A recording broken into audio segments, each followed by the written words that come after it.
say bienvenue à Abeokuta to the Togolese. Togo, make some noise! It is the ultimate showdown of speed, strength, and endurance. The athletic extravaganza begins. We are live at the MKO Abiola National Stadium for the third edition of the CAA African Junior Athletics Championship, where the greatest of athletes, of junior athletes in Africa, have gathered to this iconic venue, ready to put their skills to the test in the most anticipated athletics event of the season. The air is indeed electric, the crowd is abuzz, and the anticipation is indeed palpable as we are very much at the get-go, at the start of this spectacular celebration of African human performance. The track, they say, is pristine, the field is primed, and the athletes are raring to go. From the blistering speed of the sprinters to the awe-inspiring leaps of the jumpers, every event promises to be a thrilling spectacle that will leave you on the edge of your seats. My name is Emmanuel Sebastian, here to take you through these games today. It is day one of the third edition of the CAA African Athletics Junior Championship, and it promises to be entertaining, colorful, as we have the very best in the continent here gathered in Nigeria, Ogun State to be precise, where Nigeria is proud to indeed host the third edition of this great athletic event. Once again, my name is Emmanuel Sebastian, here to take you through this game. I've got the very finest of analysts here today alongside me to take you through this game. You know, the fans are already here seated, waiting to enjoy the action. It is a calm evening here in Abeokuta, but in the meantime, let's go to our on-field reporter, Taiwo Majex, for a brief rundown of what to expect. It's a beautiful weather here in Abeokuta, and we're gathered here at the MKO Abiola Sports Arena this beautiful Wednesday evening for the third edition of the African Under-18, Under-20 Athletics Championship. And so far, so good. It's a buzzing atmosphere here with 43 countries represented. Of course, we've got about 900 athletes who are going to be competing at various athletics events. So far, so good. We've seen quite a number of pre-event build-up leading up to the Under-18, Under-20 Africa Athletics Championship. And we're about to witness Africa's brightest stars on display, competing for medal glory. South Africa, eyes on them. Nigeria, eyes on them. Kenya, eyes on them as well. And of course, the likes of Ethiopia, who are also represented here by a well-experienced contingent who are set and ready to go for pride and glory. For the next couple of days, all of these athletes will be competing for pride and glory. And we are about to, of course, get into the thick of the action. It's day one, and the action is about to begin live here in Abeokuta at the MKO Sports Arena, where the action is about to unfold.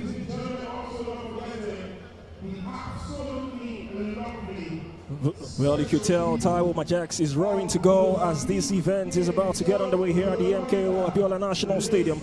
Well, in the meantime, I've got the very best of analysts here with me, and I'll be bringing them to fill their pause as we about to get underway here today. Well, first off, I've got a seasoned broadcaster and a color commentator.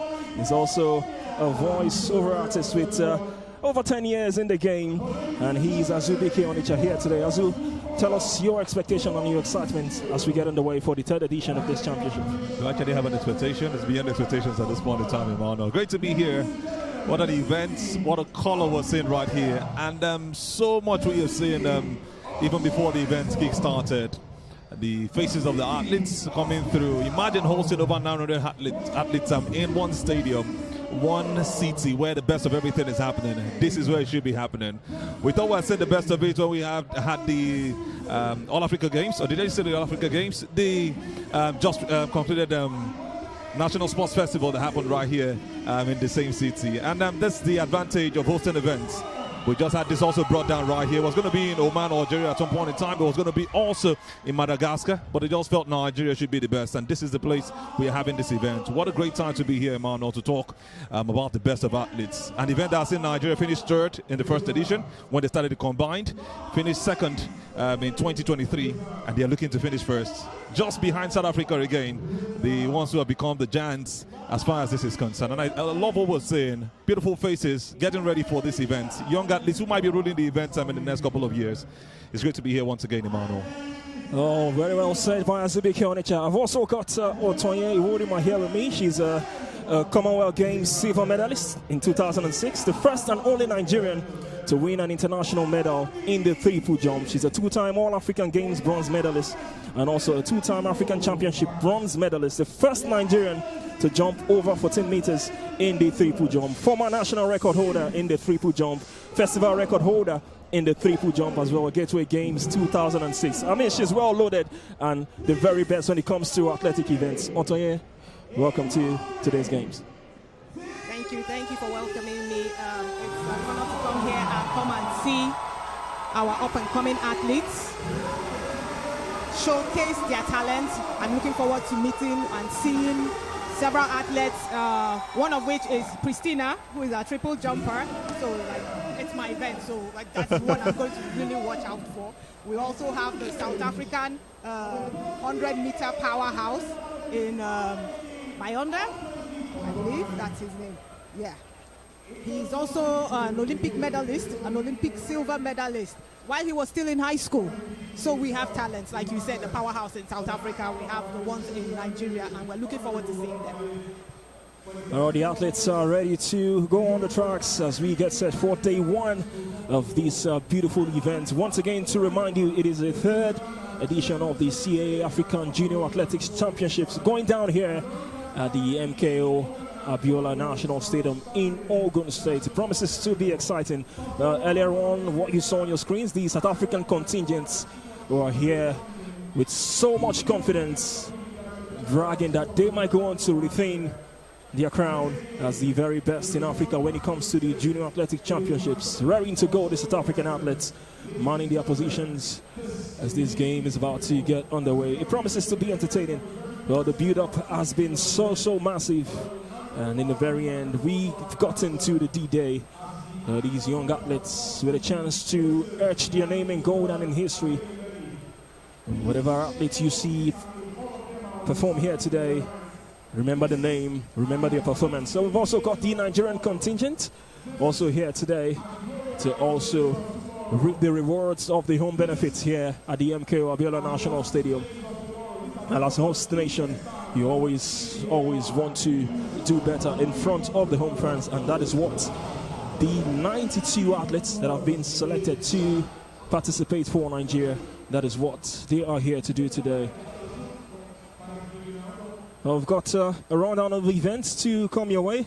I've got the under-18 men for the high jump just waiting for the get-go for them to get underway. And I'm excited and pumped here for this event here today. Nigeria stepping in as host at the late hour due to that late change where Algeria were due to host. A massive boost for Nigeria, fresh from hosting the National Sports Festival in this very same venue. And we hope to get on to a high-flying start here today for this event.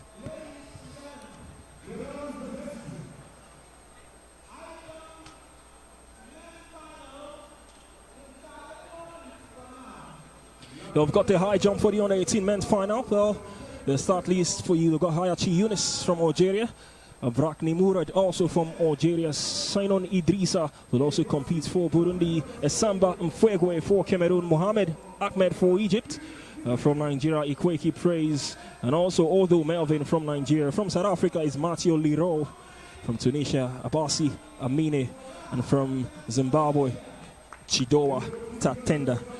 These 10 athletes will compete for the high jump under 18's men's final. And we hope this will lead us to a high-flying start today here at the MKO Abiola National Stadium. Always one event that you look up to, one event that has you wanting to be consistent and careful with jumping over those bars, making sure that you don't bring them down. One of the events I loved so much back then when we used to do this little amateur style of jumping in secondary school. It was really fun back then, about 20 plus years ago now. I can't imagine myself on this, but I tell you, it's going to be a very interesting event for high jump. We're going on a short break, and when we return, we head straight back into the action. Don't go anywhere.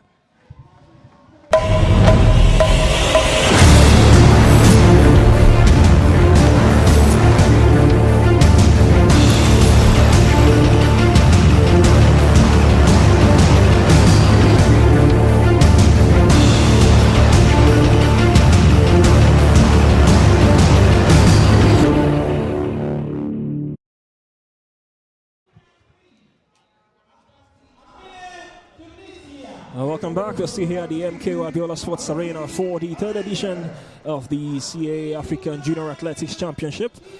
Still very much waiting for the under-18 men's high jump to get underway. Well, when it comes to this event, what can you say about this high jump, especially when it comes to the juniors you have today? I was saying something earlier, Emmanuel. It's something I've always loved doing. Back then, we didn't jump with our backs. It was a format of we jumping with our legs over the bar, and it was very interesting. I had those long legs, and it was really favorable. And this is one event that you would not want to take your eyes off.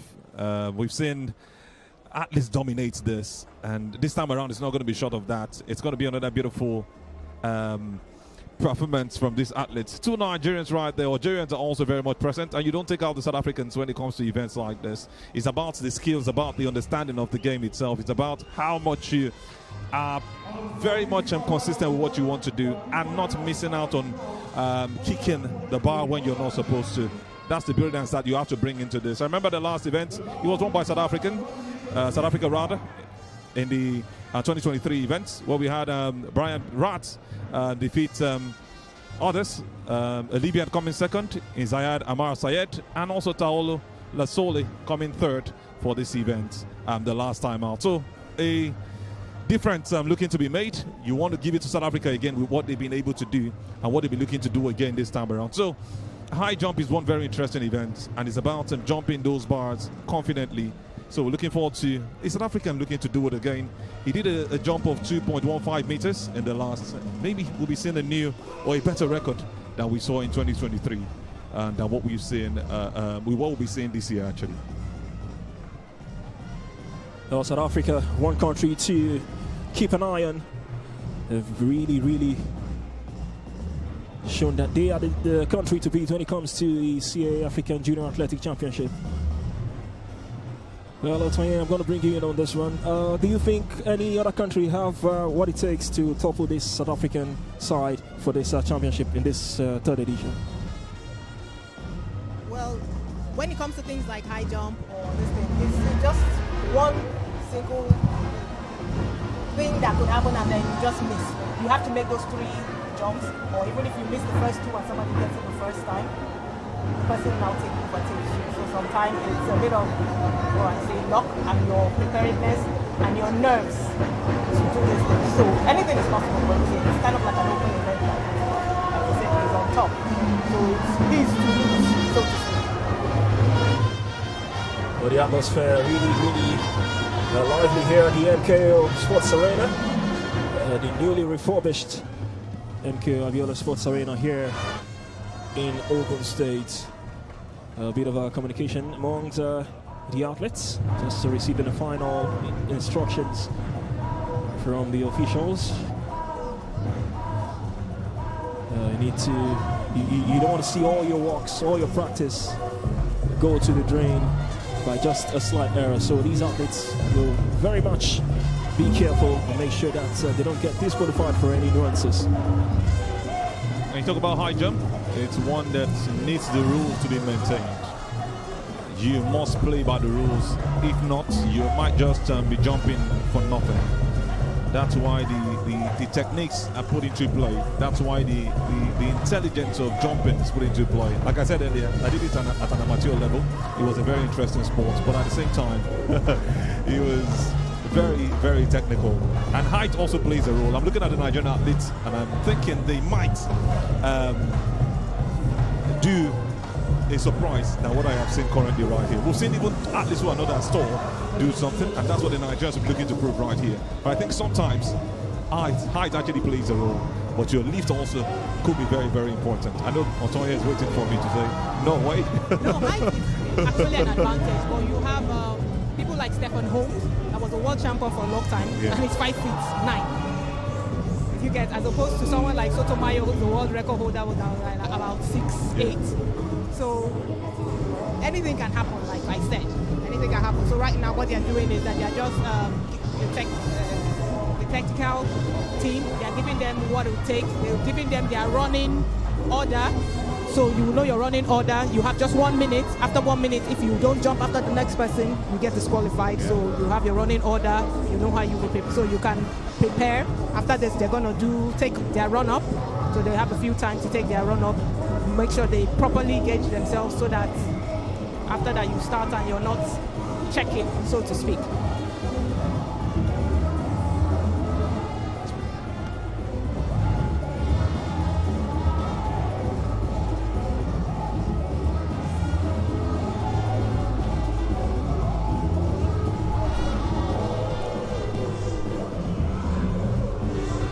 Well, in the meantime, we've got over 40 African countries who are here in Nigeria to partake in this CAA African Junior Athletics Championship.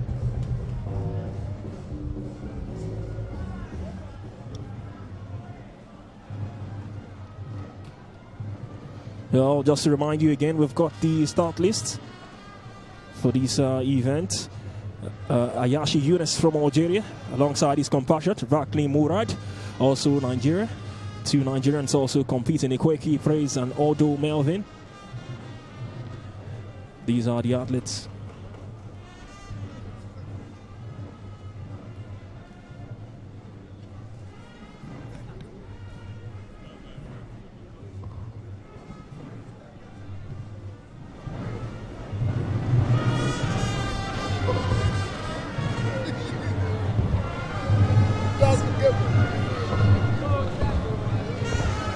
Simon Idrissa, as you can see on your screens, this is looking like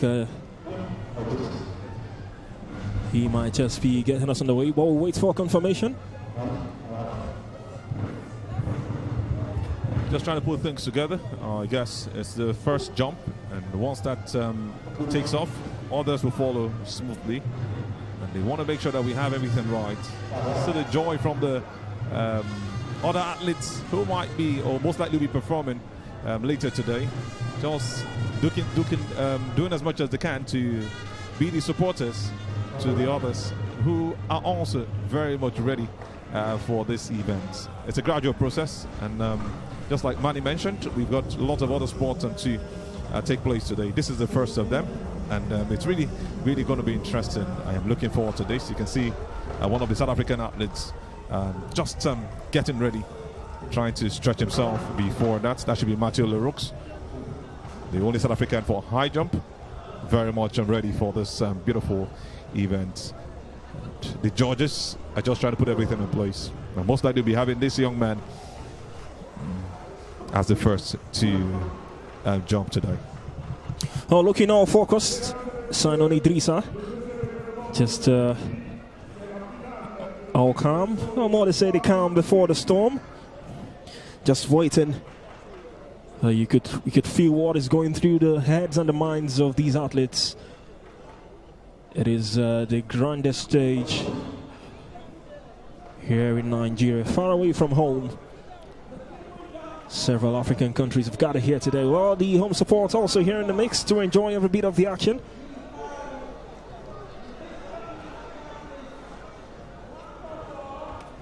Well, I'll tell you, how big is this for Nigeria to step in at the last minutes to host this very event? I think we were just in the right place because we had just hosted the National Sports Festival, so we had the facilities ready and down in place. So I believe the CAA, they were actually really grateful for us to be able to step in at the last minute, and we know that the Director General of the National Sports Commission is ever ready, ever optimistic, ever enthusiastic to host any sporting event. We know that sports is the love of his life. seriously. So it was really, really, really good for Nigeria to be hosted. This will build up our athletics competition profile, hosting athletics competition. So in future we can also host things like the Commonwealth Games, the All-Africa Games again, and other championships. Are we on the way? Simon Idrissa with the very first jump. Now doesn't look too pleased with that attempt. And the number 057 to take a second look. The run up and the jump, just slightly missing it in the end. That was not the best of jumps from him. I was going to just go past it, and you see that's a jump of 1.70 meters.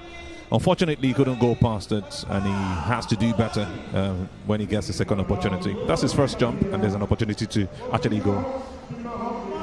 Yes, he has missed his first jump, so he will have 2 more attempts to go.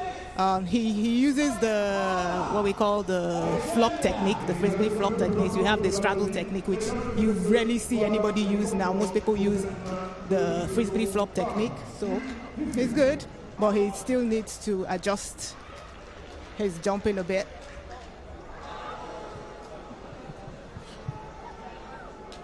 The second attempt from Simon Idrissa, once again.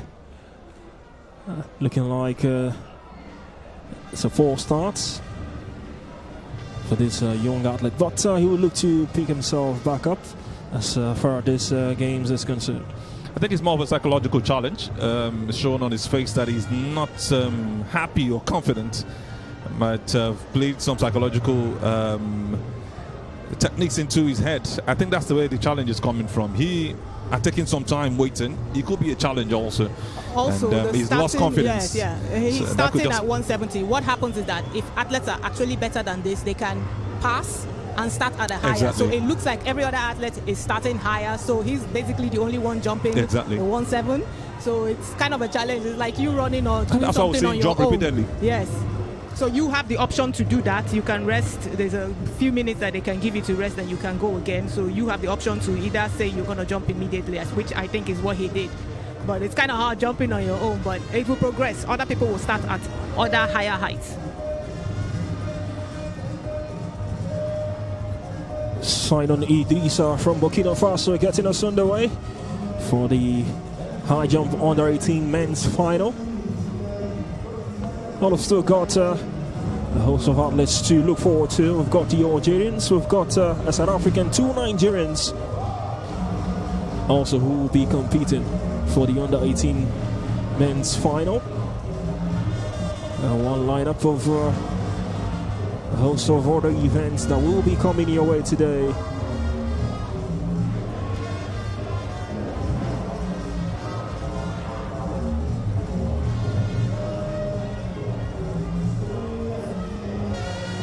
Simon Idrissa also will be having a third attempt.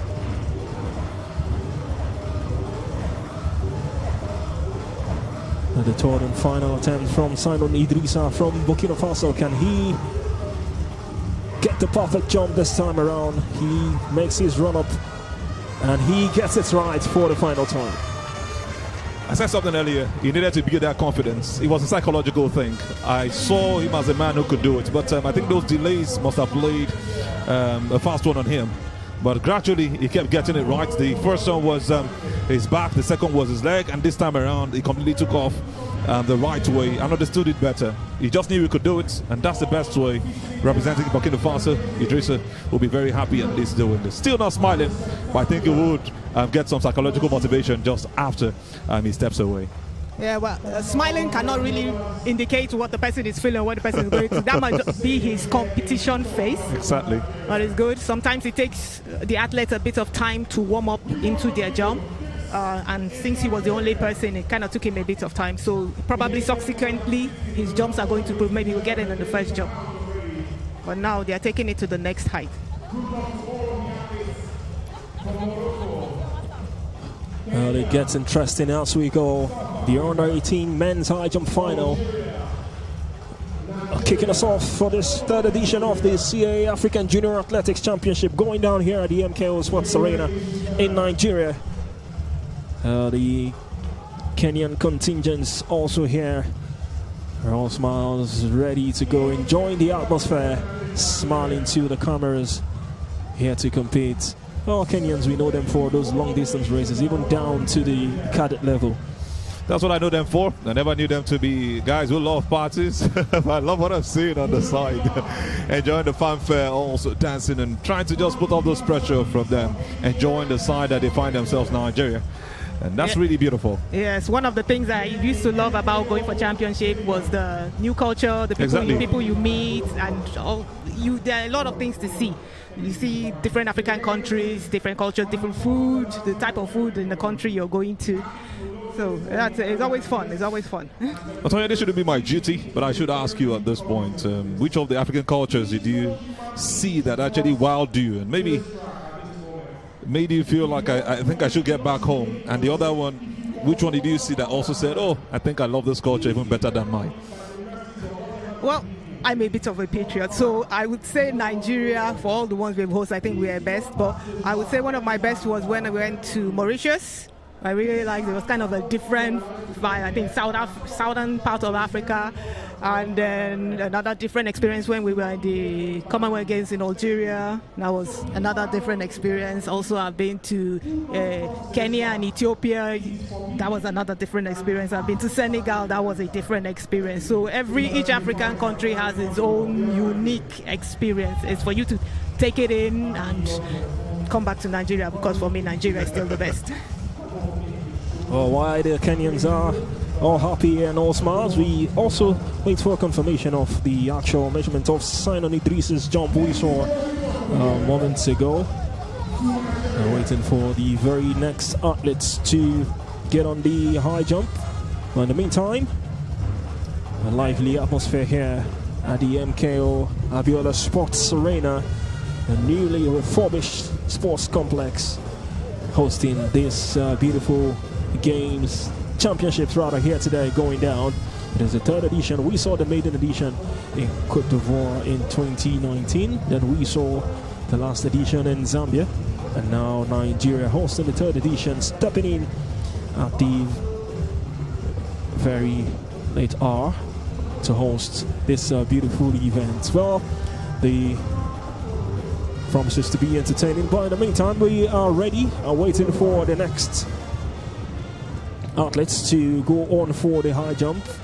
Promises to be so competitive. Like I mentioned earlier, two Nigerians, Ikweki Praise and Odo Melvin, will also be among the 10 athletes competing for the under-18 men's final. In the meantime, we've got the Algerian, Brakni Murad, ready to go for his own jump. The first of two Algerians competing in this under-18 men's final. And here he comes, Brakni Murad, for his very first attempt, and he gets it from the get-go. A bright start compared to the one we saw from Simon Idrissa moments ago. And we wait to see what he will bring in his subsequent attempt. A great way to start from that man, Brakni. Just went on straight up. You would have doubted his jump from the way he started the run. Didn't look very convincing with the sprint, but like I always mention, it's no sprint race. It's about your technique. And he got it so perfectly one time. Gives him that confidence to go on. He doesn't have to try. Gives him a lot of time to rest again as he waits for the next competition, as far as height and bars is concerned. Tony, what did he do better than these we saw earlier on? Or is it just a mere coincidence that he got the first one at the very first attempt? You could say his run-up looked funny, but you could see the power in his leg, the planting, and then the hold. If you see him when he flopped over, he stayed a lot longer than the first guy.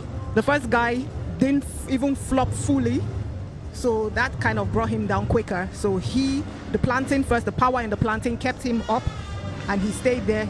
What we call holding, he held it, then came down. So his technique is better, a lot more better than the first guy that jumped. Beautiful analysis there from Otonye Worima here. We're still at the third edition of the CAA African Junior Athletics Championship here at the MKO Abiola Sports Arena. Still the under-18s men's high jump. These are a handful of Algerians here today to cheer their side. Another jump from Simon Idrissa. This time, once again, it's a poor jump. Bar raised over for him, but not the best of jumps. Same issue he had with the second jump earlier on.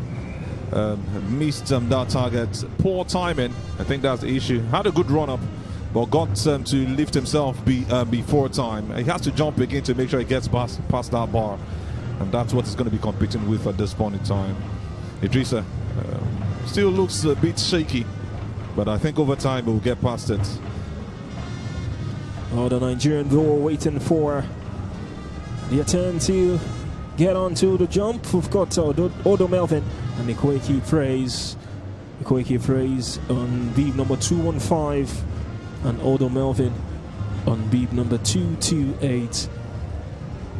Abasi Amene from Tunisia also getting ready to partake in this under 18 men's high jump final.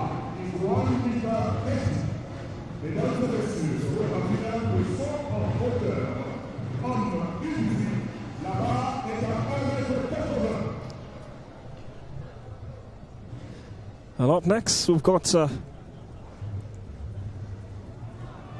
Esamba Mfwegwe from Cameroon. Nice jump from the Cameroonian. The first jump we've seen from the other side.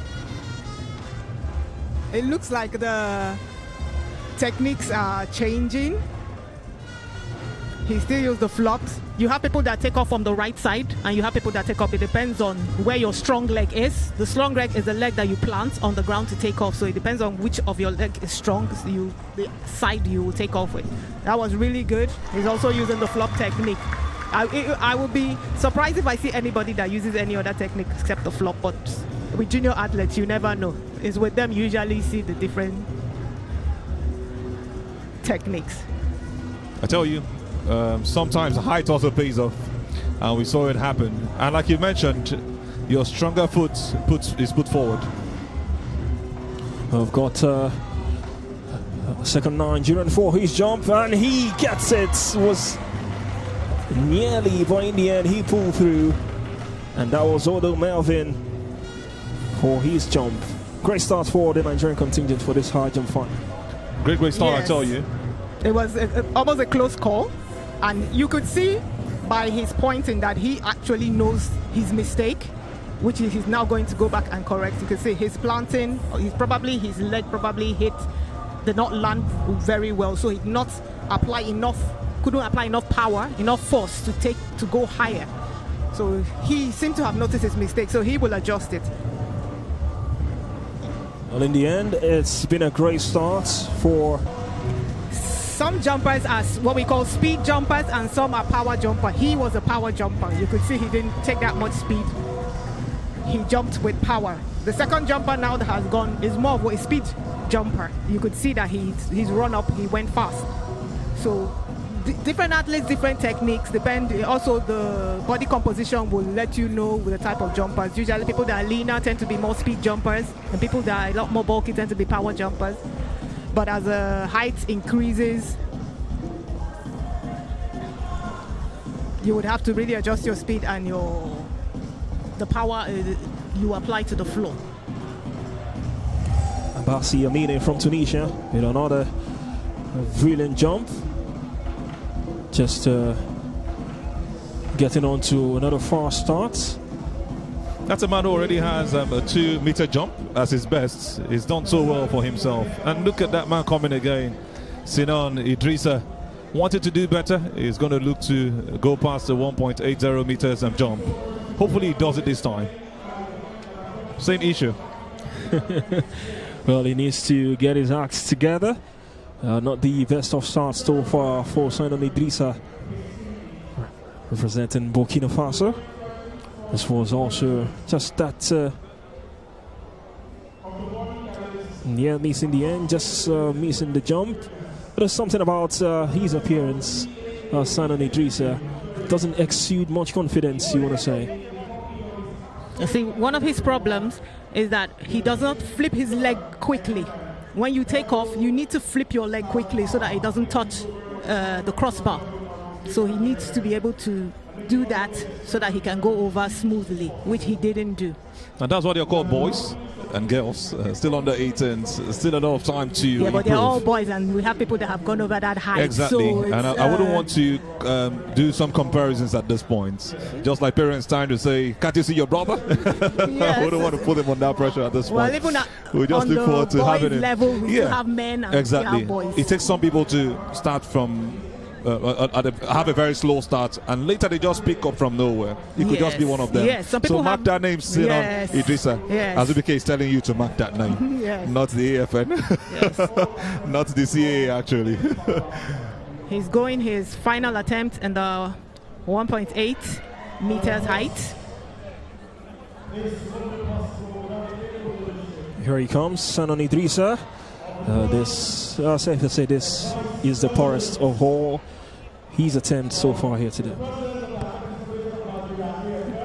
Every attempt is a good attempt, but if you watch this attempt, he even applied less. There was less force, so he didn't even go as high as he did in his previous attempt. So this is his final attempt. So for him, this is where the ball stops. It's called au revoir in French. I think I still remember one of those little things we were taught back then in primary school. Goodbye to that man. It's not going to be hoo-hoo for him. It's really a painful way to start the event. But like I said, some of these guys already have over 2 meters jumps in their career. And he's just coming as a newbie more like. Not so much records to see for that man, Idrissa. But whichever way, he's come out to compete. He's gotten the first level of exposure. He's looking forward to doing better. And this is a man who has come to represent a whole nation. So he should be given all the applause that he deserves. I'm not going to look down on him at this point in time because somebody has to be knocked out for some other persons to win. And Idrissa just has to be that person. So we're looking forward to a better event for him. And it's going to be a gradual process. I actually started with high jump, and I remember I also used to get knocked out in the first few. I started with a straddle. Usually when someone's taller and the height is low, Yeah. you just basically just flip your legs over it. Yeah. It's like the junior brother of the flop. Exactly. Yes, until when it starts getting higher, then you have to really act your back over the crossbar. Yeah, I started like that. But if I could do the straddle over a higher bar of 2 meters, would they allow me? Yes, if you can. Straddle is it's a I think it's a I'm going technique back to the that's sport allowed. then. What they don't allow anymore is the somersault. I think I have to go back to the sport then. I pluck mangoes from the tree with my legs. Take somebody with real serious technique to do that straddle. Serious Maybe you straddle. didn't hear me. I pluck mangoes from the tree with my legs. Not with straddle.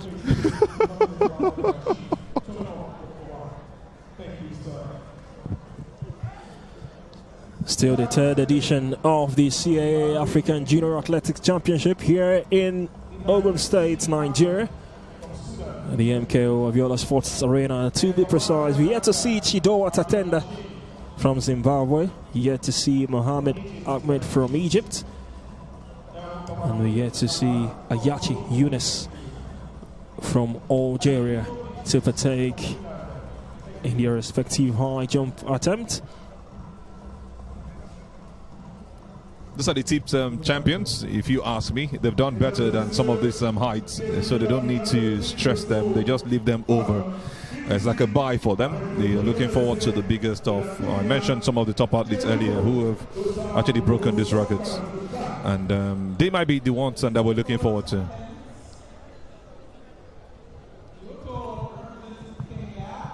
And then you just talk about the top athletes I mentioned earlier. Some of them have done greatly well for themselves, and that's why you see that they are not doing some of the early jumps. I mentioned Murad Brackney. I think he's done a jump today. He has a jump of 2 meters for himself, and that's a good record for him. At least he will be looking to hold on to that strongly as we look forward to more jumps from some of the top athletes and for this high jump. Well, Brackney Murad got out to a flying start in his very first attempt. Can he repeats same fate. Brockley Murad, and he has done it again. Now the Algerians showing that they mean business here. A perfect start so far for Brockley Murad from Algeria. Looking like the man to beat when it comes to this under 18s men's final. Still early days, you want to say, but there's one athlete you want to keep an eye on as far as this under 18 men's final is concerned for this event. The jump was a jump of 1.85 meters. I'm waiting for Esamba Mfuegwe to also take his position for his second attempt. Getting ready for his run-up. Another perfect jump from the Cameroonian. Also going with the lead from his left-hand side. So far we've seen here today. And that's a jump of 1.90 meters. Technically, he is taking advantage of his techniques and is working perfectly for him. I said something earlier to Otonya. The height is paying off for him. He doesn't have to do too much on run-ups. Just understands where to lift himself and does it so well. His lift-off is perfect. And you almost think he's going to bring that bar down. But this man from Cameroon has really done a great job in the two jumps we've seen so far. Here comes the Nigerian. You can see the atmosphere really, really high. Decent jump that was. The crowd really enjoyed that one from Ikweki Praise. Really having fun here. Just soaking the adulation of the home support here today. A great jump. All smiles to the crowd. Confident young chap. Brilliant jump this is. His highest jump is 1 point. Okay, he has his friend, would I call him his brother right now? Melvin Odo, that's the man doing it right now on 1.93 meters as his best jump. And he'll be looking to do better than that in this event. And you can see the motivation from both of them, supporting themselves for themselves. And you could see him just running up the crowd. You love to see this confidence from these athletes. And when you call for it, you need to deliver. He called for the support. He was given the support, and he lived up to it with a brilliant jump. Although Melvin, the two Nigerians competing in this under 18 men's final, giving it a go here as far as this event is concerned. You can do a comparison of the two jumpers. The first Nigerian jumper that went, you could see he's a pure power jumper. Even the technique is nothing to write home about. But he's a pure power. He had a higher lift than the second Nigerian jumper that had a better technique. But as the height goes up, we're going to separate the men from the boys. But they're all boys. The South Africans also here to compete. Matthew Leora with a brilliant jump moment ago, and now we've got Abasi Amine, and this time he's missed it. Stark contrast to what we saw from his first attempt. I think he'll go past it. He's done a jump of 2 meters. That was in this July, this 2025. He had a jump of 2 meters, and that's the highest he's done. And this is just 1.90. So most likely he'll be looking to get his techniques right in the next jump.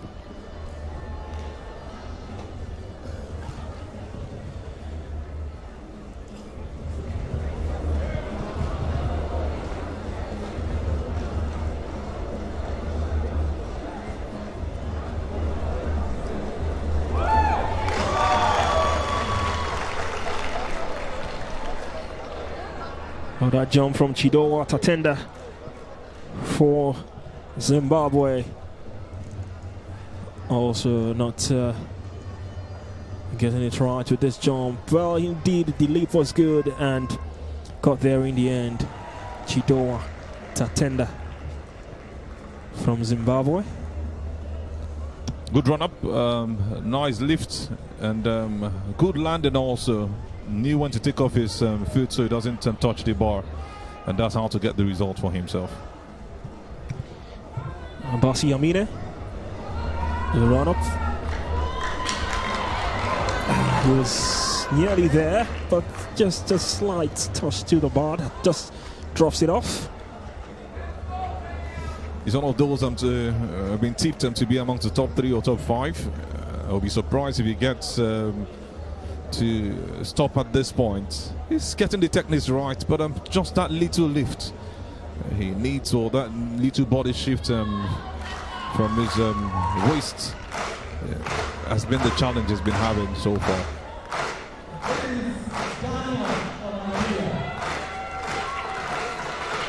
That very innocent look from the man, Abasi.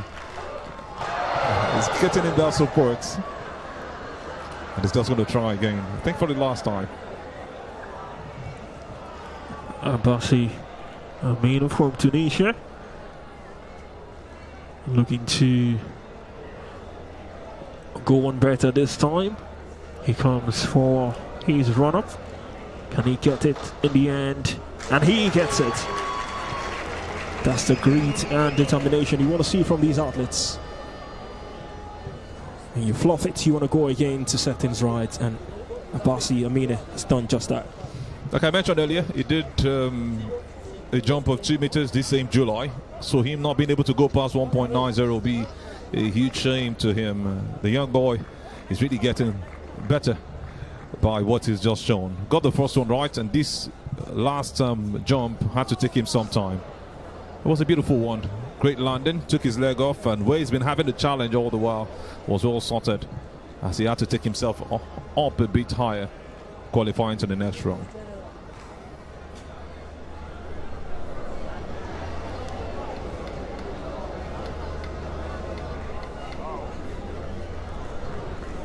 If you're just joining us, still the 3rd edition of the CA African Junior Athletics Championship here in Abeokuta. The under-18s men's high jump final currently on the way.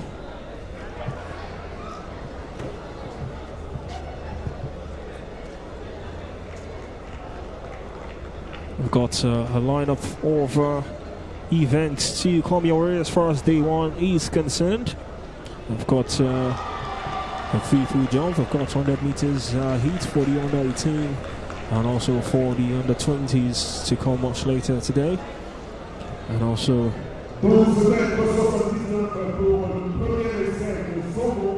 qui représente le Burkina Faso, 12 mètres 79.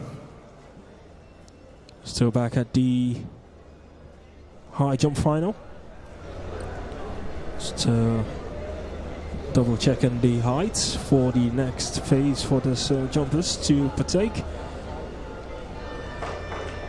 Well, Azu, from what we've seen so far, do you have any favorites to nick it in the end? I know a lot can change, but from what we've seen so far, I don't know why I still feel that this Nigerians might spring some surprises.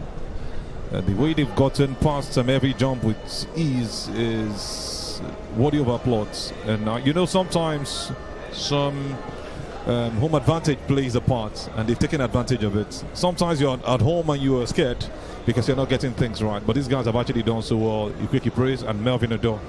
Melvin Odor's best jump is 1.93, but it's looking like he wants to challenge guys who have done even better.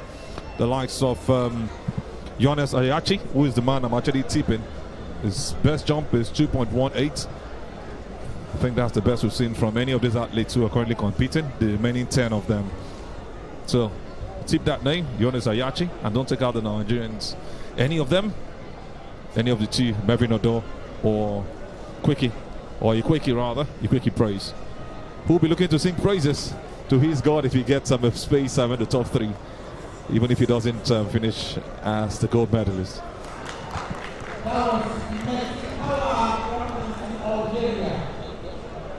Our beautiful faces here today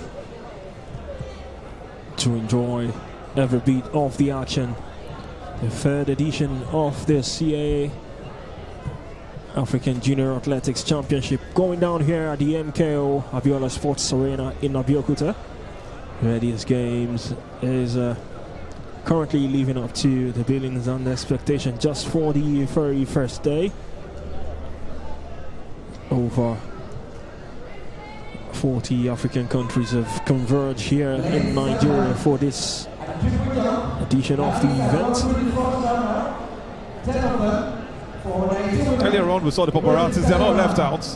Some of these countries also came with their camera team, and it makes it really beautiful. It's going to be everywhere in the next couple of hours. It's already getting trendy on social media.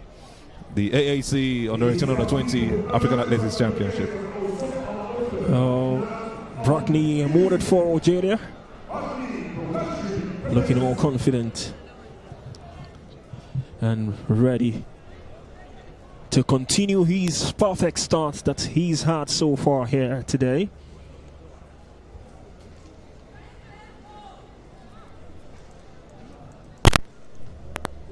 Can he continue that perfect start? Brackney Mourad from Algeria, being cheered on to go, taking his time, tidying his footings, and now here comes the run up. You could see the hop and the jump. He gets it. The leap was good. You could see the fist pump. The white flag is raised. Good jump in the end, Brackney Mourad. 1.95 meters is done it. His best was 2.00 meters. Brackney Mourad did that earlier this year in February, and that's the confidence he's coming in with. If he's gone past this, then why can't he? And this is a good technique he went with. Flips his body past the bar and lifts his leg, and when he has to, perfect technique and just the way to get past it. Kudos to him. Brackney Mourad, one of the top athletes and tipped for some medal in this event. The Algerians are just really stand out.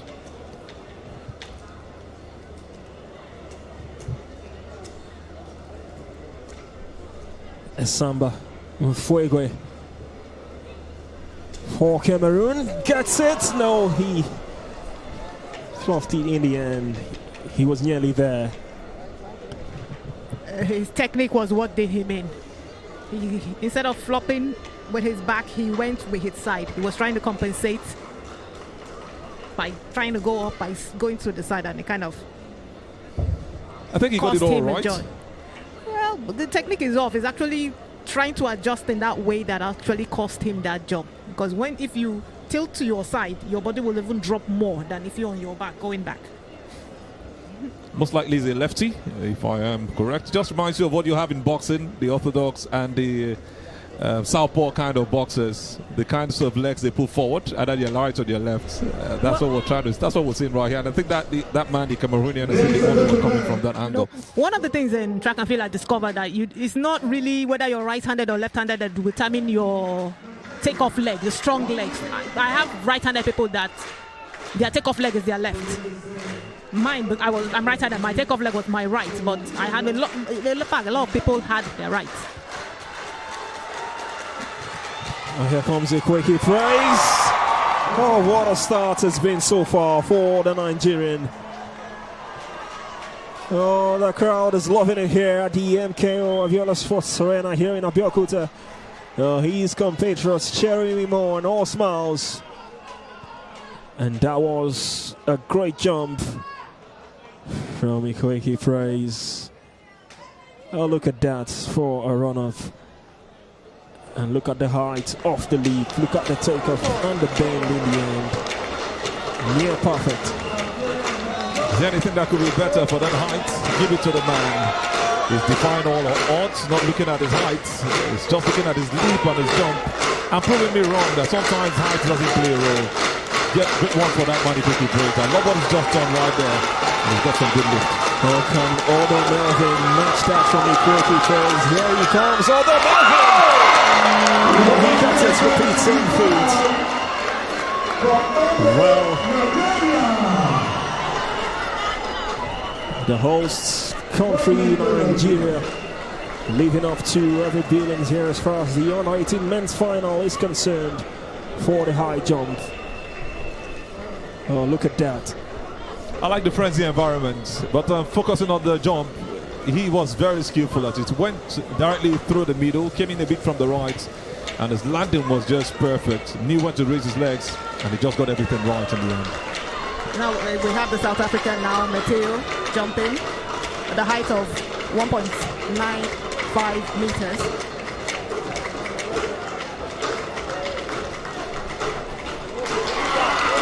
He almost has the same kind of technique like Nigeria Ikwere. They're both power jumpers, although his technique is better than Ikwere's. But if you could see the lift, if you see Ikwere's lift, he goes so high that there's a lot of space under the crossbar. So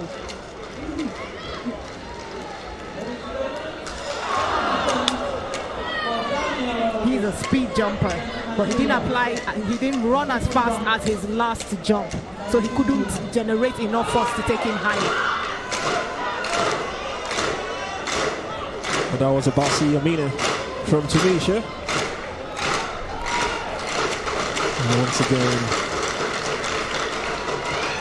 not getting it right, but he's still very much confident.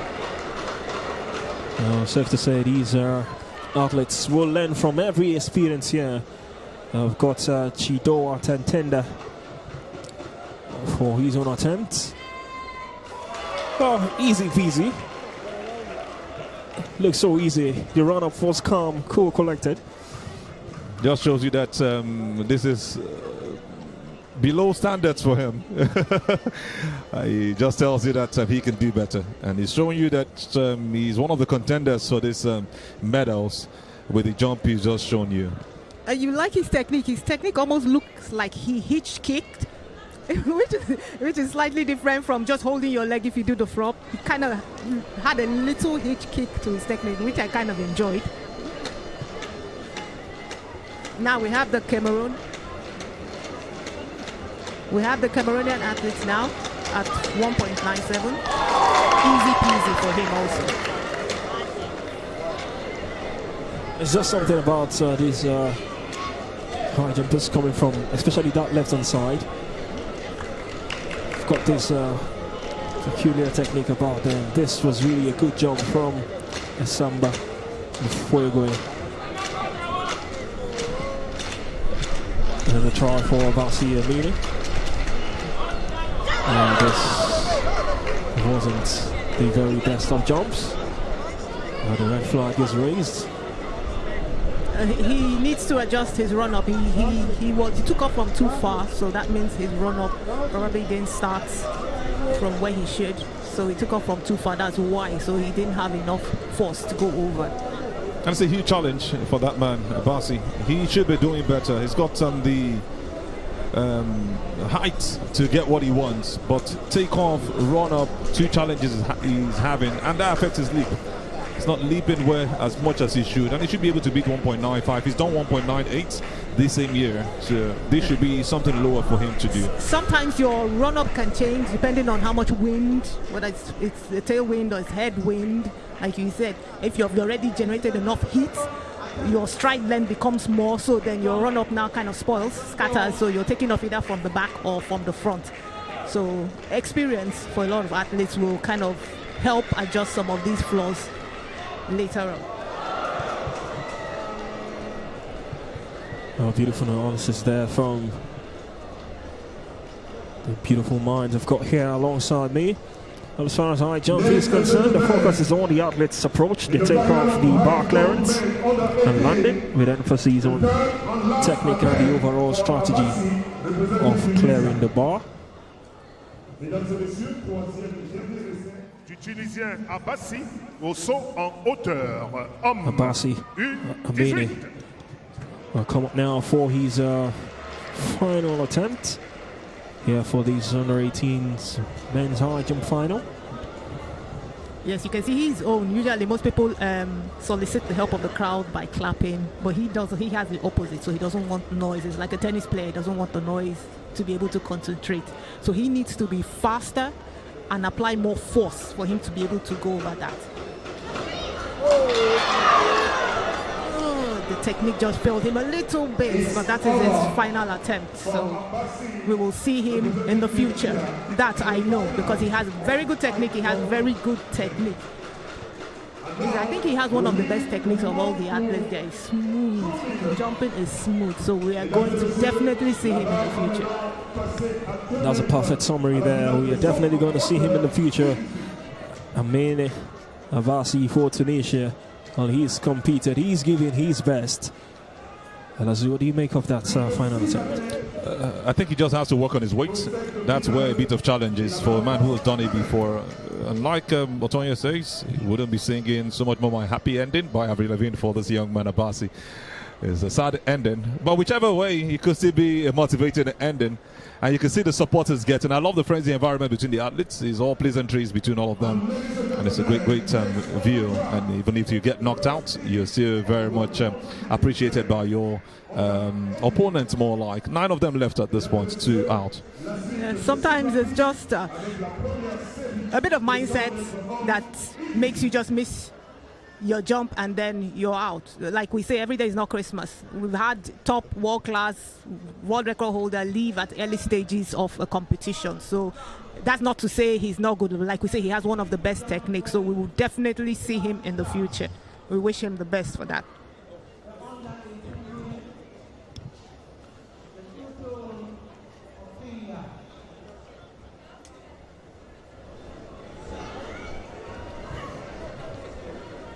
More smiles from the Nigerians you can see on your screens here today. And also the beautiful faces you see in the stands, enjoying every beat of the action here at the MKO Abiola Sports Arena.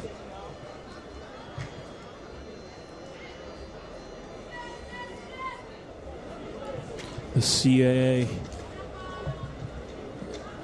Junior African Athletics Championship, the 3rd edition, here in Abeokuta.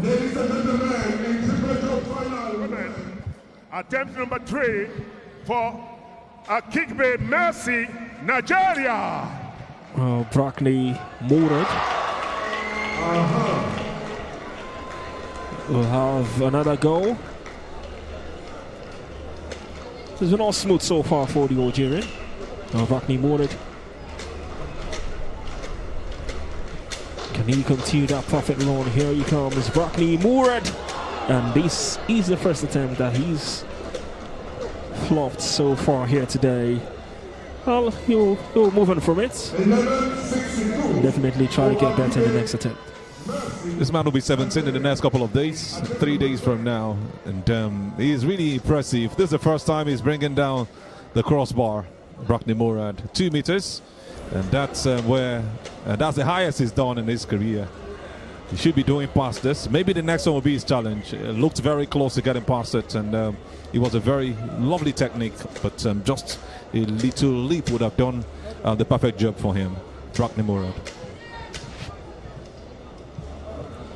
Here comes a Samba Mfeogwe from Cameroon.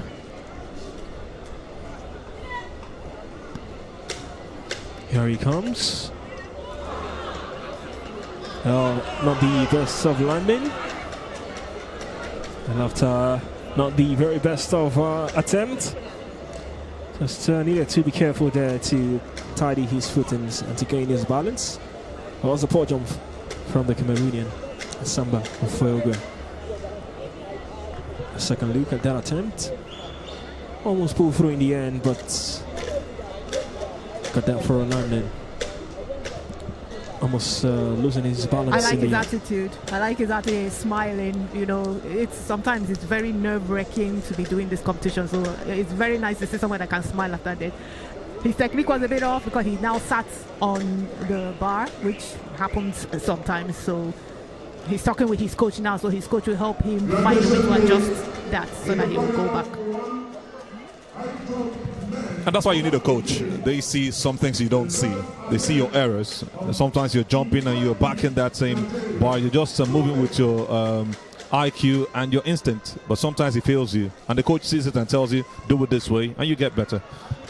You can see he's really talented, but you can see there are flaws. He's like his technique, he's still learning it. He's still the same one that went to his side, then he's sitting. So it's a technique. He's still learning. Like I said, they're boys, so they're still learning. But he's also one that you could watch out for because he really has the height when it comes to takeoff. Well, they're boys indeed, but some of these boys have competed like men here today, and this young chap is one of them. Ikwaiki Praise. Once again, calling for the support And he gets it. And now it's time to live up to it. Not for the very first time here today. Quakey praise comes for his run-up. Can he clinch it? Quakey praise! Oh, this guy is one to keep an eye on. Great jump this is. I'm surprised that this is the time that he actually adjusted his technique. For all his other jump, always even, I see. You see what he did? He's what we call a raw talent. He's putting techniques behind. He's way off, but he looks like he reminds me of those Kenyans that jump in their village just as a tradition. Exactly. Yes, he looks as if he was doing that before they discovered The him. most important thing is getting over the bar. No, but if you see all of his jumps, he has good height. In fact, there's so much space at the bar that he's gonna be one of the final jumpers. I can bet money on that. And one thing I love about his leap was his body shape. Was so pleasing to the eye. And in the end, getting over the line. Here comes Odo Melvin. Can he match that for me? Quakey praise. The red flag has been raised. Yes, of the two Nigerian jumpers, he will be the one I know that will miss, because if you see his jumps, his lift is not as high as Quakey. It's not. So the higher he gets, he's going to start bringing down the bar.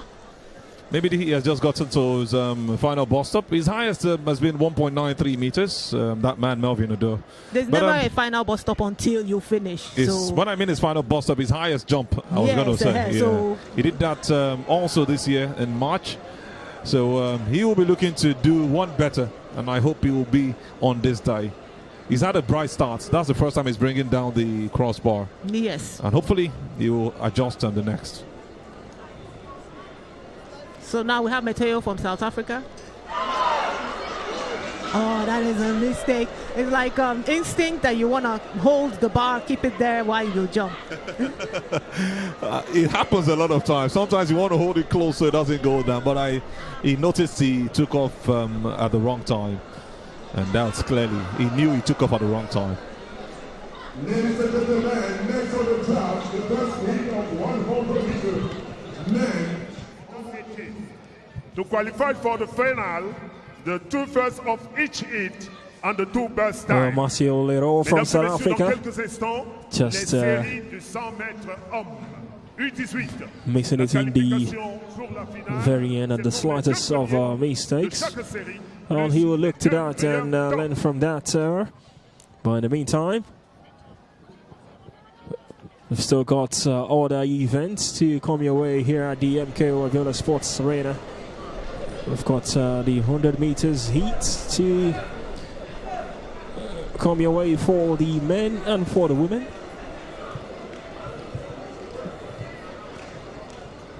Still very much live here, day one of the third CA African Junior Athletics Championship going down here in Abeokuta, Nigeria.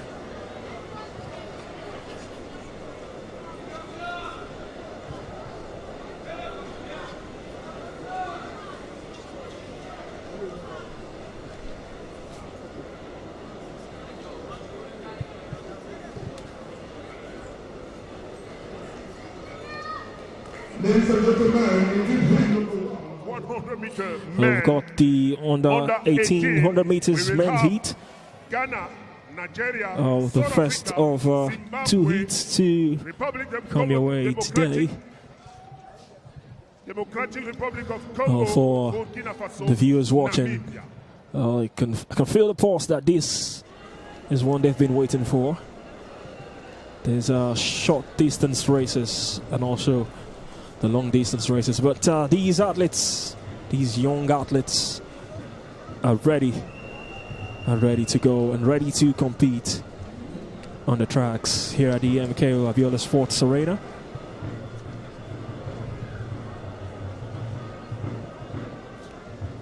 Who would make it to the final?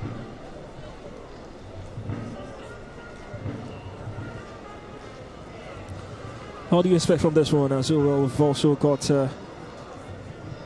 a Nigerian in the mix, competing for the 100 meters under 18s men's heat 1.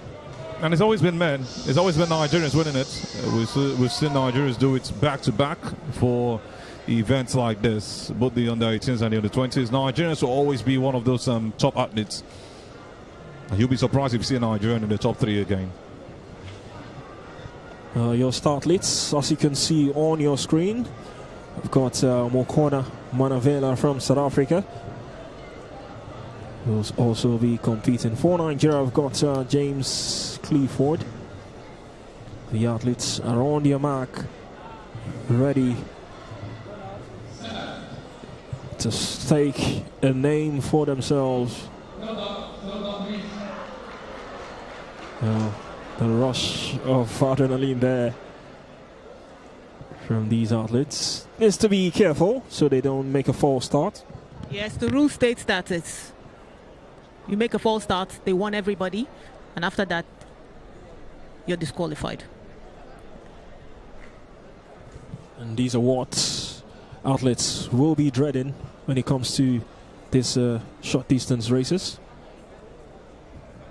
Yes, a bit of correction. Once you make a false start, they disqualify you. If they prove that you are the one that made the false start, because sometimes it could be error from like what we see here from the official starting the race.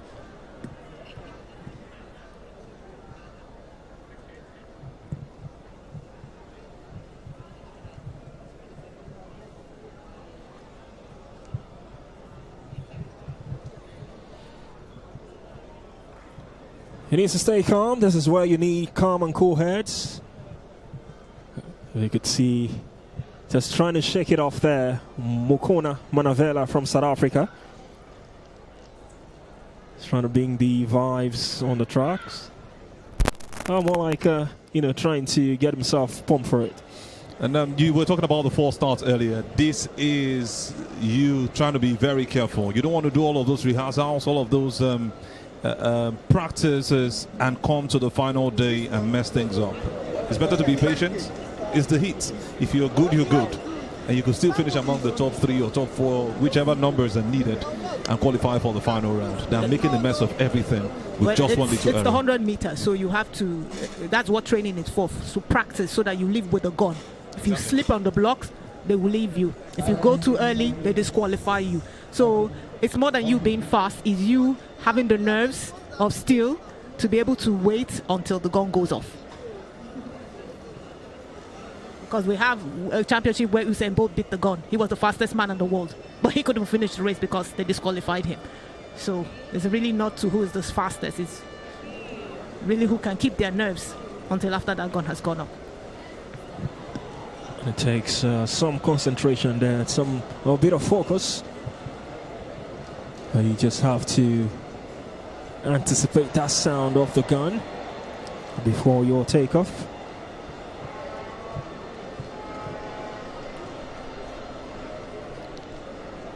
Eight outlets on the track waiting for the get-go for Nigeria.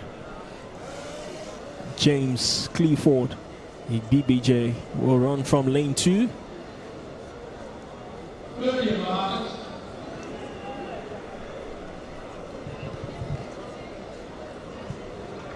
Now getting ready to go on their marks, the 8 athletes. Now just to fake you through all the athletes competing. Moton Ishedo from Namibia is on lane 7, and Odysseus Melani from Seychelles on lane 8. A lot of confidence, Mokona Manavela. Shown no sign of weakness. You could see the hands on the head from Odysseus Jamel Melani when he made that false start. Well, wait for confirmation if he's indeed the one, but from his reactions you could see that he smelled danger. Odysseus Jamel Melani on lane 8, the second look before the start. This is where you needed that concentration. You could see the rush of blood there. Odysseus has bit the gun and it was very obvious, so he knows he knows. The official will come and show him a red card. What impatience can do, what not being calm can. I just spoke about it a couple of seconds ago. Impatience, it's nerves. Exactly. And it depends on how long the starter waits to shoot the gun. Exactly. Sometimes. So that's why I said it takes nerves of steel. And if it can happen to Usain Bolt, it can happen to anybody. But should they stay on disqualifications? I think it's a green card for him. No, it's the officials that make that final decision. You mentioned Usain Bolt just now, and I said something. Should there be a better way? You cannot allow athletes make all of those burn all of those energy, those calories, come all the way down, and in the end, just one false start or two false starts take them off the race completely. The old rule used to allow one false start for each athlete, but you now have them wasting time. Each person now has 2 false starts. Then it was 1 false start, then everything for all of them, then everybody else, the second one would be. But all those waste time. So like I said, it's part of the training. It's not just you being fast. You have to be able to hold your nerves in a sprint like this. We have someone like Asafa Powell that he used to do well in like Diamond Leagues, but in the major championships, Olympics and the likes. I was going to mention this. I saw a particular Olympics where I think at that time it was still the old rule ruling. It's about 15 years now. Asafa Powell was very much ready. We knew he was going to win the race, but he was sent off. He was sent packing because of that false start rule. Not even the false start. For him, it was for those major championships. He's like he didn't have the. Yeah, nerve. you talked about nerves. He didn't have the. He was always getting defeated. Fighting against the wind.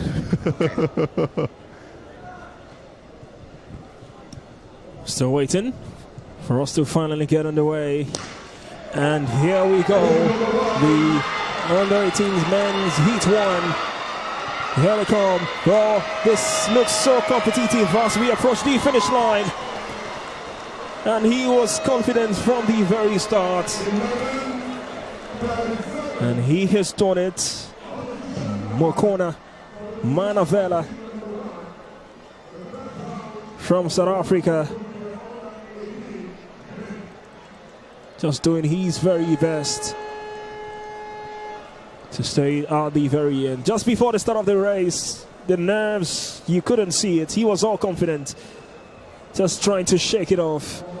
And you could tell this man is no slouch. But in the end, Mokoena Manavela has finished as the very first in this heat 1 for the under-18 men's 100 meters. A great race he had just now. Had that confidence to go past James Clifford, the Nigerian, who was in front of him. And it's just shown why he is one of the top athletes to be up on this one. Has a best time of 10.21 seconds for the 100 meters. Mokoena Manavela. Wonderful race he had, and great way to pick up from the back to just finish up in the end. Top notch. Well, South Africa, the team or the country to beat as far as these games, this championship is concerned. Look at that for a run from Mokoena Manavela. Close down by the Nigerian BJ James Clifford. And on lane 5, Ewodi Borel just doing his best to stay on course. You would definitely be seeing him in the final. Mokoena Manavela from South Africa has done his best for the 100 meters under 18 for the men. The lovely smile just after I crossed the line was just angelic, if you ask me. I love what I've just said. The official result, as you can see on your screens, Mokoena Manavela, the South African, BJ James Clifford, and Molinda Madoche also doing his best to finish in the top 3 positions.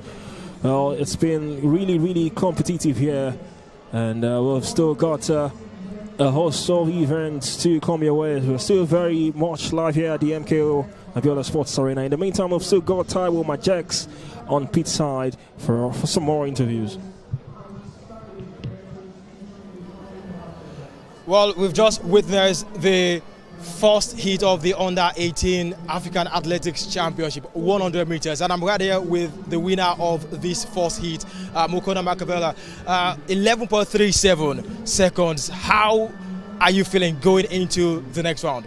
Well, I'm feeling great because we had a hard travel. So traveling all the way from South Africa to here had a toll on me. But I'm ready for the semi-finals tomorrow. My coach just told me take it easy in the heats. Just went to go do the job. We'll get ready for tomorrow. You led from start to finish, but towards the end, there seems to be a little bit of fight there getting into that final lane. How did you manage to pull through?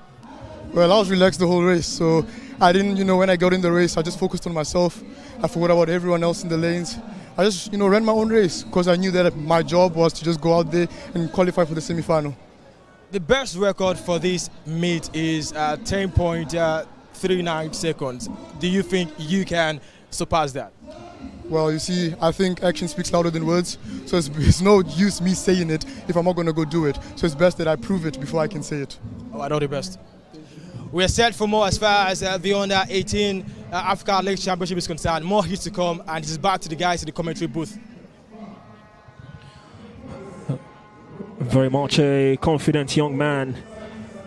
Has done the job there for South Africa among a host of 70 strong athletes that are here in Nigeria to represent South Africa for this third edition of the African Junior Championship. Well, we've seen heat one time for us to see this second heat, and Sanu Alassane will run from lane 1 for Burkina Faso. Adu Mariano from Congo will run from lane 2. From Nigeria on lane 3 will also be competing, hopefully to do the job. It's Adiola Muidin.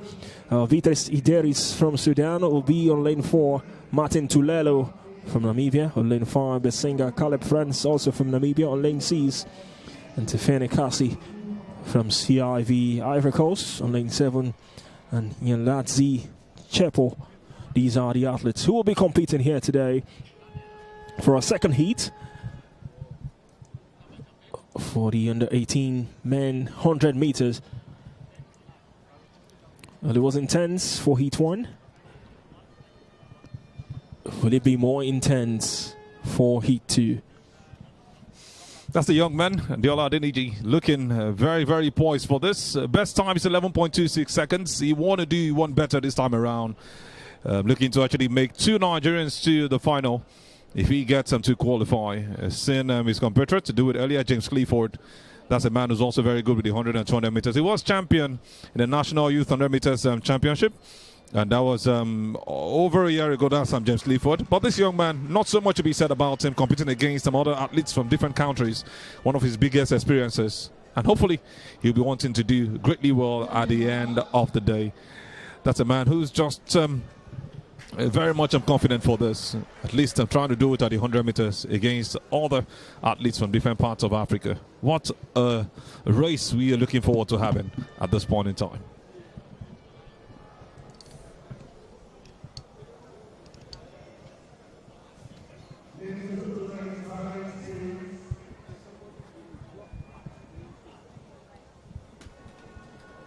Just a reminder that we'll have 2 Namibians in this race, 1 Ivorian. I think there's a false start. 2 Namibians, 1 Ivorian, 1 Congolese, 1 Burundian. We've also got a Sudanese amongst these runners. And the man with that beat number, 015, has been 054. I think has the 4 starts. We'll get back to him as the man on lane 8, and it looks like lane 8 is that track that has been given them. Yaladzi Tishapo from Botswana.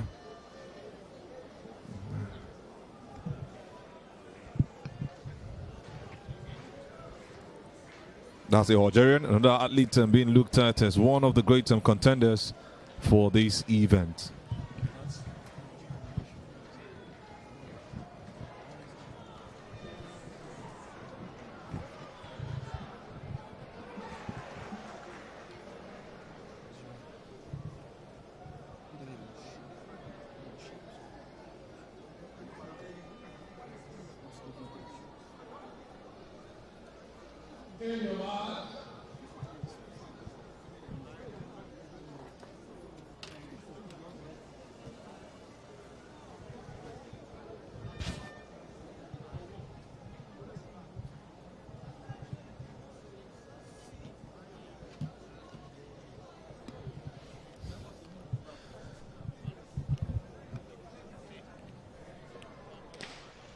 We're on the way. Heat 2, under 18s men's 100 meters. And here they come. Who would be matching what Mukona Manavela did in that first heat? Oh, the Nigerian has done it all. Adeniji Adeola. What a race. In a time of 11.09 seconds. We'll wait for official confirmation. That's Adeniji Adeola Muideen has done just that. Much to the delight of the home crowd here today. What you love to see. Great phrase from the Nigerian. And I looked out for him. I never saw him as one of the ones who was going to win this, but he does it so brilliantly, the young man, Adeniji Adeola Muideen. How he goes past others. Looks like the youngest of them all. Looks like the one with the pin size, but it moves against the wind and goes past even the Algerian, who finishes right behind him. Also has to put his head and makes sure it's not even a photo finish. No doubt, clearly the winner with a time of 11.09 seconds, not confirmed. Doing better than his previous time of 11.26 seconds. Great one for that young man. Looking very much ready for the final. Well, you always want to compete when you're representing the host country, and that is what Adeniji Adeola Muideen has done here at the 100 meters heat 2. Well, we've still got the high jump still ongoing here. This time, not the best of jump from Aldo Melvin. Still struggling with that bar. This time around, still on 2 meters, and he still cannot get it right. His run up, his running style is different. What he does, what we call shortening his stride, which he shouldn't do. He's checking. So that is taking power away from his run.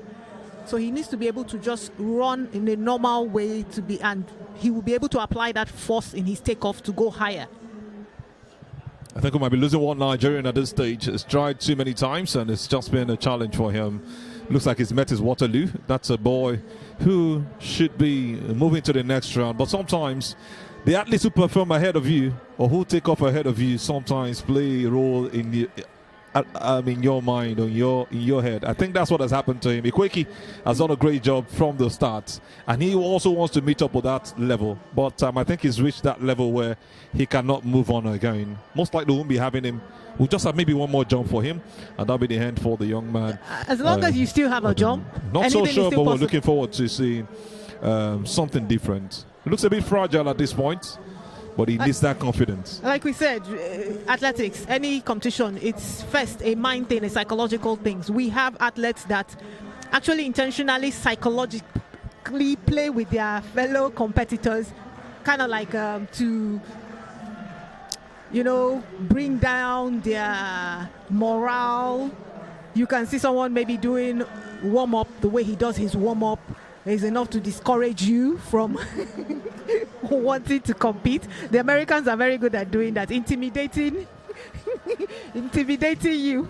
That's the word, intimidation. And you have to look away from that. You have to turn blind eyes and even deaf ears to all of those noises that come from the crowd. And like I said, even the home crowd sometimes can be the ones hunting you. Not intentionally, but you not being able to, you wanting to impress them can be a challenge in the end. And I think that's what is happening to that man, Melvin Odo. As an athlete, you have to learn how to use the crowd. If you see athletes that usually engage the crowd in their jump, it shows that your mind is a bit sound.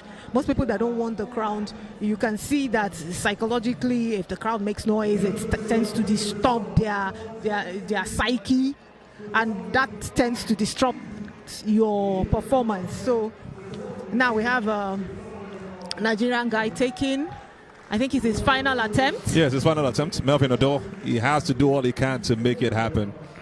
Young, innocent, and this time around he's trying to draw the motivation from the crowd. Yes. I think he's been told to use that technique. Maybe he heard your voice, Otoye. I like to be a voice that helps our junior athletes. He needs to be able to not check in that his run-up.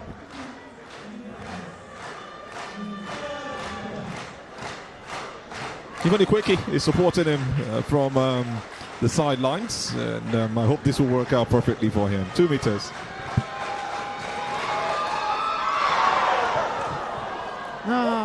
He was better than the last time. His run-up was better than the last time. but he's running so much. His knees are so high that it's not allowing him to generate enough speed. And the if right I leap. could say that. I think he would have taken more runs before trying to do those hops.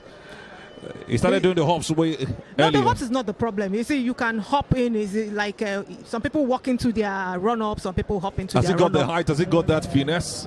That's the challenge now. Compared to his fellow Nigerian, that Yeah, guy exactly. naturally has height. So he needs to generate his speed, then generate the speed will help him generate force enough to go high. Exactly. I think that's what he's not He been able has to do. the technique, but he just lacking a little bit of the power in his jump. We've got the official results for the 100 meters under 18 heat 2 for the men. The Nigerian Adeniji Adiola made in, finishing with a plumb there for Nigeria. Vadila Yassar from Algeria, also not too far away. Then we've got Martin Tulelo from Namibia, also finishing. For the Nigerian, it was done in a time of 11.08 seconds. So we'll wait to see these guys in the semi-finals and on to the finals as far as the heat is concerned. It is day one.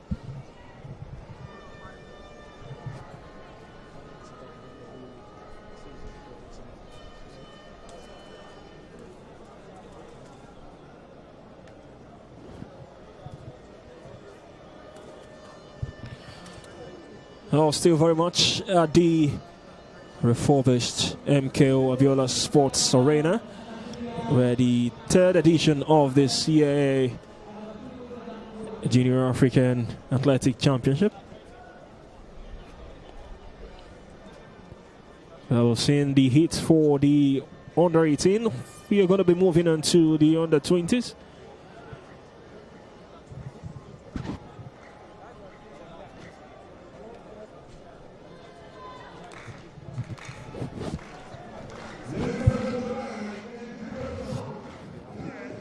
Athlete from Nigeria need your support in attempt number 5.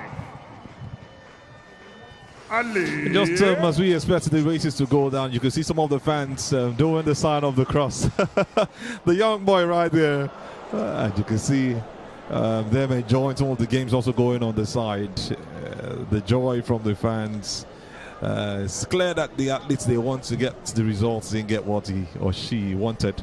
But the most important thing is the fact that they are right here being entertained, and that's what sports really is about. You cannot take it away from athletics, and this is where it's happening, right here in Abeokuta, the under 18, under 20 Africa Athletics Championships 2025.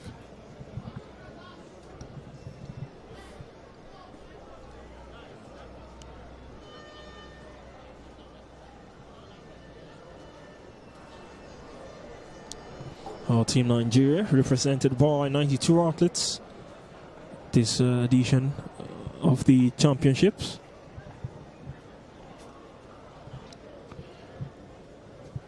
That official confirmation before the championship began today by the president of the AFN, Chief Tanaba Okowa, who confirmed that the 92 athletes will be representing Nigeria. He confirmed that at the kit unveiling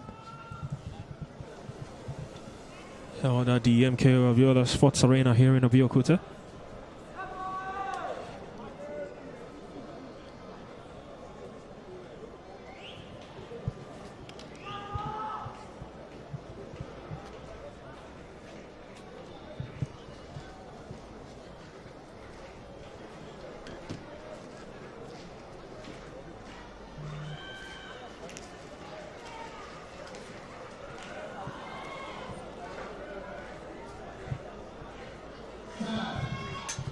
Well, heat 3 for the under 18 men on the way. Who will be making it to the next phase? This is competitive. Well, what a race in the end. From Jaden Fure from South Africa in a time of 10.65 seconds. Jaden Fure for South Africa. The acceleration was very great. And in the end, from lane 4. Look at that for a start. Not the best of starts, but he maintained that acceleration till the very end. The Nigerian Egbon Destiny Chinedu was also in the mix, but look at Jaden. Look at that pace in the end. That's the way to meet up. Reminds you of an athlete like Usain Bolt. Doesn't have always the best of starts, but once he picks up in the middle of that 50-meter mark, you cannot stop him, and that's what that young man, Jaden Foray, has just done with this. Brilliant run, also a long jumper, a 200 meters runner, and he's just done it with the 100 meters. We're looking forward to seeing the 16-year-old even do better in the final. You can see his pose going straight up to the paparazzi to make sure he's part of the event, not just as a runner, but also as an entertainer. Brilliant race, and we also saw from the Nigerian. Egbon are doing also greatly well for the Nigerians. And all 3 races now for the under 18s. We've seen a Nigerian at least finish in the top 3. And that's a good one for a start for this event. Your names you will definitely be seen in the next phase as far as the under 18 100 meters men's race is concerned. Jaden will also be going on to the next phase.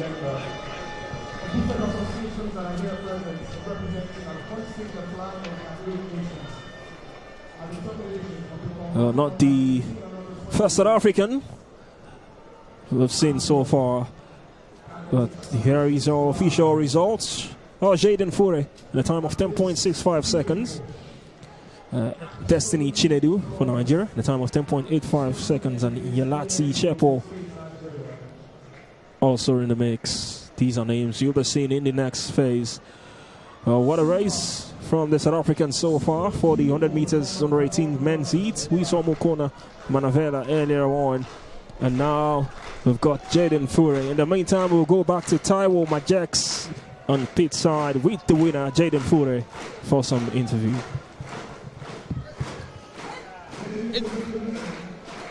It's been a frenetic contest so far here at the MKO Abiola Sports Arena. We've just witnessed the 3rd heat of the under 18 100 meter athletics championship. However, with me, the winner of this 100 meter heat. So far, so good. How would you rate your performance? I'll give it an 8 out of 10. I'm happy. It's one of my faster times, and I'm happy coming out from South Africa as a far flight. I think I did good for the circumstances. Do you think there is one record you might break heading into the semi-finals? I think I'll definitely go faster. With God's will, anything's possible. So yeah, I'm aiming for the record, but what God's timing is God's timing. All right, all the best. Thank you. And it's surely very small to come as far as the under 18, under 20 African Athletics Championship is concerned. And it's back to the guys in the commentary booth. Well, so far, South Africans have really competed well here in Abeokuta for this championships. Well, heading into these events, the mandates for the South Africans were retain the African title, don't give it away. And so far, still early days, it's just day one, but they've been living up to it so far. And they have to live up to it. They've paid lots of attention to this. They've grown really to the highest of heights as far as African athletics is concerned, and they're competing with the rest of the world, so you expect them to always be on that top. 2019 they won it. Kenya came second, Nigeria came third. 2023 Nigeria came second. They also won it again with even more gold medals, and that's what they know how to do, putting everything together. These guys are brilliant, and you will continually give it to them for what they've been able to do so far. Kudos to the South Africans, and also kudos to that man Jaden Foray. His best time before this was 10.73 seconds. Just seen the Zimbabwean guy, the boy, go over. See that? The higher it goes, yes, the more difficult it becomes. His backside just brushed the bar, but it stayed put. So he didn't shift the bar forward. He just kind of almost sat on it. You don't want to call that luck. You just feel that he did what he had to do and was focused on what he needed to get. Great jump again from the Zimbabwean, and that's what you expect. Yes, and he did a height of 2 meters, so now it's getting challenging.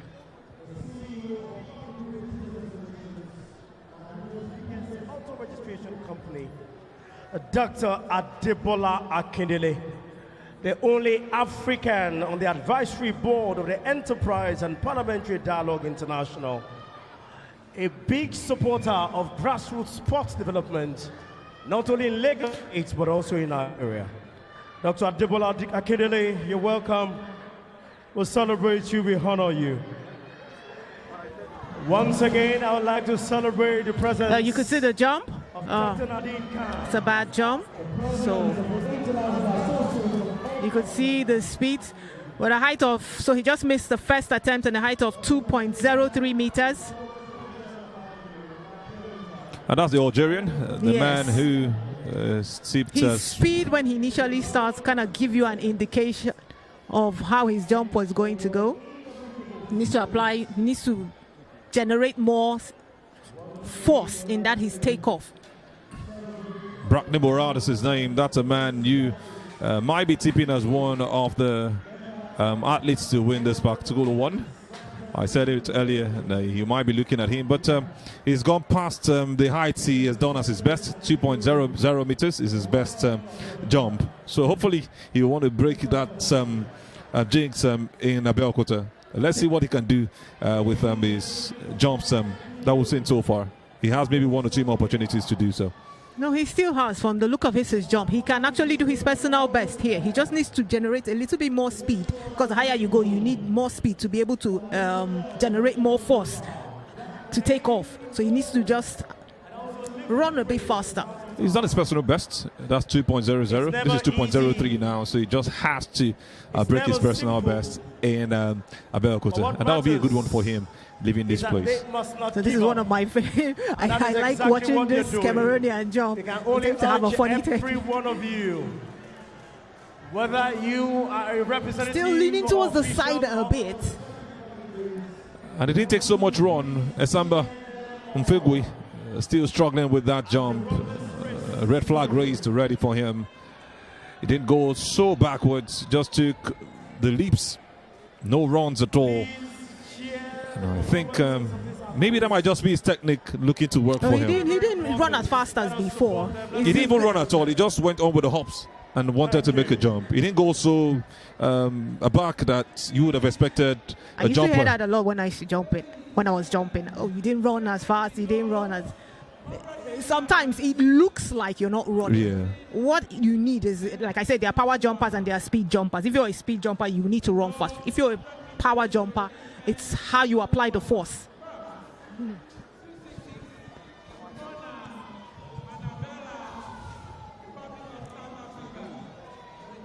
Well, it's been spectacular so far. Ikweiki praise. We're going for his next attempt. It's such a confident young chap.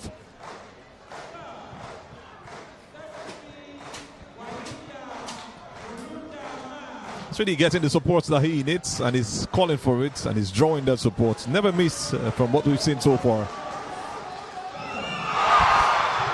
Nearly there, they say.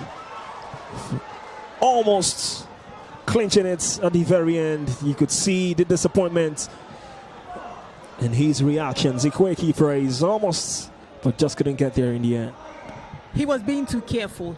He was not as aggressive with his jump as he was with all his other jumps. So you could see him checking. I think he got everything right. You see, the essence of setting your run up is so you don't have to think about it when you're jumping. But sometimes when you get nervous or you reach a height where it's a bit unfamiliar, you're unfamiliar with, you start checking whether you're running, whether your foot is reaching the right place that you marked and all that. So he was checking a lot here. He needs to jump the way he normally jumps. Yes. You see the way the South African jump? He took his normal run up and he went over. That's a young man. He's a raw talent. He's a raw talent. His coach should just, give him a bit of encouragement as to he should just jump. He should stop overthinking it. This is so brilliant from the South African. He didn't move until he didn't cross the boundary. He had lifted himself so well. That was some power jump right there. Really brilliant from him. A great jump any day, any time from the South African.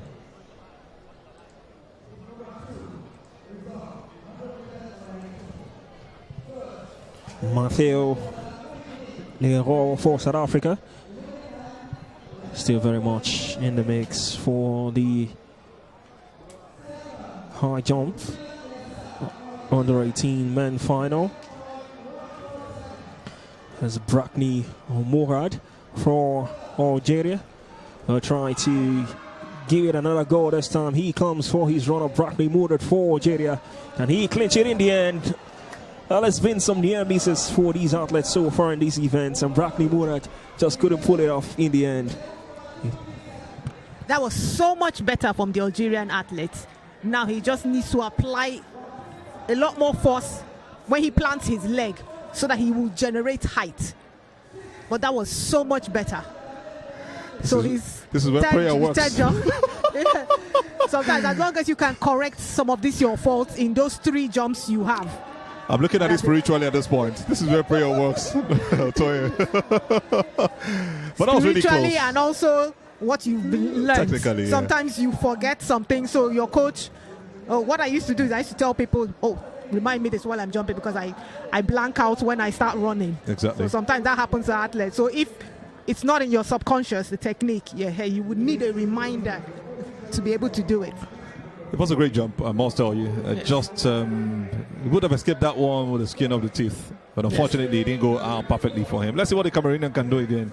He has a similar technique with the Algerian. So he needs to be fast and then apply force. I think he has to get lighter. I think he has to add more pace. The smiles makes you even love him more, the Cameroonian.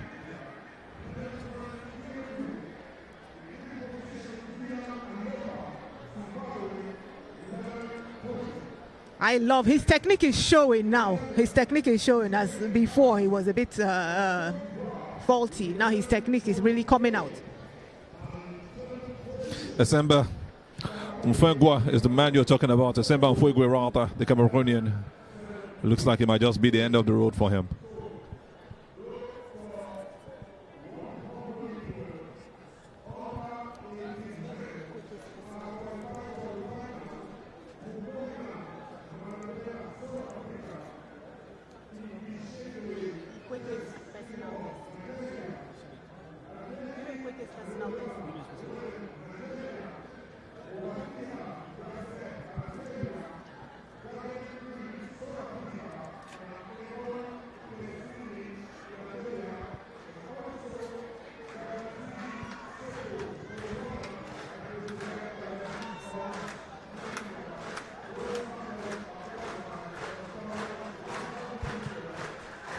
Now we need Ikweke to jump like he has been previously jumping with the aggression.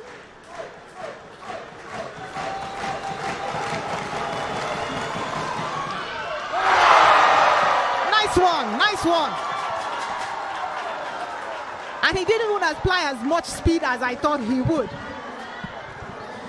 Great jump from Ikweke Praise.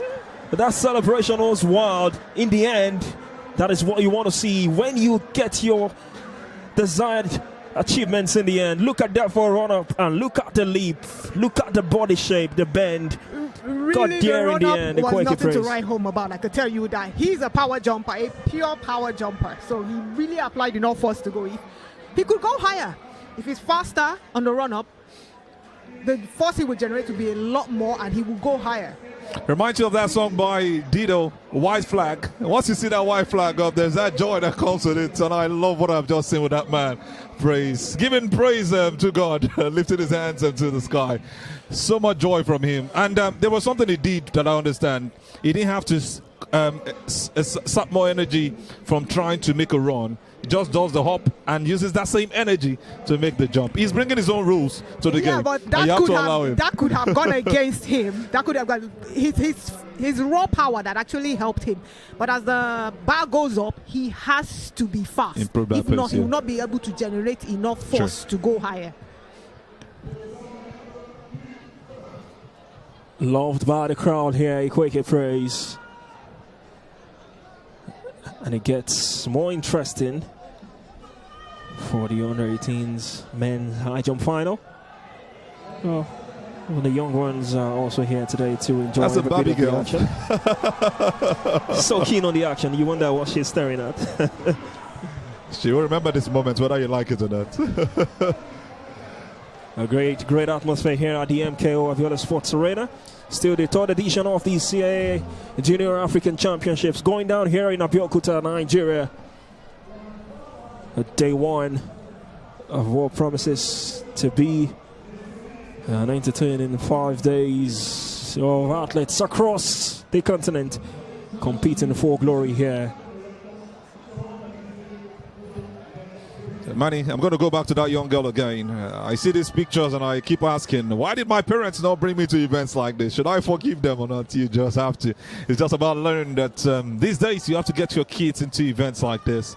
It paints that mindset and it gives them that subconscious that there is something like this existing. And it's not just for people who stay close to the stadium or for some special people. She's had the experience for the first time. And I love that thing about sports. It gives you that exposure. It gives you that confidence. And I'm sure Otonye must have had that experience even before getting into the event. You must have been in the stadium from childhood. Yes, I did. We'll talk about that later. Right now, we have Ikweke jumping and we want to concentrate. So it's not about me, it's about him. And that's the young man, Ikweke, looking to jump again. The bar has been raised. Yeah, looking to do something better than what he did now. It's 2.06 meters to jump.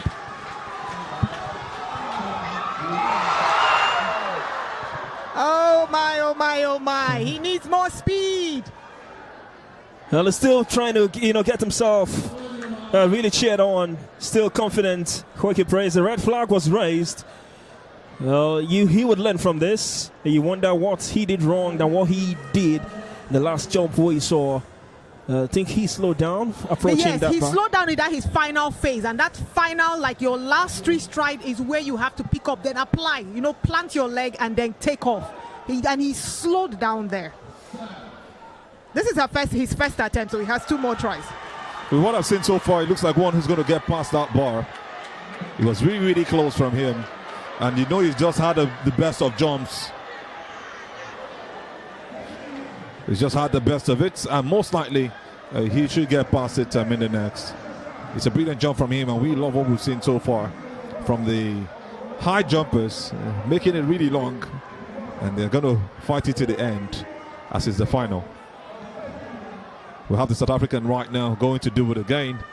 He's got some good jumps earlier, and he'll be looking to do it even better this time around. The only South African in this event has really been a great challenger to the others, and it's made it look easy, made light work of most of the jumps from the start, and he'll be looking to do even better than he did before now. Now Mateo is taking his first attempt. Nice one. His first attempt at 2 meters and 6, 2.06 meters. Mateo Leroux from South Africa. It's just giving us a perfect jump. Still very much in the mix to clinch the result here for this high jump event.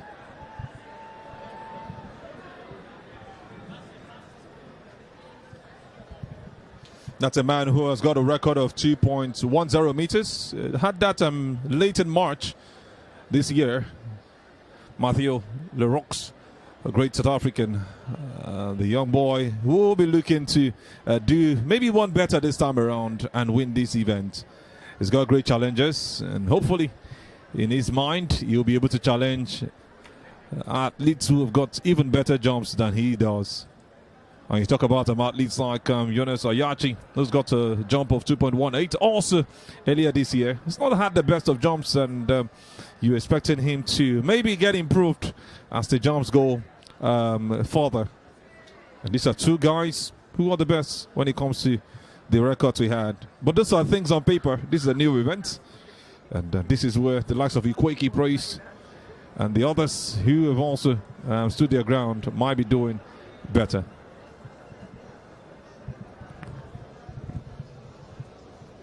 Well, so far, they've loved every bit of the action on the home crowd. Maybe some of the thanks to this man, Ikweki Praise. We've also seen Nigerians coming up tops in the 100 meters heat. The atmosphere has reached fever pitch. Some of the best tomorrows are here today. Some of the biggest names of tomorrow's athletics in the continent of Africa are here today. You just can't help but love his smiles and his confidence. He's going for it again, Ikweki Praise. Drawing all of the support he can get. And that's the beautiful thing about this game. You have to draw it. And he screams them to the skies. Ikweki Praise, beat number 215, 2.06 meters, Emos. Ikweki Praise comes forward. This wasn't his very best. This is where your technique kind of shows you off. His technique is really nothing. He needs to work on his technique, and the higher you go, if you are not technically sound, then it starts to tell on your jump. He's still not, those his last 3 strides, he's not fast enough for those last 3 strides. He needs to run, what we call run through. He should stop checking, he's checking. Should be doing better. He has just one more jump to go. The only Nigerian representative for the high jump, Ikweki Praise. He has to do better. He did it in the third jump for the 2.03 meters. This time around it's 2.06. Can he do it at the third again? And that's the question that remains to be answered by the athlete.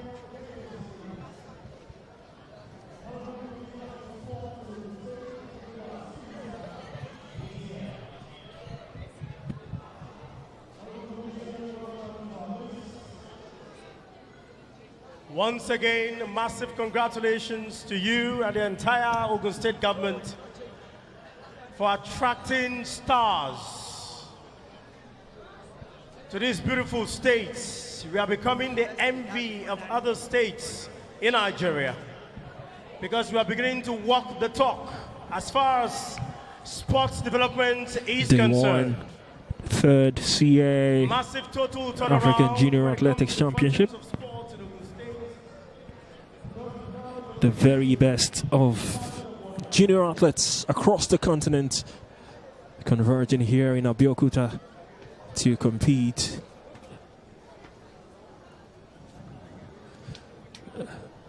This is a championship that's got all it takes to produce Africa's future stars. These names competing for this championship are names you want to take note of and keep an eye on in the future.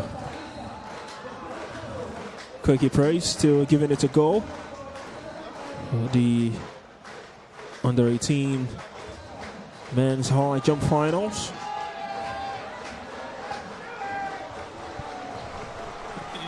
Here he comes, Ikweki Praise. Can he get it this time? No, he couldn't. His right arm letting him down in that instance. Disappointment there from Ikweki Praise, but in the end, still getting the support of the crowd here, and he applauds in response. It's the end of the road for him. 3 jumps now, none going past 2.06 meters. So he has his best as 2.03. Painful one. His leap was poor.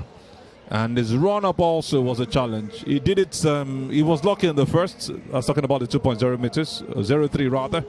He was actually fortunate, and this time around it didn't work out as planned. He saw the way he took off his beep number, showing his anger with not qualifying past the round.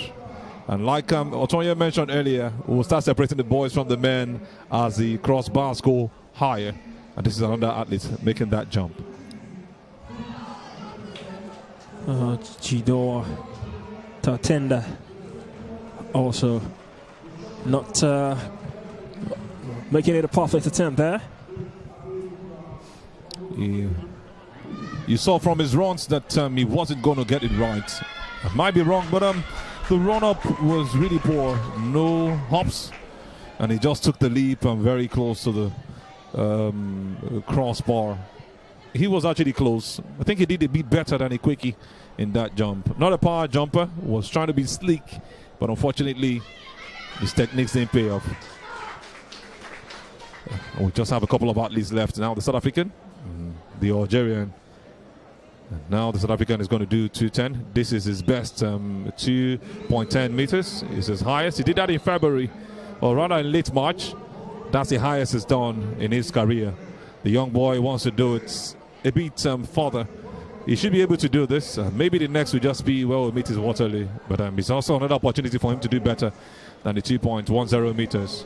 It's going to be really tough for him. But give it to him. He's been able to hold his ground and show what South Africans are made of in high jump.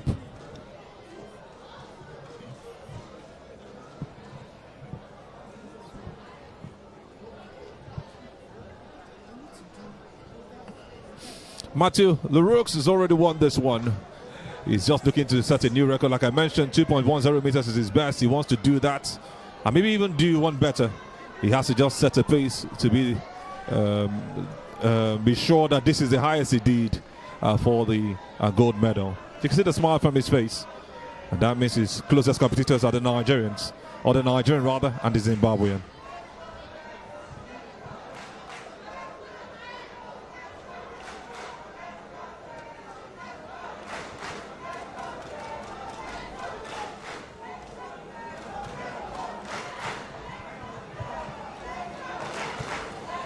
Matteo Leroux ready to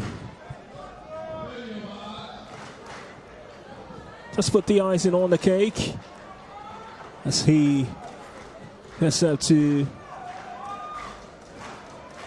make his attempt.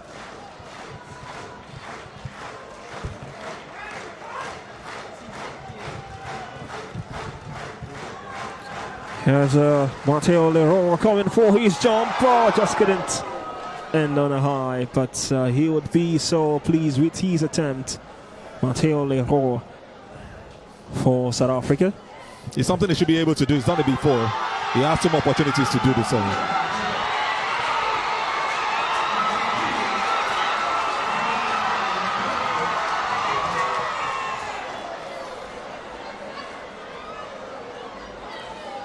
In the meantime, we've got the 100 meters under 20 men's heat going down, and these athletes continue to prove and show their mettle on the tracks. We saw the under 18 100 meters heat earlier on. The under 20 now giving it a go. 4 heats to come your way.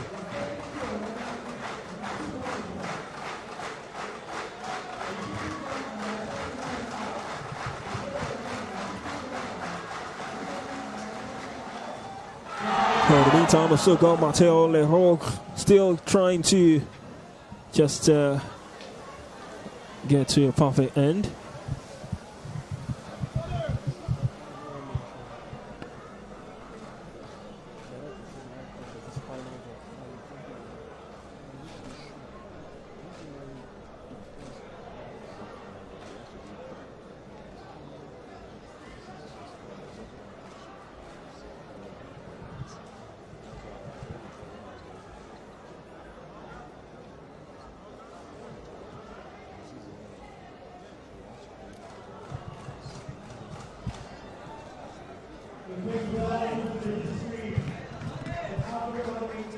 Athletics Championships.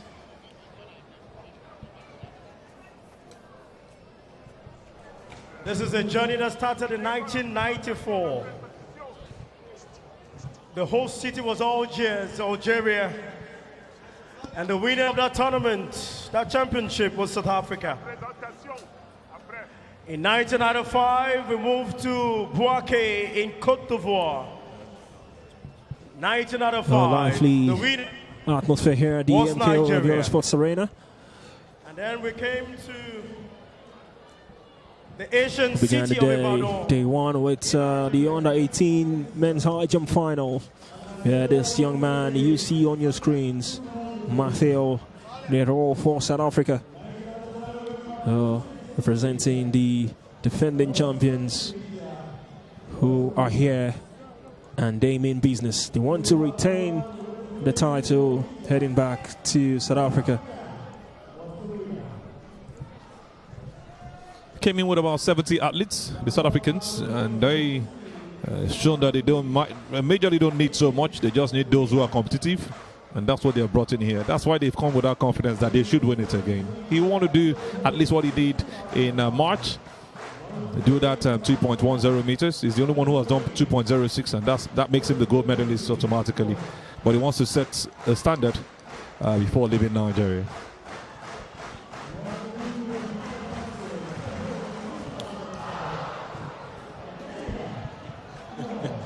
Well, he wouldn't be too pleased when he take a second look at that one.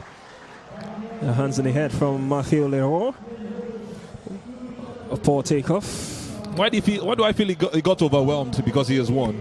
And I think he had to relax a bit. No, he set the height at 2 meters 10, so it's his personal best because he's already won. He has a personal best of 2.10.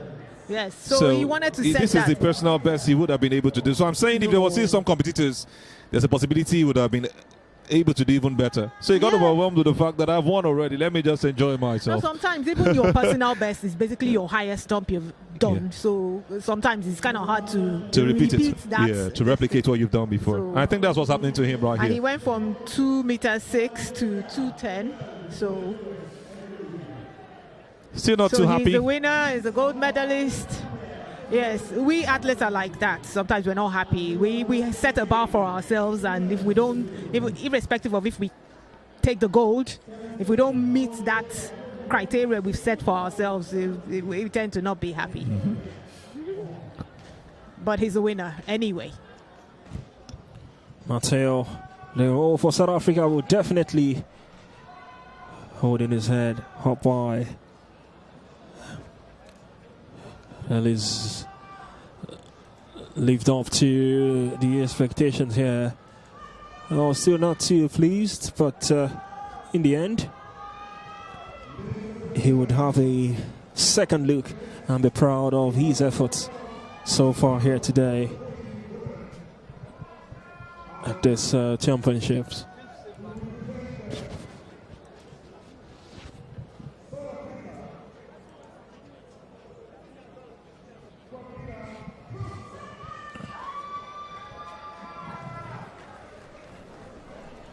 Just to remind you of what we saw in 2023, it was South African that won it also for the under-18s.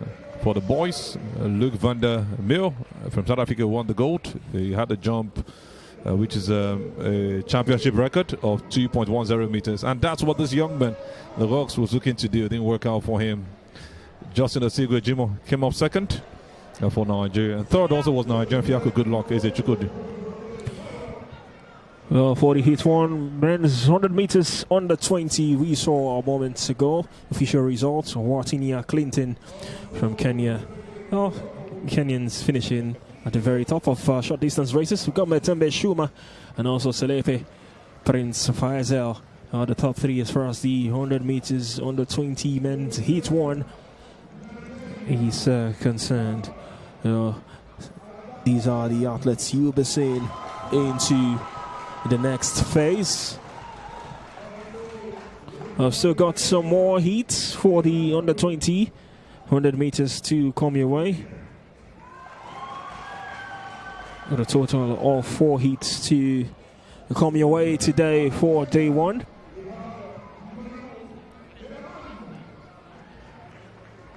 And now the athletes on the track getting ready for the next heats to get underway, who will be making it to the next phase.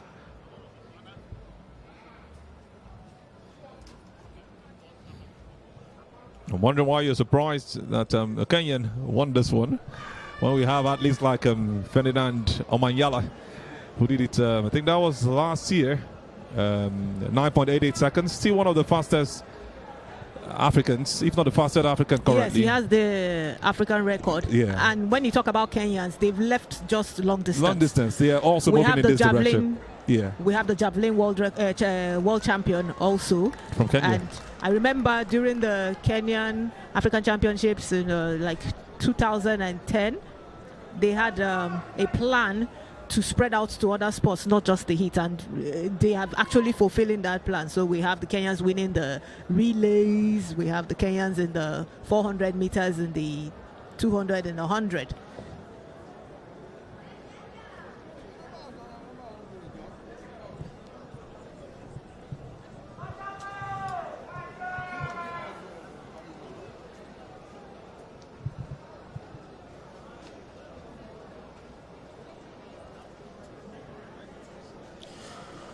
Your start list for the 100 meters, heat 3 for the under 20s. Malik Thiembeng, a run from lane 1. Donald Clovitz Yapi, a run from lane 2.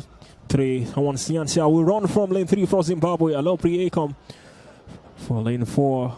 Waza on lane 5. Walid and Addison Ranford on lane 6 and lane 7, respectively. We wait to see what the outcome will be for this third heat.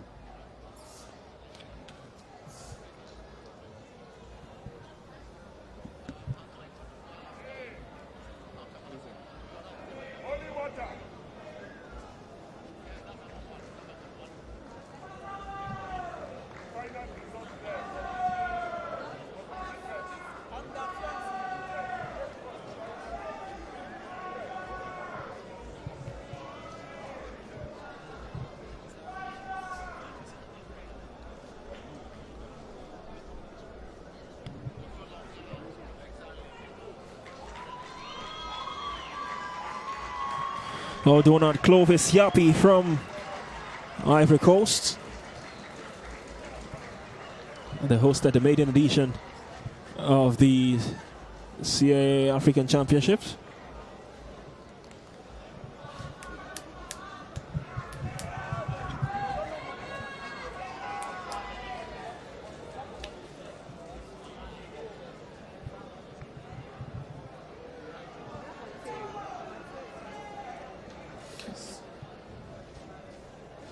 That's the Botswanan athlete, Matakule Waza, also looking very poised.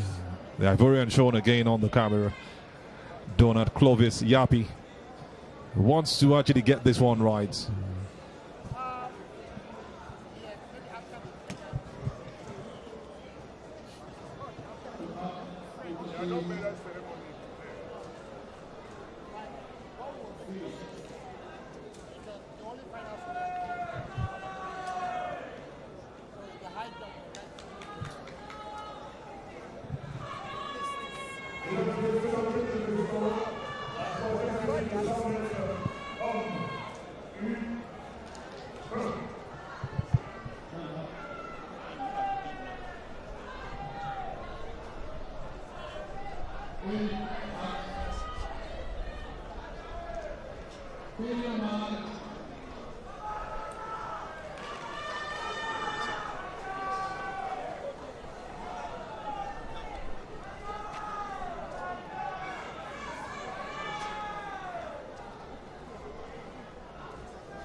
Here we go.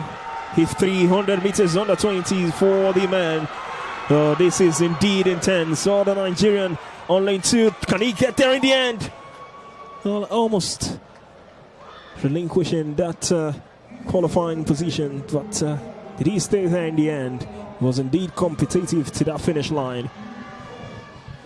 The time of 10.18 seconds. 10.82 seconds rather. Looks like Malik nicked that one, the Nigerian. He slowed down towards the end. Just to see a recap of what exactly happened. Strong competition. The Botswanan came up really strong once he crossed the 50-meter mark. And the Ivorian also. It was a strong competition. And it's just looking like the Ivorian crossed the line first. It looks like the Ivorian actually won this one. We'll wait for confirmation. Donald Clovis Yapi looks like the one who has won it. And you can see the Nigerian Malik standing by the mascot. in some celebration.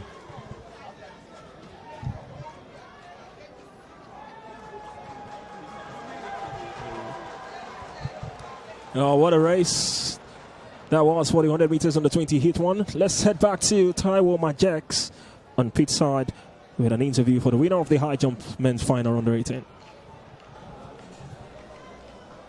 All right, we're still live here at the MKO Abiola Sports winner, and I have here with me the winner of the men's under 18 high jump, Matteo Leroux. He's South African. Quick one, your routine was amazing. You finished with a record 2.06. How was that? It was amazing. The feeling was amazing though. The jump, I could say I was a bit nervous about the jump because the mat wasn't on its perfect touch, but it's fine, you know. I liked it. But of course, you were able to emerge victorious. How are you feeling right now going to the next one? I felt positive going to the next one, but after the 3 fails, I wasn't so disappointed in it, you know. There's always a next time, and I'm first. I made a gold medal, so I'm glad I'm here, and I'm glad I participated, you know. All right, congratulations, Matteo. All the best in the future. All right. Oh, Matteo Leroux, the winner of the under 18 men's high jump final. You wonder what Taiwo Majaks will be feeling. The third South African he'll be interviewing. That tells you how they've done well so far today for day one. Oh, we've got the results of the 100 meters under 20 men. The heat 3.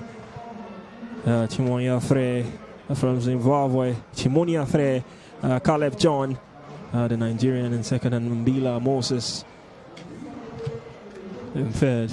Just the result of the heat 3 for the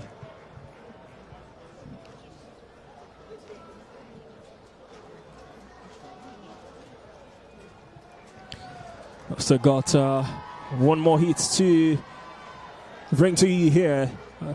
The beautiful MKO Abiola Sports Arena.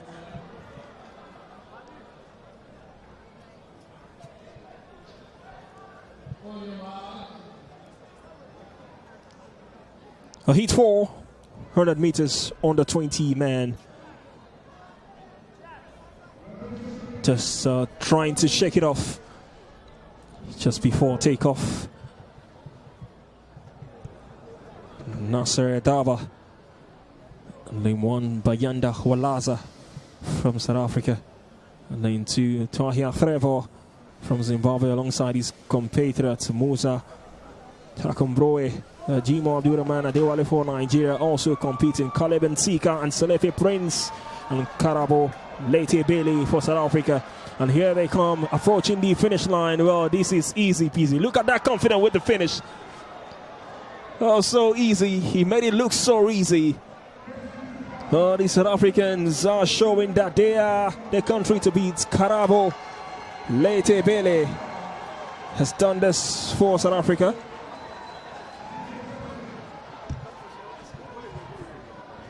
These guys are just top class, and look at how he went past everyone from the middle. The pace from the start tells you, he looks by his side, just at the 50-meter mark, and slows down towards the end of the race and just tells them, we've done this right.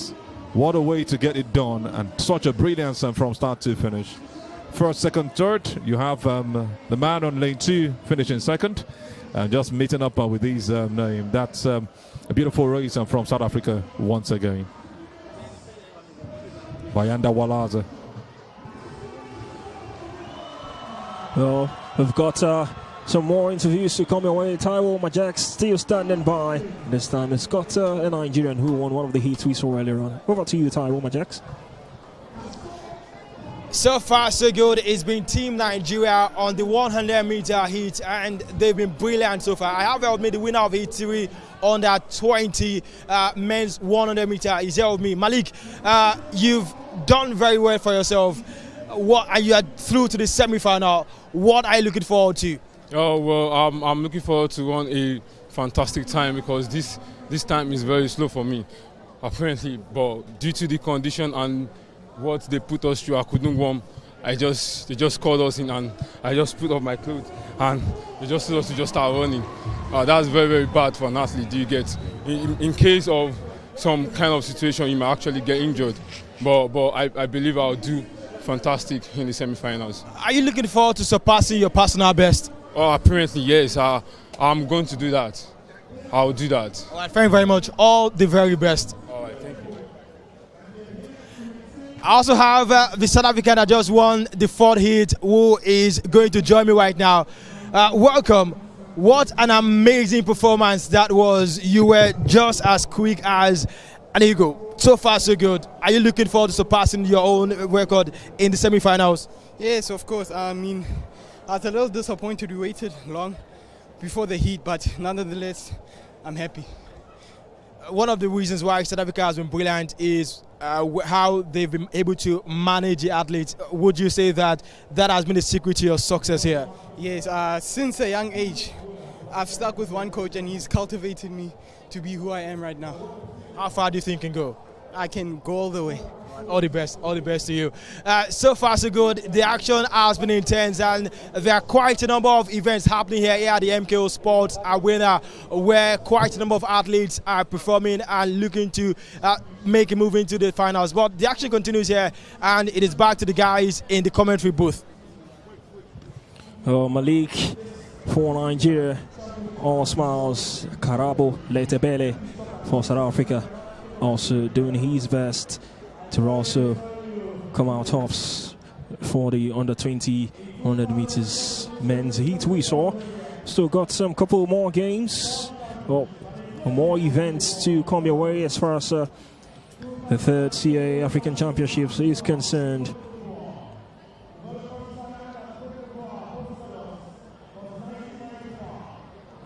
A spectacle that has been brilliant here so far, and on to a lively first day of proceedings here. Oh, so far, we've still got more to come, but from what you've seen so far from these African athletes, I mean, I know it's still early days, but I would always want to put you in the sport as a, does this whet your appetite for the next 4 days of this championship? I think it's just, it cannot be better than this for me. It's really lived up to standards. Athletes coming out at their best. Shams showing that they still got more to offer. And this is just, we've seen high jumps and 100 meters heat for both under 18 and under 20 men. I tell you, it's really watered my appetite. And anyone watching from home, any part of Africa, will be really happy with what they are saying. Whether your athletes are doing well or not, you're happy with the fact that there is huge competitiveness and there is still more to offer for these very young guys. Some of them are 16, some 17, some 18.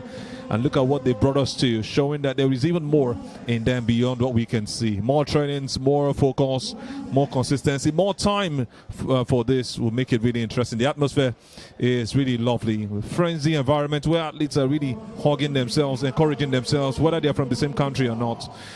They are just for one game. Athletics is the name, and that's what we are really happy about. I'm glad I am one of those behind the cameras, doing all of this, and behind the microphone actually, doing all of this, and it's really been fun for every of these athletes. Well, we've got the women's 100 meters under 18 heat 1. Well, we've got the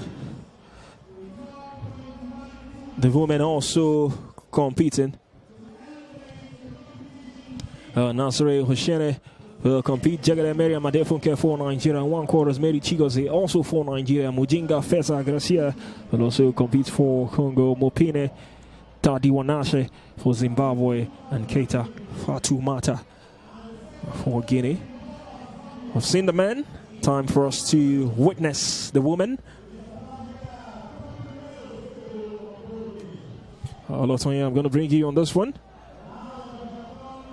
I've got the under 18 women's heat 1. What are your expectations? For me, what I want to do is really watch. You see, this is the heat.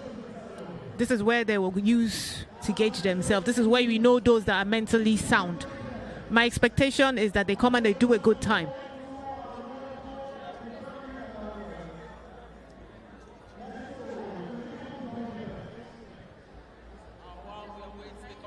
of a triple jump event. I want to draw your attention to the next track event. The first another event, and that is really going to be mind-blowing.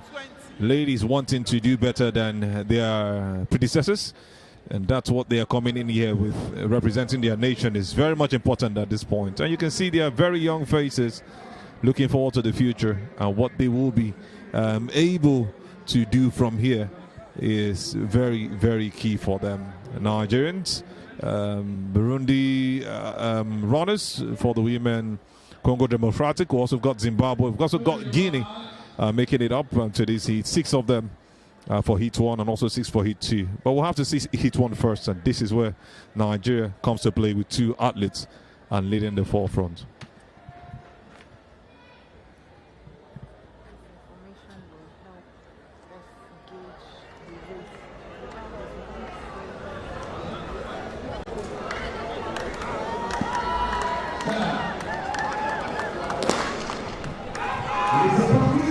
The first heats for the women. It is the under 1800 meters. Jagade Miriam for Nigeria has clinched this one, and it's a landslide win. Clearly no match for our opposition. She's done it in a time of 12.13 seconds. Jagade Miriam Adefunke for Nigeria. A quick race she had right there. Took off from the start. Not really on her toes, but I think she just knew what she wanted and drew past every other person, even before the 50-meter mark. She was clear she was going to win, and left every other person behind. This is really landslide.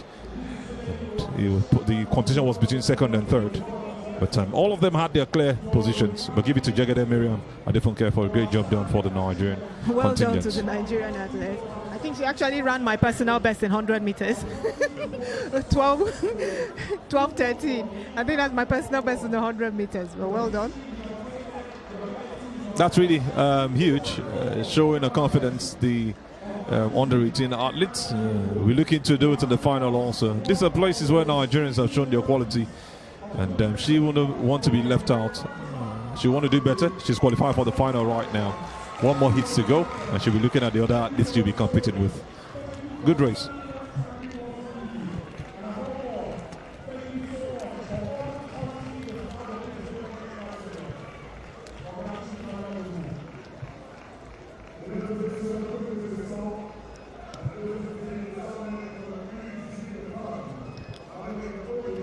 It's in heat 1.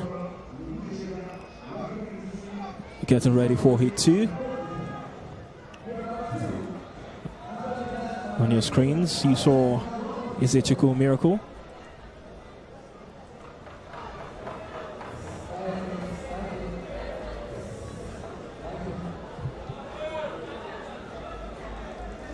Just going through their paces before takeoff.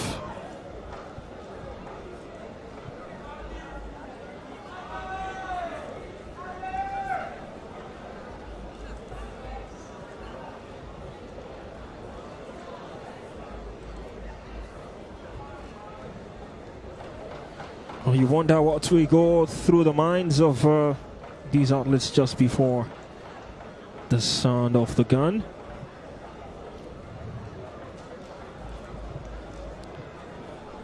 Official confirmation of the heat 1 we saw. Jagade Miriam Adefunke Bukama Gladys, and also Dakwa Janet Kwateng in the top 3 positions.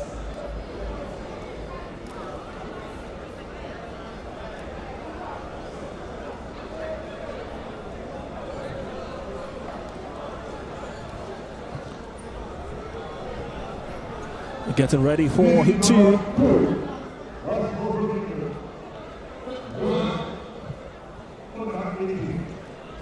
All looking keen and ready to show themselves.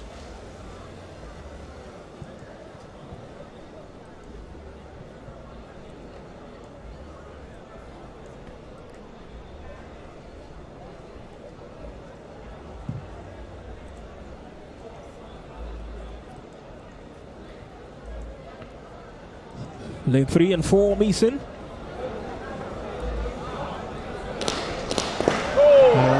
start spotted.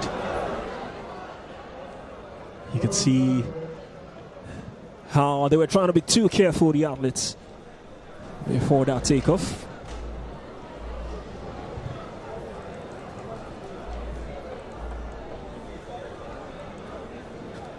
The false start seems to have come from lane 1.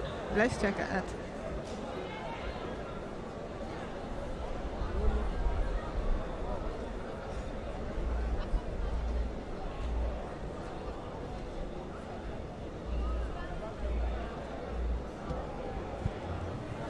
Well, just a second look. So wait to see what the confirmation will be from the officials.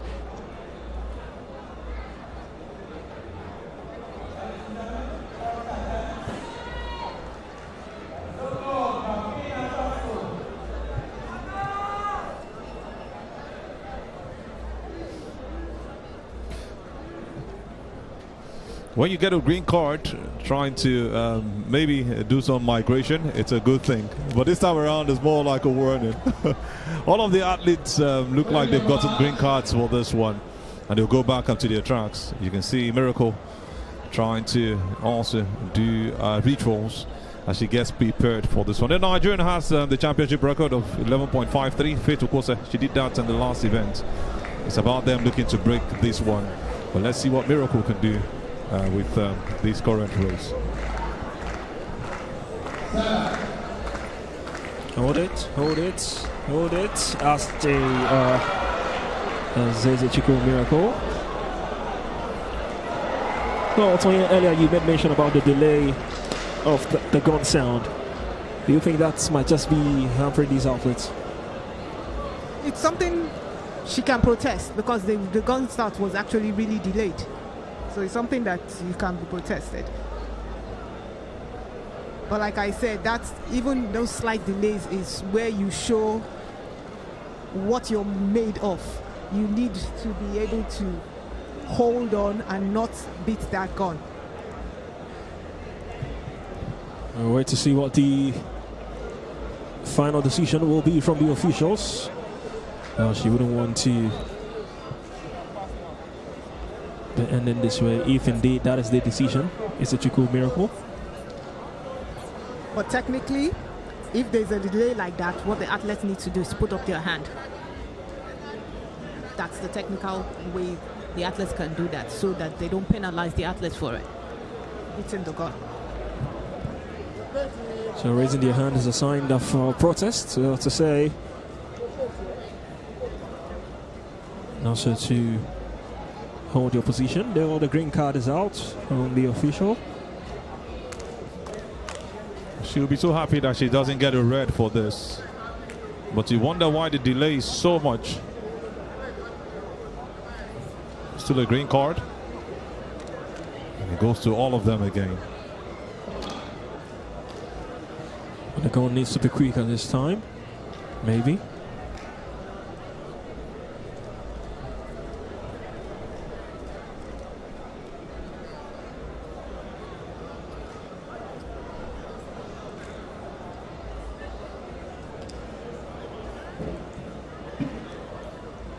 Back on their marks. And here we go. Hit 200 meters under 18 women. The third CAA African Championships here. Well, there's a Chukwu Miracle clinches it in the end. Well, in the end, she got there after the delays. There's a Chukwu Miracle. We'll go on to the next phase. And indeed, she has represented really well. So take a second look from the start till the finish. A brilliant run from the start. Looked a bit slow. Put all the pressure behind her. Outpaces the others. Creates that huge margin. And she slows down the beat towards the end. Running a time of 11.80 seconds unofficial. Looking forward to seeing something better. She looks like one who's destined to win this one from what we've seen so far from the two heats. But it was a beautiful race from that lady. It's a Chukwu Miracle.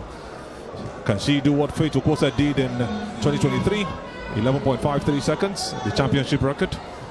Or she can even do one better, because there was still more she could do, but had to slow it down because she was so confirmed that she was going to win this heat. Ezechukwu Miracle for Nigeria.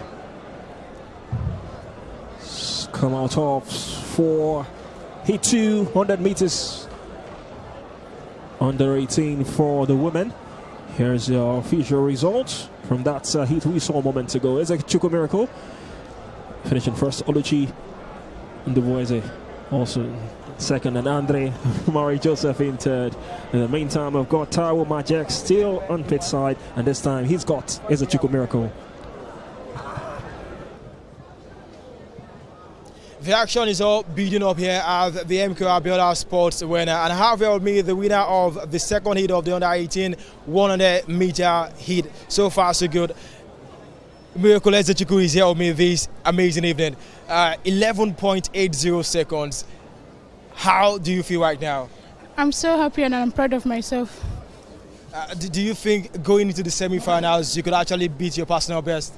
Yes, my personal best is 11.6, and I'm looking forward to 11.54. All right, wish you all the best. Thank you. Well, there are quite a number of events still happening as far as the Junior African Athletics Championship is concerned, and we are set to witness even more here at the MKO Abiola Sports Arena. But it's time to go back to the guys in the commentary booth, who will serve you more of the action.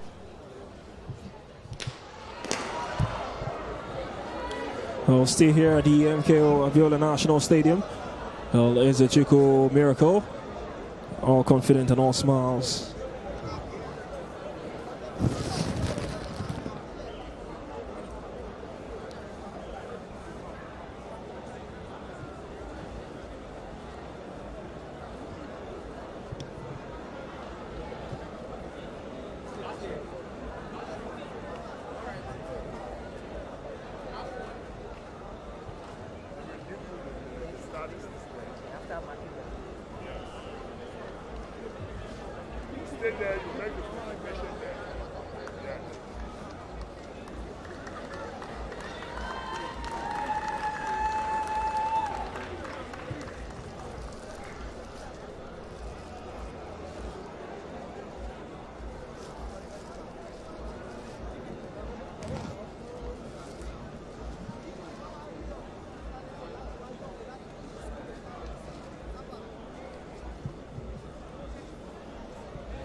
I've seen two heats, 100 meters under 18 women.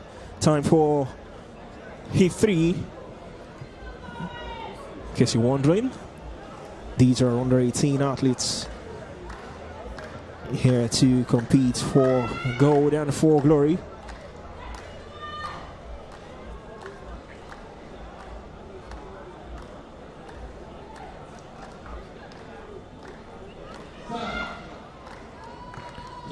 Just 5 athletes on the track, then 4 and 5 missing. Also for the athletes from Nigeria are making their mark in this heat. This is a landslide. What a distance this is.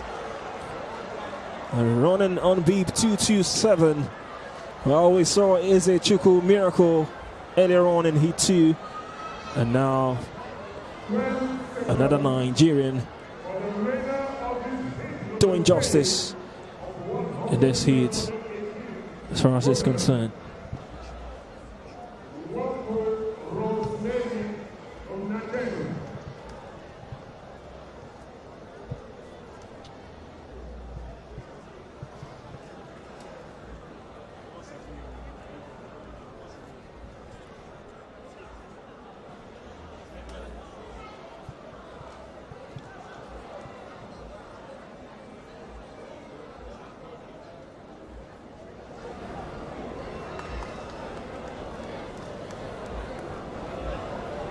That's Nwankwo Rosemary Chigozie doing it again for the Nigerians. 3 Nigerians winning their heats for the 3 on the 18 women 100 meters. Beautiful race again. She does it with the slowest of times, unofficial 12.00 seconds. We'll get to confirm that in a bit. Or maybe 11.99 seconds for that lady, Rosemary Chidozie here. She's done so well as a junior athlete for herself, going past the Zimbabweans, the Botswanans, the Ugandans, the Burundian, and also the other athletes that have come to this event. Oh, Nigerians also leaving the mark as far as the heat is concerned. Confirmation of the results. Nwankwo Rosemary Chigozie just doing justice there to that 100 meters heat. Ribahiro Kirabo Kemigisha for Uganda finishing in second, and 1 second. Precious for Zimbabwe finishing in third. Let's go back to Taiwo Majax, this time with the winner Nwankwo Chigozie Rosemary. Well, still live here at the MKO Abiola Sports when I'm here with the winner of the women's under 18 100 meters, Rosemary. 12.00 seconds you ran here. As far as this heat is concerned, what are you looking forward to in the next round? I'm looking for a better time, a new PB. That's what I'm looking for. Do you think you can go all through to the finals? Yes, by God's grace. All right, wish you all the best. Well, we are seeing a demonstration of Nigerian excellence as far as the 100 meter weight is concerned, and so far so good. In 3 heats, we've seen Nigerian female athletes really show their dominance here at the MKO Abiola Sports. So when I steal the under 18, under 20 African Athletics Championship, I'll hand you over to the commentary guys at the commentary booth. The action continues. Beautifully done there by Taiwo Majax on pit side, just getting the pulse of these athletes as they get to compete in their respective races. The Nigerians also doing their very best to make sure they progress into the next round. Well, I will see some of the athletes giving their best. Well, some put their bodies on the line, pulling hamstrings, for taking in this race. Tells you that it takes more than just competing to make sure you stay through to the course and also to the very end. Nigerians showing dominance, showing you what they did in 2023, looking to do it again. I mentioned names earlier for the under 18 women. It was Faith Ukwosa who set a championship record in 2023. She won the gold medal. And we also had Justina Tiana Yapobeya, who also won silver with a time of 10.55 seconds. South Africa came third in that under 18 for women, and it's just showing you how much Nigerians dominate events like this. The challenge now is continuity, but we have to focus and enjoy what they've got. And it looks like Nigeria most likely will be winning gold in 2019, the first of its kind. It was South Africa winning, and it was Miyandi van Steden winning it for South Africa with a time of 12.00 seconds. Just almost what we saw with Chigozie in the last race. So it's getting really interesting. We also know that Jalaika Bajinka won the silver medal in 2018 for Gambia. 2019 actually, then Nigeria came third. Praise Ofoko for Nigeria, running a time of 12.02 seconds. It's an interesting race we've seen so far, and I love the blistering paces we've seen, even though they've not been able to come closer to what we expect of African athletes who are looking to compete on world standards. That's the next thing they'll be looking to do, but we'll just want to cut them some slacks because they are just at their teenage years. They're still girls, and most likely we'll see the best of them as they grow old. We're still very much live from the MKO Abiola Sports Arena. Late into the evening as we go under the floodlights. Still the third CA African Junior Athletics Championship, the third edition here in Abeokuta, Nigeria.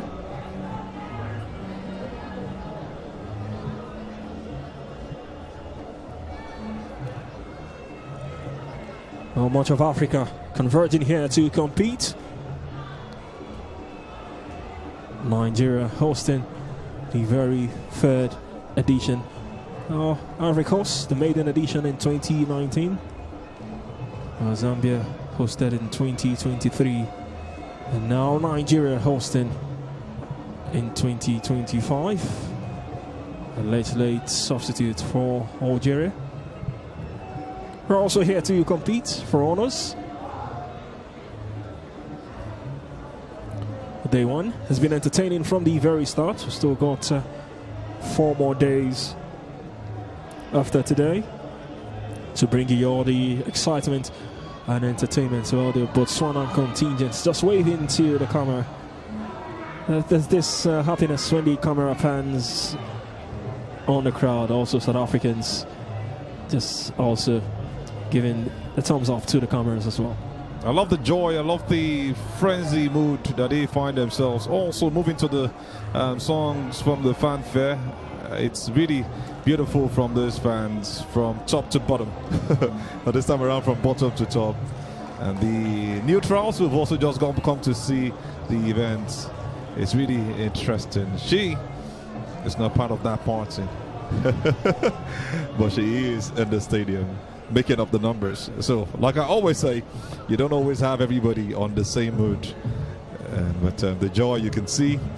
And I was expecting that. I was waiting for it. You always know that smile was going to come. The whites don't joke with the cameras. They are always in that mood once they notice that the camera is on them. And you just want to put that camera on them. This one is shy. This one is shy. Exactly. That's what we are. We are the shy types. I love them shy, Mano. I don't know about you. I wouldn't want to go into that. You're always running from this conversation. Emmanuel is not shy. He is the reserved one. And I tell you, it's always a brilliant thing any day, any time. But I love the fans. I love the athletes. The joy is palpable. Let me steal Emmanuel's English at this point. It's really a palpable height of joy at this point. Lovely stuff. The young, the old, everybody is happy. And you must give it to the South Africans. Oh, beautiful so far. The atmosphere is indeed lively. Well, it started with some light showers towards the evening, but this atmosphere, this crowd, they've stayed through to the action. They've stayed glued to the action. Not just Nigerians who are here today. We've also got the African contingents who are here from different African countries here to enjoy every bit of the action. Well, what a day this has been so far, and it's been wonderful. These athletes have given their very best, and also they are very, very happy to be here today. Well, Nigeria, like I mentioned all along, this is going to be really, really wonderful for Nigeria hosting this event. I mean, stepping up at the very end, and with facilities such as this, you know, stepping up to host this event. A big boost for Nigeria as far as our sports is concerned as well. It just took a couple of months to make this happen, and you can see what the athletes have been able to make out of this. I love the quick response from the AFN. Give it to the DG, Bukola Lokpade, and also to Tonobo Kokoa. All of them have just made sure that these things have worked out perfectly, and that's the joy I love to see any day, any time. Emmanuel, it's a great event from start, and we hope he's going to continue in that form to the end, like we saw with the National Sports Festival. Azu, I don't know between both of us who looks better on TV. It's always you, bro. It's always you. It's always you. I'm going to push this one to you. Are you trying to stay humble now? Okay, I think Otoye is the queen, and she just needs a king, and I think you will do better. Well, I'll tell you so far, Nigerian youth. I hope you've enjoyed the action so far here at the MKO Abiola National Stadium. Come on, track and field is my home. Track and field is my home. So far, so good. It's really lovely watching the up-and-coming talent. Although we still have people here that have actually won Olympic medal when they were still in high school. So, like we said before, even among the boys, they are the boys. And that's something that gives some level of seriousness. You don't see yourself as too young. If somebody could win an Olympic medal from a high school, then you can also do the same. But like I always say, I wouldn't want to put myself under unnecessary pressure. But at the same time, it's a standard that has been set. And if you do it, If somebody has done it, it doesn't mean you also cannot do the same. And I must also encourage, give some applause to the fans and also the athletes. You can see the Algerians, the Moroccans, not also left out of this. Yes, the Ethiopians, the Tunisians, the Cameroonians, and all of them. We've got the high jump under 20 women's final to come. Rovindo Rafene also competes for Zimbabwe. Ajabawa Frances for Nigeria. Ayuba Orahachi for Nigeria. Baro Hana for Burkina Faso. Mia Davel for South Africa. We've got South Africa who won the under 18 for the men we saw earlier on. Tete Philip Oja for Ghana. And Zach Hanna for Egypt. And Sibanda Ruwimbo will compete for Zimbabwe. We've seen the under 18 men's final for the men. Now for the under 20 women's high jump. So the joy and the smiles once they introduced the Nigerians, looking so happy. And the South Africans also not left out. Lanky, beautiful lady, very much ready for this one. What a smile from the Algerian. Very much ready for this event. And every other athlete right here. The South Africans showing a swag. I'm telling you that I didn't just come here to compete. I've come here with also my steez. This is all the joy that you see from these young athletes. They make the event even more lightened up. Yes, and call me biased. I think track and field have one of the most beautiful athletes in both men and women that you see. So now, and we're now going to the high jump women. Let us see what they're made of. We have two Nigerians representing Nigeria. Just like we saw with the men also. We saw the quickie and also saw the Modo. These are two guys who are who did so well. One actually better.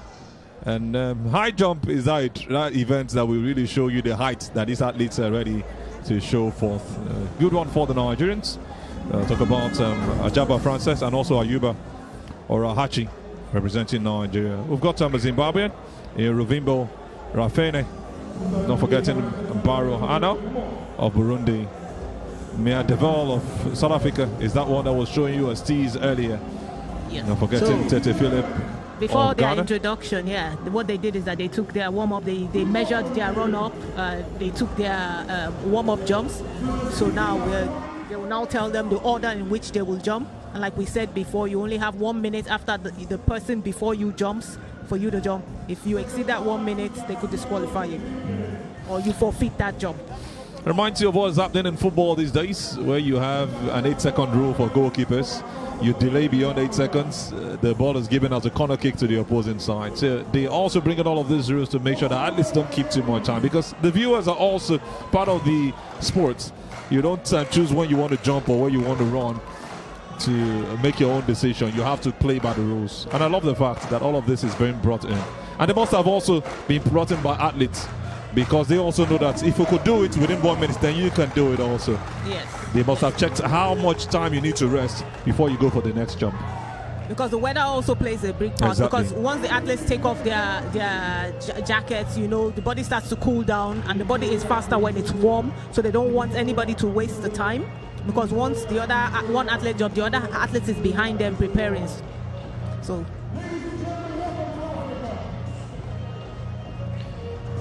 Well, it's looking like Sibanda Ruwimbo will be getting us underway. Sibanda Ruwimbo, and not the best of starts.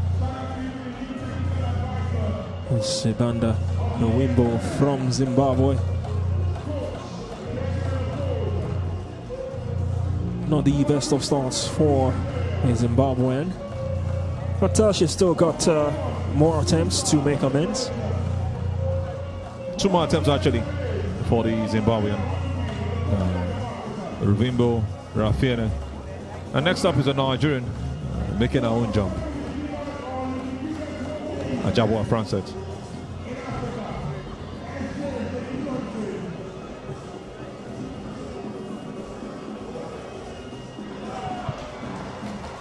Well, Ajabawa Frances, and that's some way to start. perfect jump. Maybe not her very best, but she nicked it in the end. Ajabawa Francis. Sometimes you can see certain things that the athletes do that make them have to. Now she's going, take her jump, side. Nice flopping. We have Ayuba. That was a nice jump. Good technique. She might still need to apply more speed the higher the bar is raised. I was going to say same for Ajabawa Francis. Didn't look like it, but with what we saw with Ayuba or Hachi, it was a brilliant jump. The bar is still very low.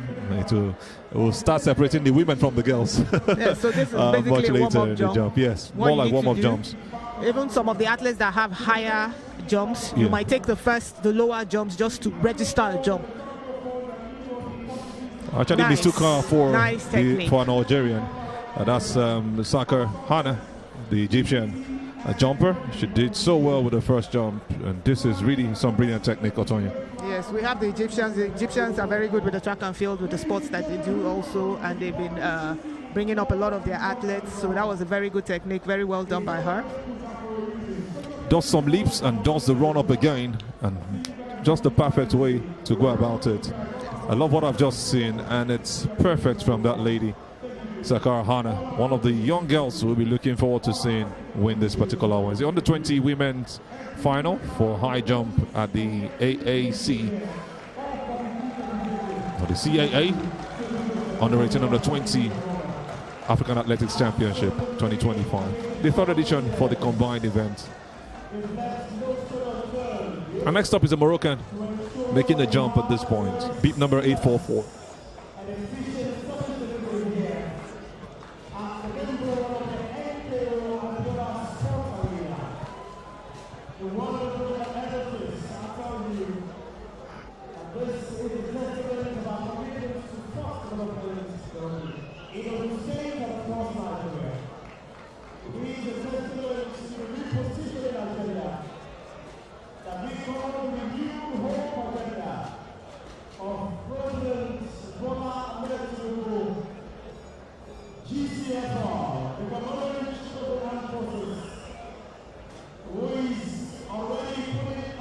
Could the bar have been too high for her, Otonya?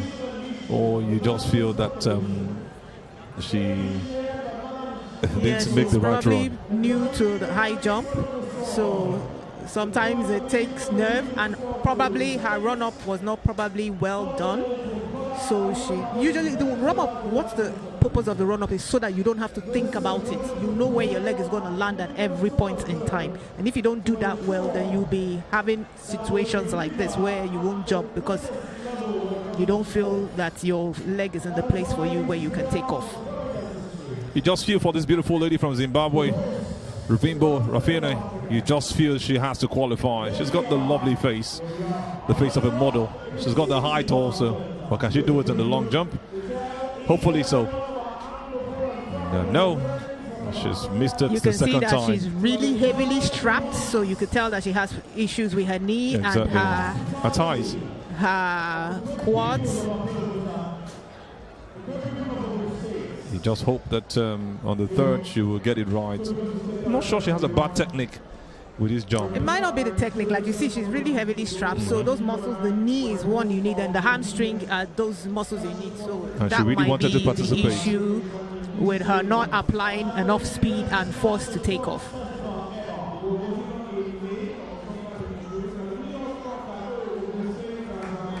And the Moroccan finally gets it right.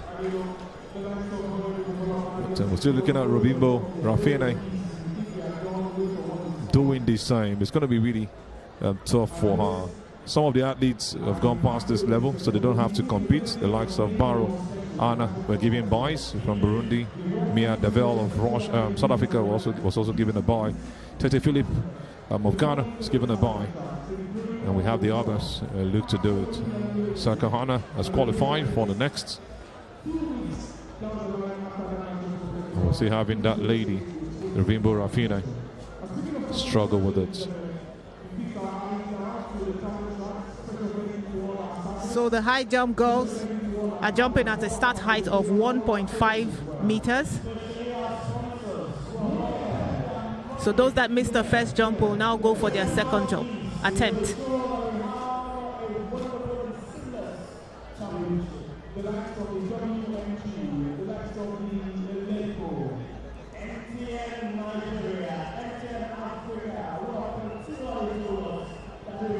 It's going to be the last opportunity for that lady, Rafine, the Zimbabwean. She's done it twice.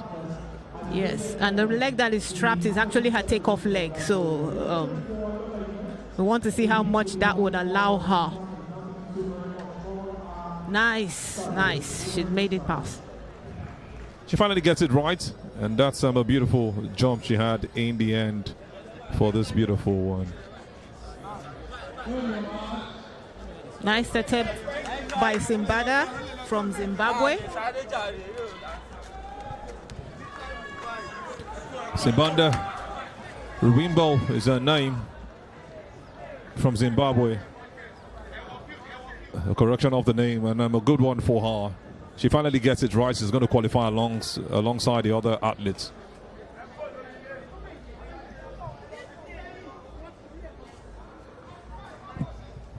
Oh, still got more heats, 100 meters on the tracks.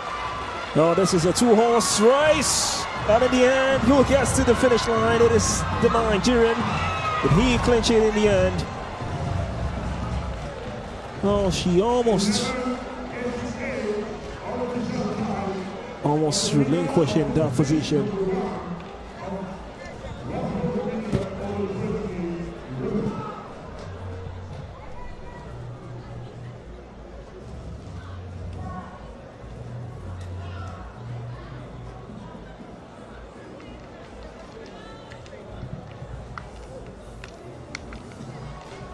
Beep number 952, the young Nigerian,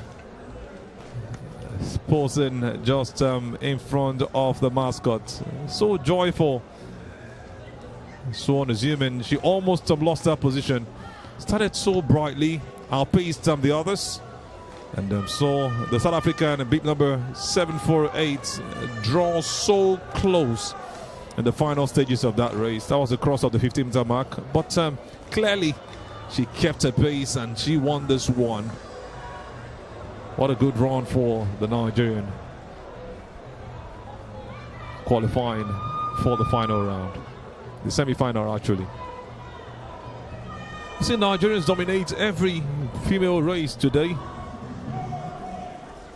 All the races for these guys have been won by Nigerians, the females we've seen. And it's time to move on to the high jump again.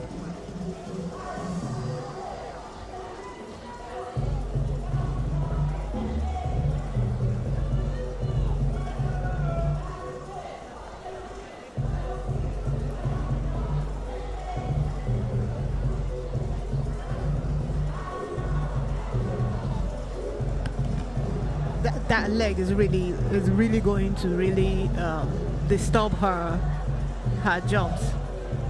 You can see she's struggling a bit with that. So we moved a bar higher, 1.60 meters for Simbanda. And she's really heavily strapped, both hamstrings and her left knee. Simbanda Ruwimbo will struggle. Two more attempts, and it might be win or burst for her. She needs to get along the other athletes, and she's done it in quick succession.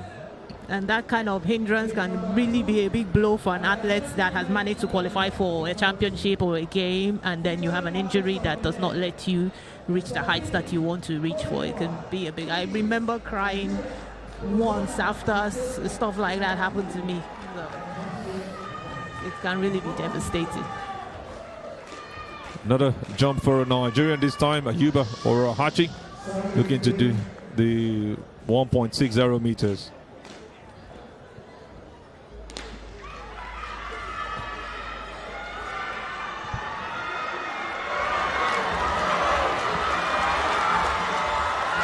Ayuba, she did not apply enough force on that takeoff to be able to generate enough height.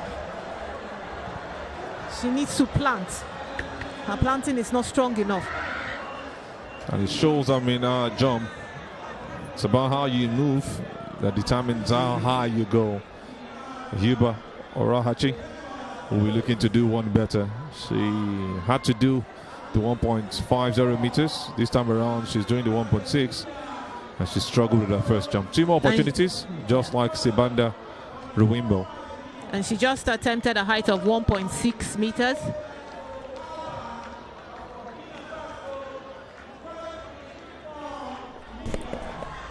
We have the South African just go over the jump.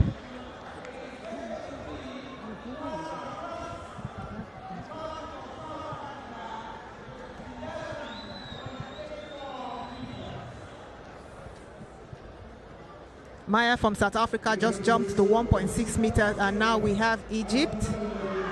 Nice. We have Hannah from Egypt, go over 1.6 meter also.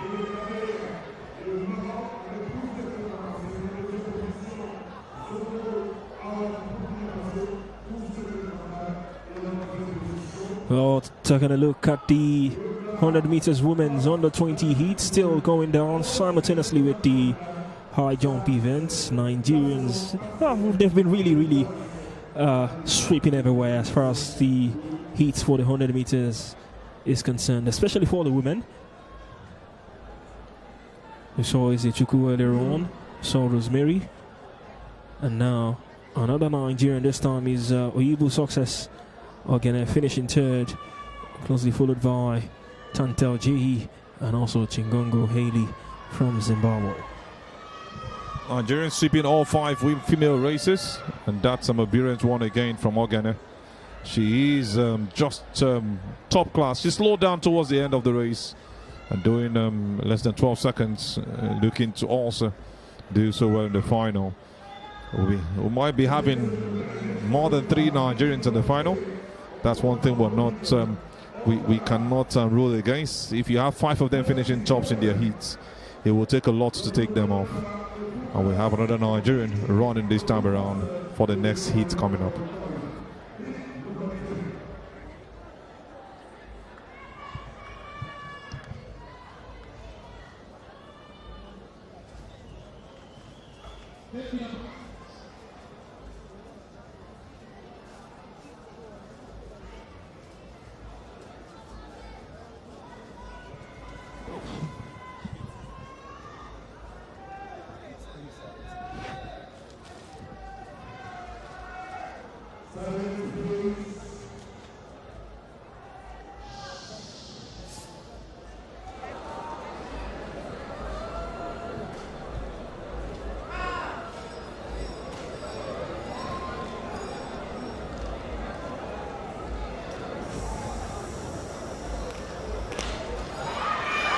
Here we go, hit 3 on the 100 meters for the women. We approach the finish line. Who clinches this one? Well, once again, on lane 4, we've got Owankwo Lucy Chiamaka, also from Nigeria.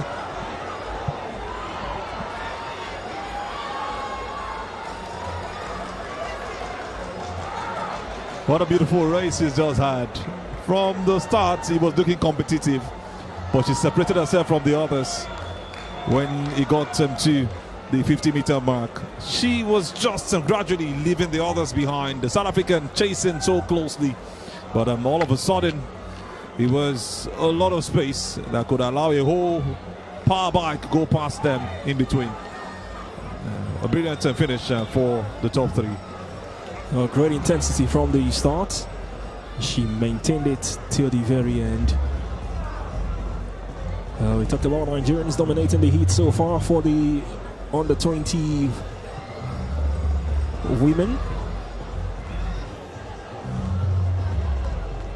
And they've done it just again. All smiles, posing for the camera. Oh, the joy when he just finished a race. Not just finish, but you finish with aplomb. We've still got the high jump. still ongoing on the 20 women's final. Ayuba Orahachi just with another attempt. Still technically not getting it right. Ran a good race, didn't have to hop. Was almost crossing this one, had a tie. Bring down the crossbar. She felt so devastated and disappointed with that. See how she left grudgingly off the jump area. Not joyful at all. We still have her competing against the Moroccan as they look to move past the 1.60 meter mark. She also misses out. This might just be close to the end for both of them.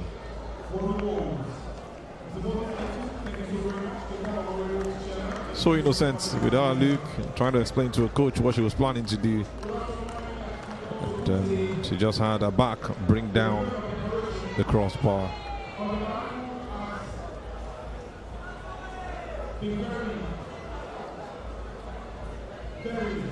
Pretty young lady, surely has a great future in front of her. And we have Sibanda Ruwimbo still pushing to get past this level. Can she do it? She struggled past the 1.50 mark. This is 1.60, most likely our last jump.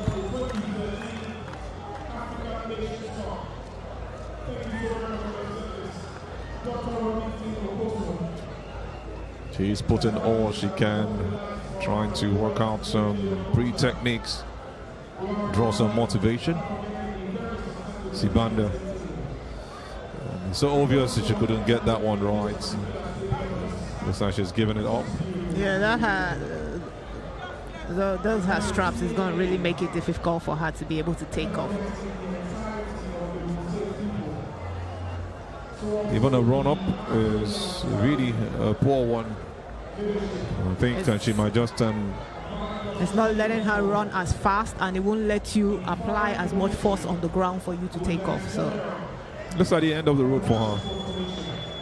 Possibly she has one more jump to go. You know, athletes, we can be a bit persistent. The strap is basically saying, okay, I'm not giving up. I was about to say that as well. You know you're not fit enough to compete, but this is, it is a grand stage for junior athletes. Maybe she's trying to strive, and I give it her best shot, but it's not so working right for her so far. It's time for Jabawa Frances to give her one try. The Nigerian. 1.60 meters. She has to do this one.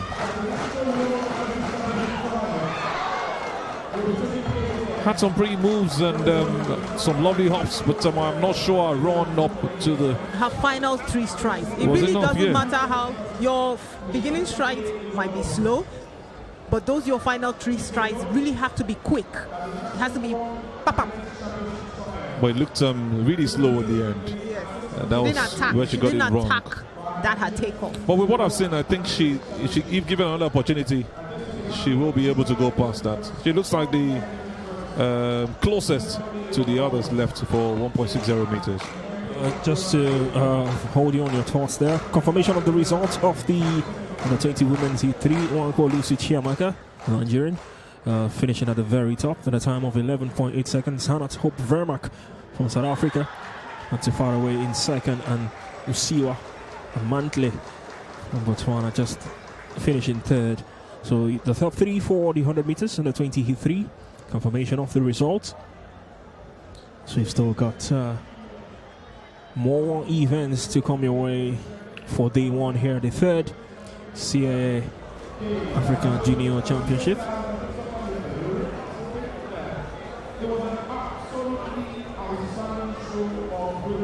But as far as our events are concerned, we've still got 1,500 meters race to also come your way. I've seen some of these short distance races. No time for some long distance, maybe not as long, but it's 1,500 meters. The women ready to get us underway.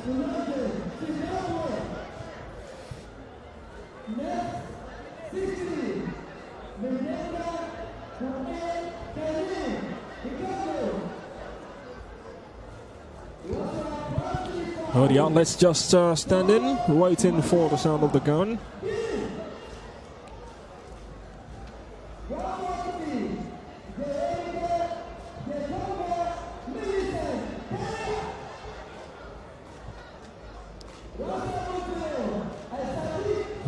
We have your official start list. It is the 1,500 meters women's final under 18s going down here. Modenda Tulange from Zimbabwe will run. Chihe Karima from Algeria.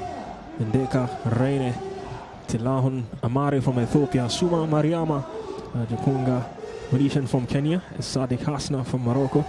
Kainde Ajoke from Nigeria. Minka Deke from South Africa. And Mahmoud Saleh from Egypt. 10 athletes on the tracks, ready to go 1,500 meters. It is the women's final under 18 here at the MKO Abiola Sports Arena. As expected, you have more Kenyans on this, 2 of them, Kipkori Ezekiel and also Ngatich Lawi. Eyes will be on them. South Africans are also doing well in recent times in races like this. Ethiopians are also very good with this. Bekele Abraham Azemara.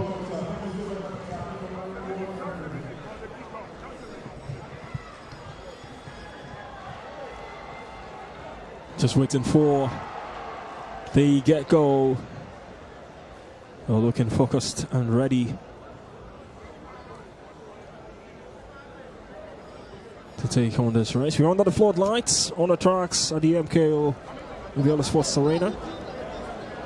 The 3rd CAA African Junior Championships going down in Abeokuta.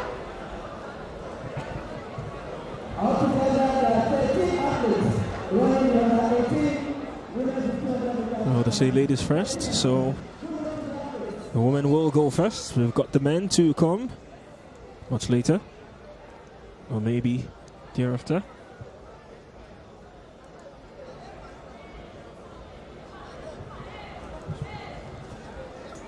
And that's where you have 2 Kenyans representing the men. They will always be very much right. The women, it's all mixed. We've got Ethiopians, we've got an Ethiopian rather, we've got a Kenyan, we've got a Moroccan, a Nigerian, a South African.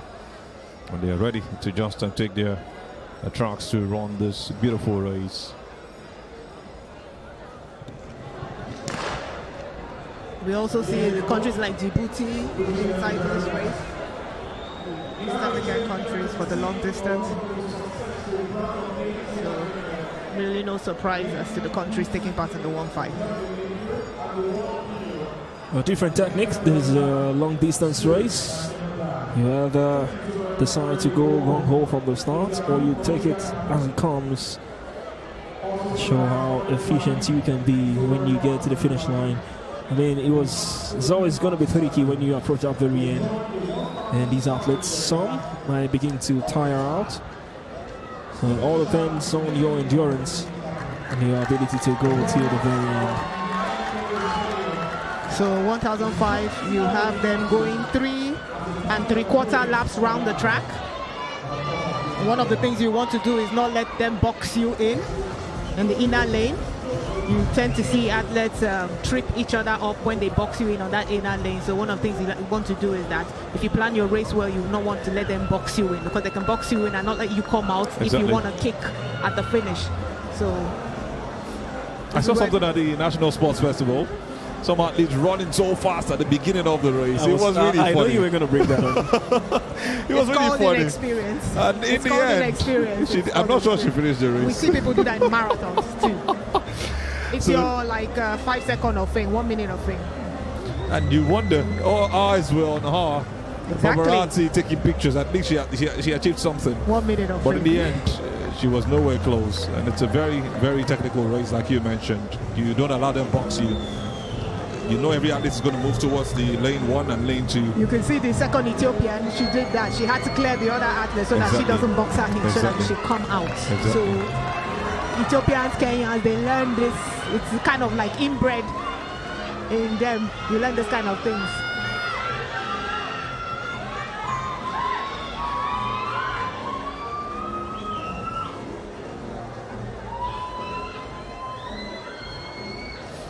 So they have to go 3 times, and the first was a 300 meters, then they have to go 400 meters thrice to make up the 1,500 meters. Yes, as we know, the whole track is 400 meters, so. yeah. So they started from the 300 meter mark to make the first round, then the other 3 will be a complete 400 meters race to make up 1,500 meters. So they're on their second lap at this point.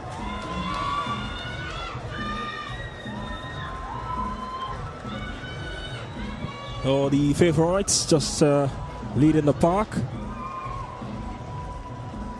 The Ethiopians and also the Kenyans. This looking like a 2-horse race now. Those 2 countries. We'll wait to see who will get there in the very end. Going to the final lap now. This is where you're going to see the pace increase a little bit. And now here they come. You can see that increase in pace now. All going now, approaching the finish line. Who will make this one in the very end? Will he be the Ethiopian? Well, here they come. The pace is increasing. Sometimes these races is not how slow you start, it's usually how fast you finish. So if you have a quick finish, then you can sustain it from like the 300 meters to go or 200 meters to go. So we'll see who can kick more or who has a good finish here. So the battle is now between the Kenyan and the Ethiopian, as usual. Elizabeth Amare just relinquishing a position there, but can she reclaim it back? The Ethiopian still trying to come forward, but the Kenyan says no. And now she increases the gap to the very end, and she clinches this one. What a race. And we can see the Kenyans have made it. She did it with style, she did it with confidence, she did it with consistency, and that's what you need when you want to win a race like this. Beat number 972 for Kenya. Held on strong from start to finish. At some point in time, you were just going to look at the Ethiopians like they had nothing to offer. But give it to Elizabeth Amare. She came all the way from behind. You saw the Kenyans looking so unassuming. But when it got to the 3rd lap, they moved on forward. And in 4th lap, you saw that sprint race from the 200-meter mark, or even 300 meters. It was a beautiful race towards the end. I must give it to Kenya for holding strong, as expected, to win this race. Yes, what you have to do is that you have to pace yourself. You don't put all your energy in like the first 100, first 400. You have to pace yourself so that you have enough to go for the finish. And we can see the Kenyans and the Ethiopians did that. Also got some of the athletes just approaching the finish line. For the Kenyans, this is where the CAA Championship begins for the Kenyans. I'll take nothing away from Ethiopia. Oh, she just needs to get there in the very end. Soma Maraima just see trying the to... Zimbabwe coming up at the steeplechase bend. For the Kenyan duo, they've competed. This is where they are known to be at their very best. And they have done just that here at the MKO Abiola Sports Arena. Suma Mariama still trying to make her way to the finish line. That's a lady who also supports her sister, Konga Millicent, for Kenya. And you will always give it to them no matter what number they find themselves. They must finish the race, like you said, the spirit of sportsmanship. As long as you finish in track and field, it will be something that will be counted for you. If you don't finish the race, they will count it as a race that you did not finish. Exactly. So there will not be a mark for you. And you must give it to Soma Mariama. Reminds you, like I always mention, I can't talk about a long distance race and not mention that man, Stephen Akwari. The man who broke his leg in a race in London Marathon, I think it was in 1962, but went on to win the race. He got more attention. He didn't win the race, but he went on to finish the race. He finished as last. Every other athlete had completed it, but he got a standing ovation, and his name still remains. The guy that his father helped him came from the stand and helped him to finish the race. Exactly, you remember the race, yeah. Yes. Well, that should be 1962. He went on to win some other Commonwealth Games, but that particular race gave him the name that nobody will ever... We don't talk about the winner of that race to date, but we'll talk about him every other day because he stands out.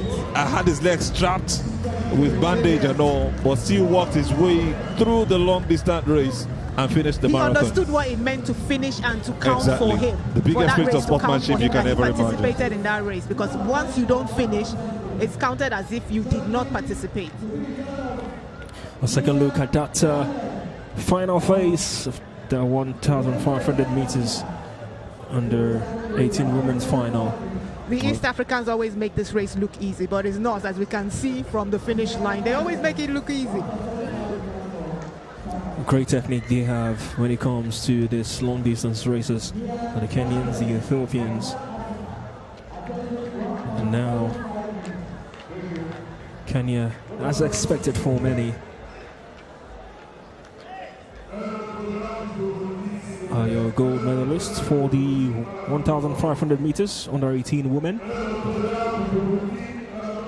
I remembered I tried 1,500 meters at one time when I was in secondary school. It's not easy. It's not. Takes a whole lot. Okay, we have the 1,500 boys starting also. We have the similar countries: Djibouti, Kenya, Ethiopia, Morocco, South Africa. And the pushing and shoving has started. You see, that's like I mentioned before. You have to be strategic about how you do these races. If not, you get pushed and shoved. We've had Olympic runners even fall in races like this. And you can see some of the athletes trying to, shield themselves from getting boxed. Yes, you want to run. The whole idea is that when you start the race, you want to run and be in front or in a position where you don't get shoved and pushed anyhow. Emil Ellis for South Africa, Hebrew Abdul Salam. Olivia for Burundi, Vilakati, Moyibongo for Swaziland, Salimo Akram for Uganda, Kipkori Ezekiel for Kenya, and Getchli Lawi for Kenya, Rishi Levers for Namibia, Bekele Zamera for Ethiopia, and from Nigeria we've got Michael Abulua also in the mix for the 1,500 meters under 18s men's final. One of the strategies Kenyans and Ethiopians usually have is that if there are 2 or 3 runners, they tend to block each other so that other athletes don't kind of put them in that spot where they get shoved. Or you can do like Jakob Ingebrigtsen does. He stays in the back, so he doesn't have any of the contact with people here. So it depends on how you plan your race, and you know how much strength or how much you have in your leg to be able to kick at the finish. And these athletes are really young, competing here at the 3rd CAA African Junior Championship. It looks more tenacious with the men, more competitive, and you see a fall right there from the Ethiopian. He picks himself back up and will surely want to continue to be amongst the top. That's Bekele Abraham Azamera. This is really, really tenacious. You look at them from a distance and you think they are just doing light work, but look at the closeness, look at how much energy they are pumping into this. And you see what the Kenyans, like Otonye said earlier, they make it look easier, but it's really, really a difficult race. When I do workouts and just wanting to play my football game, I get tired, like, can this game just start and let's leave all this running around the pitch 2, 3, 10 times. It's a way of life. It's how they go to school. It's how they run to school. They do this, and they're taking it as a national pride. Exactly. So it's like it is great if you beat a Kenyan or an Ethiopian, and they kind of take it personal. Into the final lap now. This is where we need to show the tenacity now. They approach the finish line. Look at that distance from the leading pack and onto the chasing party. As expected, the Kenyans leading the charge. Well, take a look at the South African coming from behind. Emil Ellis, can he do the unthinkable? Still showing the strength, but the Kenyans will say no. They still hold on to their lead. Yes, you have the South African. He's holding on to the Kenyans and he's not going to allow them to go. We have one Kenyan, the South African. He's still coming forward. Emil Ellis, can he do it? Can he overtake The Kenyan in front. He's overtaking one. Can he do it to the other? Well, he's too tall now. Now he's building the gap to the finish line. And we have the Ethiopian passing for third place. Yes, he does it for third place. You got to feel for the second Kenyan who just couldn't stay close by to his compatriot who stayed through to his first position till the very end. But shout out to Emil Els from South Africa. Yes, and that's what it means to pace your race. The third guy. You wonder if there was a couple more distance, he would have done it. Emil Els, the South African. No, but the Kenyan guy was really kicking, so I think it would have been hard for the South African to pass him. And then the third guy, I don't think he would have got past him. You think so? It might not be that easy. And I for the don't think he would third have guy, got you past see him. what happened to the third place. Yeah, and Ngetichi Lawi was the man who there's stood nothing tall. left in the leg. Exactly. You've like paced yourself too fast, or you were running at somebody else's pace, and exactly, that was the there's challenge. nothing else left in your leg. So it was clear that Ngetichi Lawi was just going to go on to win this race, and he did it. But give it to the South African. Emil Els did so wonderfully. Came on from all the way from behind, and like you mentioned, his technique was just to give himself some space, stay away from others, and when he needed to pick up that pace, he did. I told you that South Africans have also started learning this race. Sometimes they even have to travel out of their country, go to some places where you have some altitude that is good for races like this and mountains, and they do it so well. But you must give it to that man. He was down at some point, picked himself back up, and look at how he finished among the top 3 athletes for this race. Bekele, Abraham, Azemera. Wonderful race for all of the athletes. South Africa, Kenya, and even Ethiopia in no particular order. Ngetichi Lawi for Kenya. Approaching that finish line. A great gusto and determination without relinquishing his position. Emil Els in second, and look at that for the third and final position. The Ethiopian just doing enough to overtake his nearest man, but in the meantime we've still got Taiwo Majax also, and this time we've got Ngetichi Lawi on pit stop. Still a very beautiful night here in Abeokuta. The MKO Sports Arena is where the action is taking center stage, with Africa Brighter Stars surely going for glory. I'm here with the winner of the men's under 18 1,500 meter race, and of course it is Kenya Lail who is the winner, who emerged as the winner of VC. Lail, I mean, towards the very tail end, you had a tussle with your South African, contender there. How did you manage to pull that off in the end? Yeah, the race was very tough, but I push, until I win that race. So the race was not good. Yeah. Are you looking forward to Kenya's continuing their dominance as far as the long distance race is concerned? Pardon? You're looking forward to Kenya's dominance as far as the long distance race is concerned? Yeah, I wish to be a very great runner in Kenya as my colleagues, Timothy Cheruiyot, and those others good runners like Wanyonyi, and that, yeah. I wish you all the best in your next race. Well, it's been an amazing evening here in Abeokuta. The MKO Sports Arena is where all of the action is happening. And I can tell you for a fact that I see so much to look forward to right here at the Under 18, Under 20 African Athletics Championship. I'm going to hand over to, all of the amazing crowd who have stirred up the atmosphere here this evening at this amazing center, the MKO Abiola Sports Arena, where it's all happening. But of course, the action continues. I'll hand you over to the guys in the commentary booth. Thank you so much, Taiwo Majax. Continues to bring the excitement from the athletes on pit side. Ngetichi Lawi obviously will try to regroup after competing 1,500 meters for the under 18s men's final.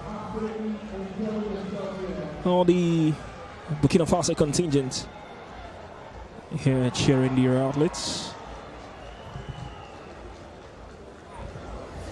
And you know they're very energetic, always very supportive of their own. They've come here in their numbers, and you see them with all joy, making up the over 900 athletes we've got right here in Nigeria. You can see the joy from even the Nigerians who have found their way down to the stadium. Supporters, fans, athletes, officials, anybody who's here is just joyful seeing what is happening from the start. I tell you, it's really a lovely event from day one of this event, which is today, and beautiful faces have really stomped this place. Emmanuel, I think it's time for you to pick a wife. I wouldn't say this twice. If you like, pretend like you don't hear me. It's the African Athletics Championship. And, maybe if you don't take it up, I'll leave it to Majex to do justice to this. Pick a wife at this point in time is 2025.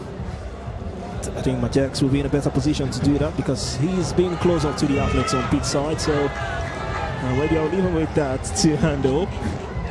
Well, lively atmosphere here at the MKO Abiola Sports Arena. It's been so colorful. I don't know why you're still laughing, Azu. I'm sure he's listening to you. He will bring this to you.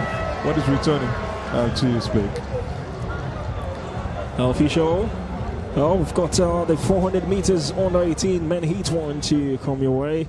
Kunoruvwe racing for Zimbabwe, Solomon Tosin for Nigeria, alongside his compatriots Kennedy Rihoye, Wanabe Ernest, Muhammad Ibrahim, and also Ben Yamine will also be competing in this men's 400 meters event.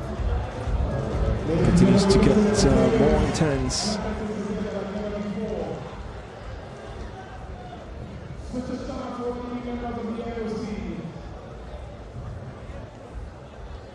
Heat 1, 400 meters under 18 men from Uganda. Got Wanamba Ernest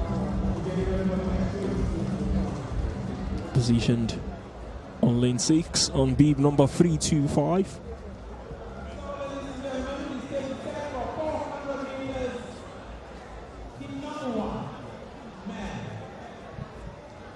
It's going to be some intense race going round the 400-meter arc, the circle. It's going to be Nigeria looking to actually do what they know how to do. But can they get past the other athletes separated or competing against them? Uganda is here represented. Zimbabwe is also represented in this Heat 1. We've also got Chad, not forgetting Benjamin Mohammed Ham, who's also part of the athletes right here in this event. So 6 of them for Heat 1, starting this race. So we also look forward to some of the 3 heats for athletes who are going to qualify for the next round of the 400 meters for men, under 18 to be precise.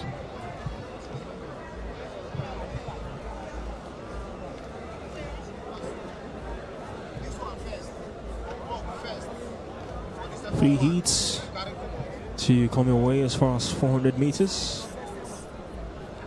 is concerned, under 18 men.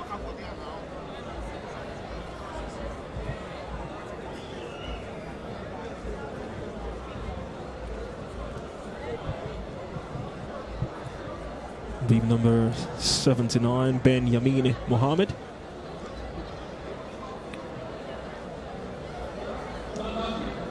All eyes on Ehsan Solomon Tosin, presenting the host country.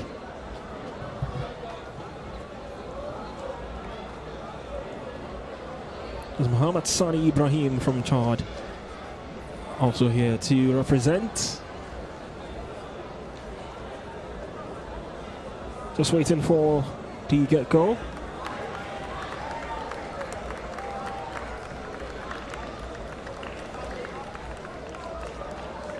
All athletes on the tracks, ready to be on the mark. In 2019, it was Samuel Uchenna Ogazi that won it for Nigeria. That was the first edition. And in 2023, we saw South Africa almost do a clean sweep, winning first and third. Live Pillai won it for South Africa with a championship record, setting a new record of 46.26 records, breaking what Ogazi did earlier. And we also had Brian Onyari Tinega of Kenya coming second, with Antoine Not J of South Africa coming third. most likely there will be a twist this time. But South Africans have been known to have the best of 400-meter athletes, even on the world stage. And they might just be looking to also do the same with these young boys of the under-18 event.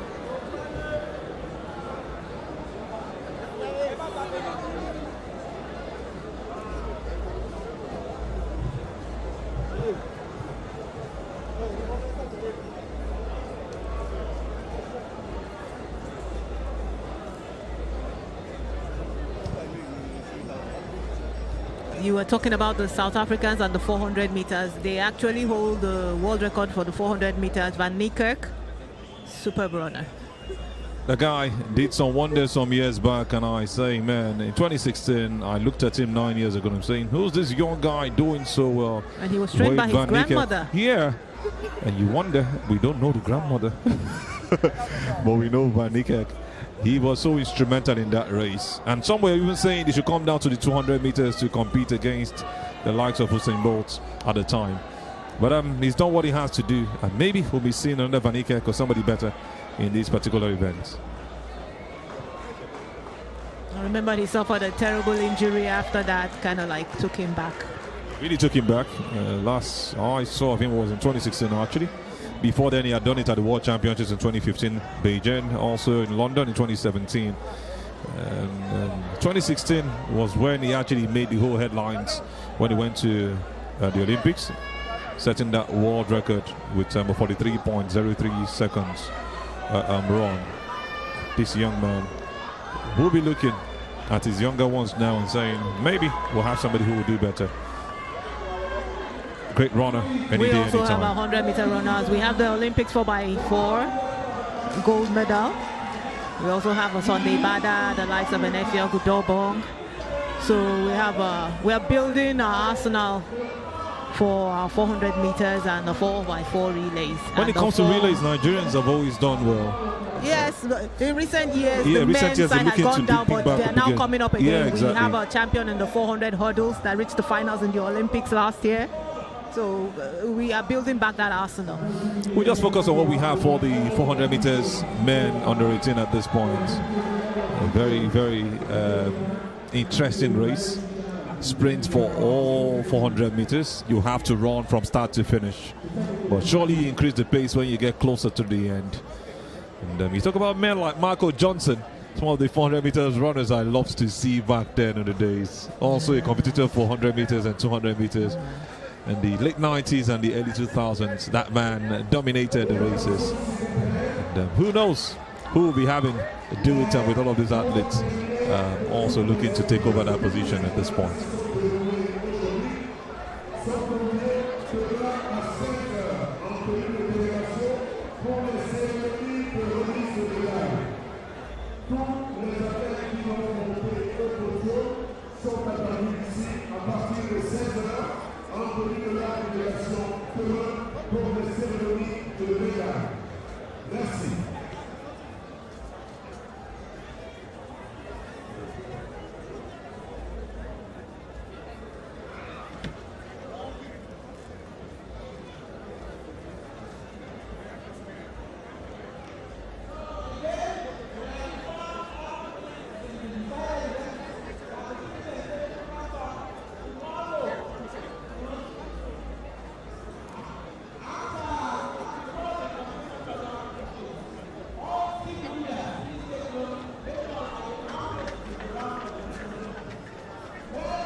Still waiting for the 400 meters under 18 men heats to get underway.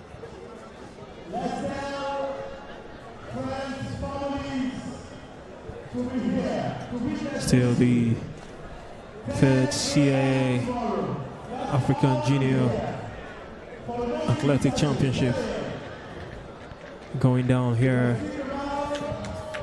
in Abeokuta, Nigeria.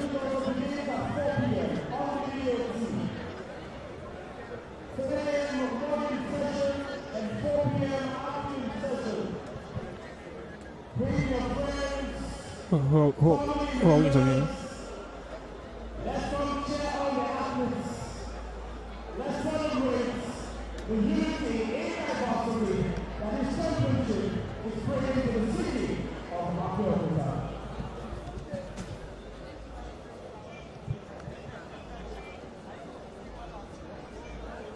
Once again, a shout out to massive kudos to all volunteers who are not While waiting for the 400 meters heat one to get underway in the men, we've got Taiwo Majex now with the winner of the high jump under 20 women. We hear is a joint win. We got confirmation from Taiwo Majex on pit side.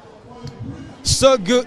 So Yeah, good, high jump they usually won it works twice. I'm with South Africa's finest junior athletes under 20 women's high jump. And guess what? These two athletes, Martha on my left, Mia on my right, have just emerged as winners of the under 20 high jump. Martha, how are you doing? I'm okay. I'm very excited. Your very last jump, you had to go through a lot of tussle. How were you able to go through it there? Sorry? Your last jump, it was quite a bit of a tussle. How were you able to overcome that? I don't know. I just stayed positive and then hope for the best because that's what you can do. Amazing. Surely South Africa's dominance as far as this event is concerned cemented yet again today. How are you feeling, Mia? I'm feeling very glad. I'm very glad I'm here and I'm very grateful we're here. And yeah, I think South Africa has a bright future in high jump. How long has it taken you to get up to this level? Way too long. It feels like forever, but I think we're on the right track now.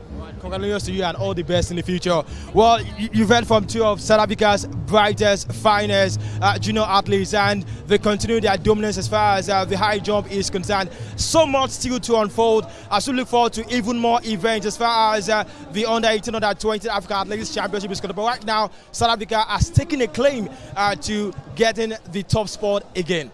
And it is back to the guys in the commentary booth as the action continues here in Abeokuta, the MKO Sports Arena. Thank you, Mia. Thank you, Martha. Joint win there for the high jump under 20 women's final. Rare occasion there to see two joint winners. Yeah, you have that thing happen in the vertical jumps because you have 3 attempts, and if each athlete has made the same pass and made the same fill in the same place, then they have the option of either having a joint win or maybe reduce the bar by 1 and attempt again. So they have a choice to do that. It happened in, I believe, which Olympics did it happen when we had 2 high jumpers, the Italian guy and the Qatar guy? I think it was in Tokyo Olympics. They decided to get that joint medal instead of take the bar down. So you can choose to not take the bar down and take the joint medal. So it's something that happens. So what happens is that the first now have gold, then the third person now has bronze. That's how it goes. That's the rule for the high jumps and the pole vault. As far as South Africa is concerned, they continue to dominate. We'll see early days in this championship, just day one.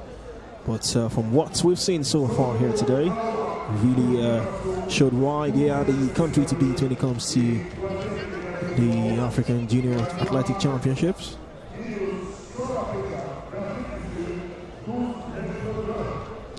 Hoisting the flag high, representing really well. 70 athletes representing South Africa here for this third CAA game, a championship rather.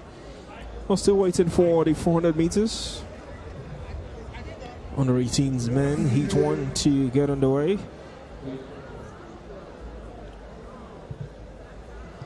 Why this delay? You wonder what is going in the minds of these athletes. Just a feeling like, let's get this done with and move on. I hope it's not going to affect their paces. I hope it's not going to affect their performances. They will just get on the track right now and get this job done. But hopefully they'll be able to give same performances. But they must have been communicated with to tell them what exactly the delay is for. Most likely to get the best out of them, actually.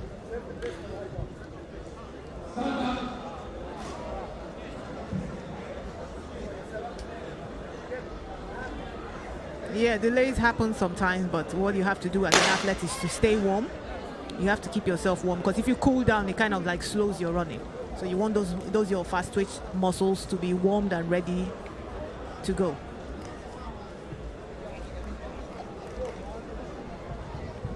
Just to take you through some of the athletes who will be competing for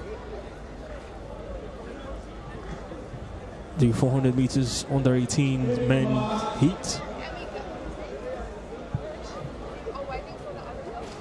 Konoruboy Kreysen from Zimbabwe, Eson Solomon Tosin from Nigeria, Yoboy Kennedy also from Nigeria, Wanamba Ernest from Uganda, Muhammad Sani Ibrahim from Chad, and Benjamin Mohammed from Comoros. And here we go, 400 meters under 18's men's heat 1.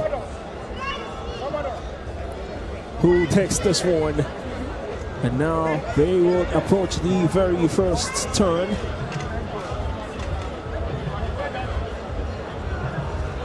As they gradually slow down in the pace. Takes a lot of efficiency and tenacity to compete in such races. Now we've got the Nigerian duo still very much in the mix. For the Nigerian duo of Kennedy and Tosin, they're leading the pack, but who will come first? Is it Tosin or Kennedy? And they've done just that. Eson Solomon Tosin got to the finish line just ahead of his compatriots. Here Yoboy Kennedy, great showing from the Nigerian duo, and they will be competing in the next phase. You almost want to rule out Kennedy from this race. He looked very, well, I use the word sluggish at this point from the start of the race. Never knew that his long legs were going to pay advantage. I think they used a good technique for the 400 meters. They put their paces at the start of the race, but it was a good one for Kennedy and Tosin. And Tosin going on to win this was something brilliant at the end. Yes, what you don't want to do is kind of like use too much energy in a race where you see that there's enough space and you can win it comfortably. So you don't want to burn too much energy because you still have the finals to go through. A good race for both of them, I tell you. And good one for Nigeria qualifying for the next round. Heat 1 done. We've still got 2 more heats.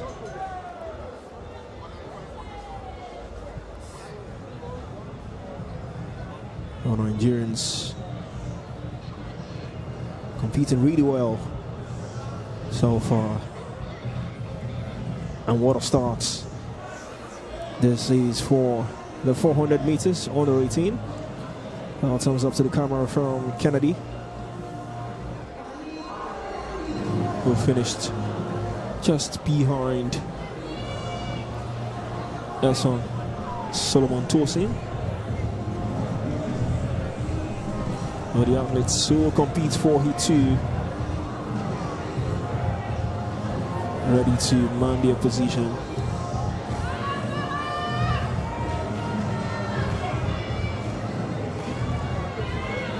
Some are celebrating, some are also trying to nurse 1 or 2 injuries. And it just makes it all athletics and what you expect from events. Just to remind you, so we had Nigeria as first and second, Tosin and Kennedy in that order. We also had Muhammad Sani Ibrahim finished third for the first heat we saw for the under 18 men's 400 meters. It's time to look at what the second heats will bring. We'll be having 6 athletes also for this one, 6 runners.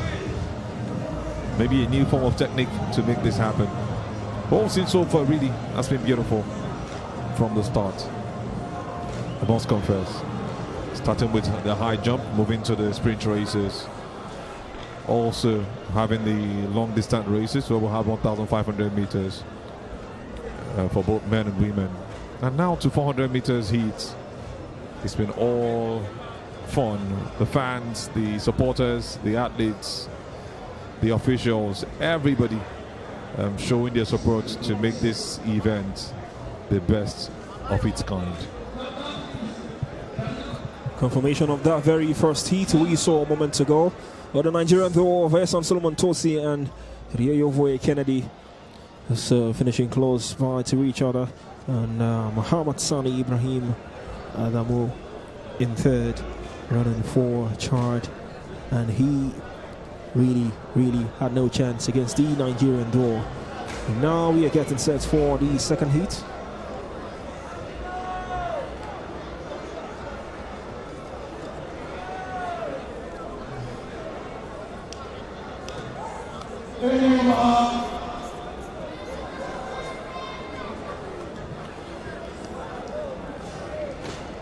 Heat 2, all on their mark. Jumbo, good luck, another Nigerian to keep an eye on. We also got Modongo Martin, Dianabi Mohammed, Sangrobet, Mohute Teranse, all competing to make it to the next phase.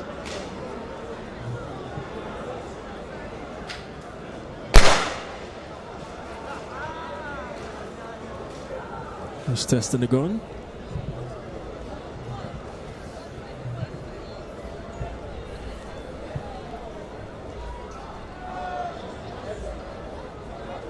I love the mixture of countries making up this event, having more than or close to 90% of African nations here. Is a huge applaud to Africa itself and the CAA, talking about the Confederation of African Athletics. They really made this an event. You must also give it to the Athletics Federation of Nigeria, being able to pull this through within some months of getting notification. This time around we're having Zimbabwe, Nigeria, Kenya, Tunisia, Botswana and Egypt for this particular race as they get on their marks.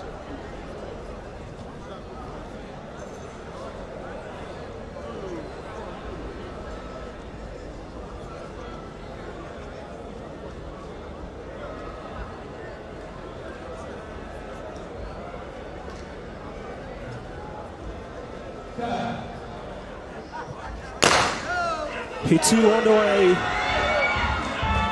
Who will make it to the next phase? Jumbo, good luck. The Nigerian trying to do his best. But we've got Mohute Teranse with a healthy lead, but it is the early stage. A lot can change approaching into the final lap. This is the moment, this is the time, this is where you know who will claim it in the end. Jumbo, good luck, continue to strive. And he do it in the end. He's not too far away. Sangrobet has stayed true to his position and he clinches it. Jumbo, good luck. Could only finish third.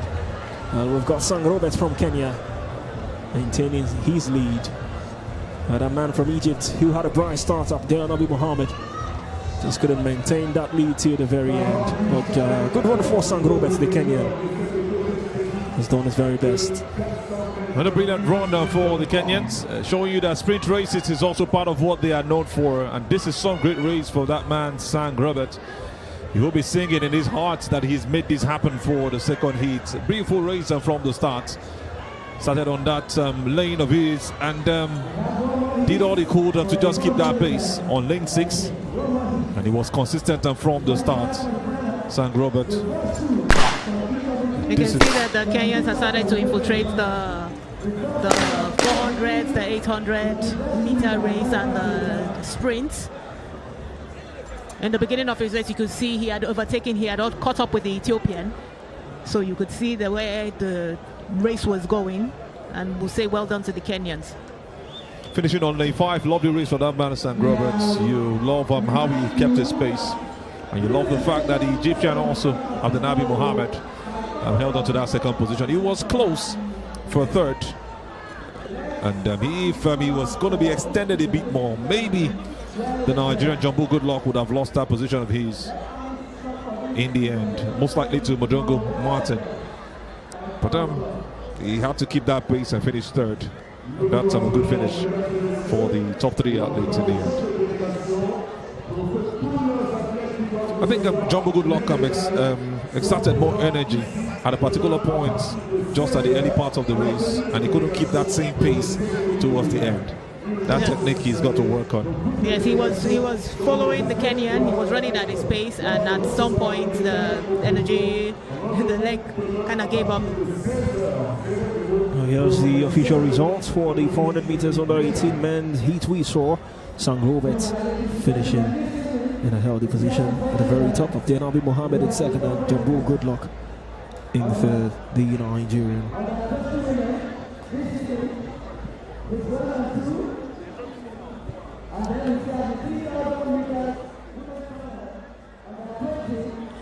10,000 meters men final this evening. Once again this evening, we still have the 400 meters heats 1, heats for women under 20, and then 400 meters heats for under 20 men, and then the 3,000 meters women under 20 final, and the 10,000 meters men final later this evening.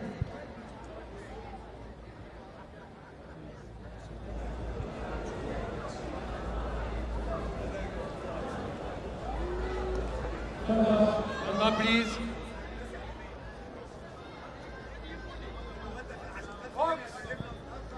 Stand up.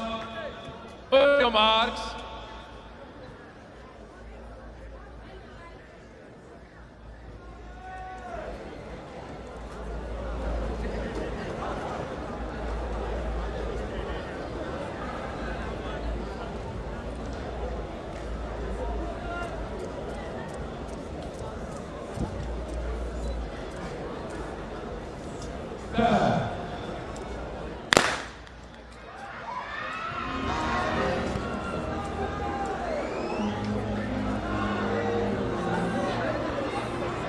Director, what race is this?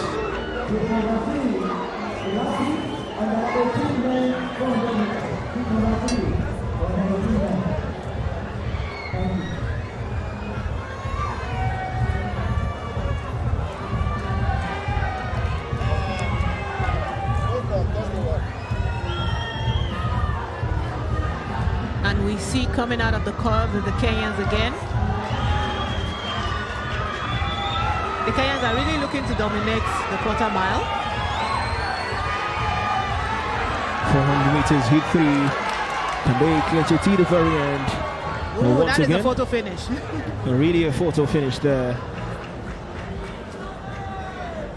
And once again, the Kenyans showing the mettle here.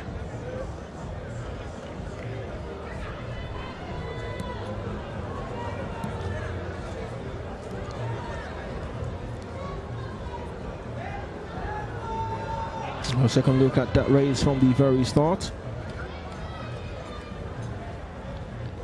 And not the moment where you get to know or get to predict who will clinch it in the very end, but it's when you get to that final 100 meters is where you get to know. And this young chap, Araka Simeon rather, from Kenya,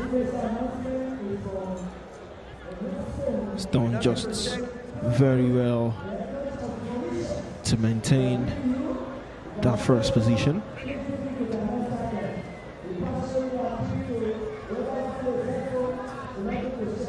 A strong competition between him and the Ghanaian. They held strong until the end. Tete Philip Osher also running so consistently from start. And like we said, it was a photo finish. It's now left for the judges to decide who exactly won this race.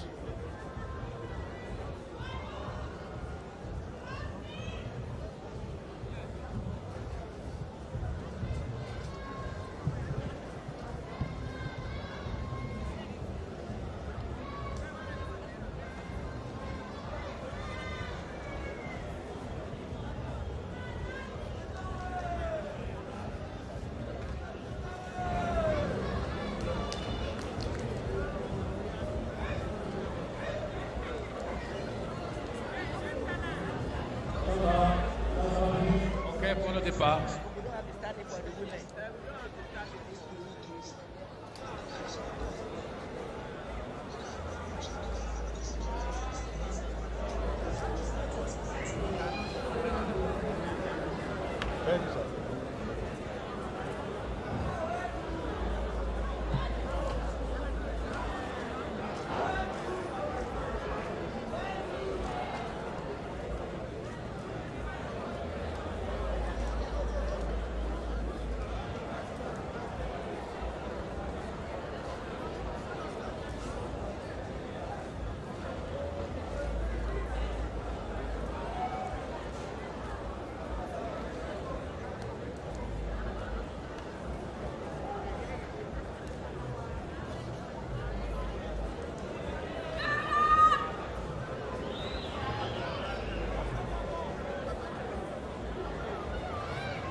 Hosting the men for the 400 meters under 18 heat. Time for us to see the women. Got heat 1 and 2 to come, but now let's begin with heat 1. Garfatake Rose on lane 1 on beat number 41. Esther Wide from Chad on beat 6-6 on lane 2. Wachiko Chioma from Nigeria on beat 225. Christy Logenberg from South Africa on beep 246, Delia Urita on beep number 181. Run from lane 5, Kalanga Masimpu Maria on beep 72. Run on lane 6, and Shifa Maria from Namibia on beep 187 on lane 7. Another great mix of athletes from across Africa: Botswana, Chad, Nigeria, South Africa, Namibia, and also Congo. This is really a great one, and you can see the frenzy mood from these athletes. Something you love to see. The smiles from them gives you some joy, and we're looking forward to a great race in the next couple of minutes.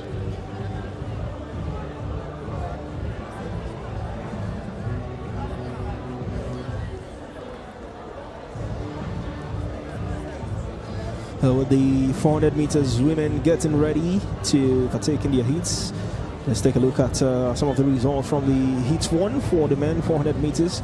Sang Robert finishing first from Kenya. Deon Abi Mohammed from Egypt in second. Jumbo Goodluck running for Nigeria. Not too far away in third. Modongo Martin from Botswana in fourth. Ihune Zemenu from Ethiopia. And also Cisse Yaya Apoto from Guinea. Competed, did his very best, and in the very last position. Well, we've got representatives from different African countries, dignitaries here to also support their respective athletes who are competing here today, here in Nigeria for the 3rd CIA African Youth Athletic Championships. It's been a lively day 1 so far.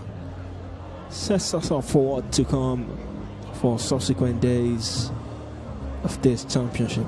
Colorful atmosphere here at the MKO Abiola Sports Arena. It's been enjoyable to watch, and we hope you, the viewers at home, have enjoyed every bit of the action. We've still got more action to come your way. Oh, beautiful smiles all across. Everywhere you look at the main ball.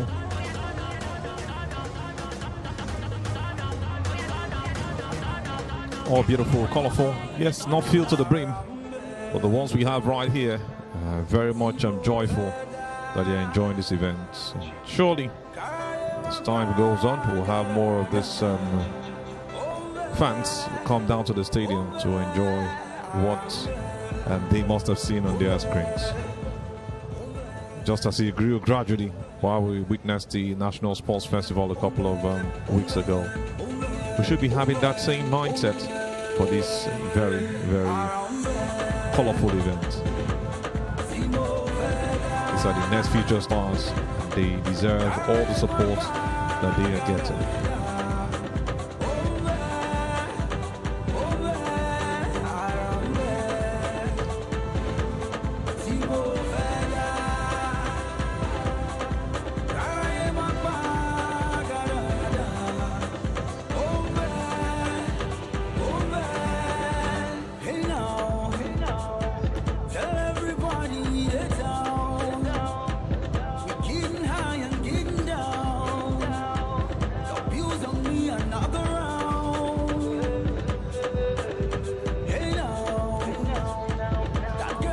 DJ, hold it down, please. Jide, please. Thank you. With the lost car key, please, Jide, please see the announcer here. Thank you.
DJ, good news for Sheikh Tranquil of Mauritius. We have seen the phone. God bless whoever found the phone. Sheikh Tranquil, the head coach of Mauritius. Sheikh Tranquil, please shall we give him a round of applause? We have found the last phone. Whoever did. Thank you very much. The phone has been found. Thank you, sir. Congratulations, sir.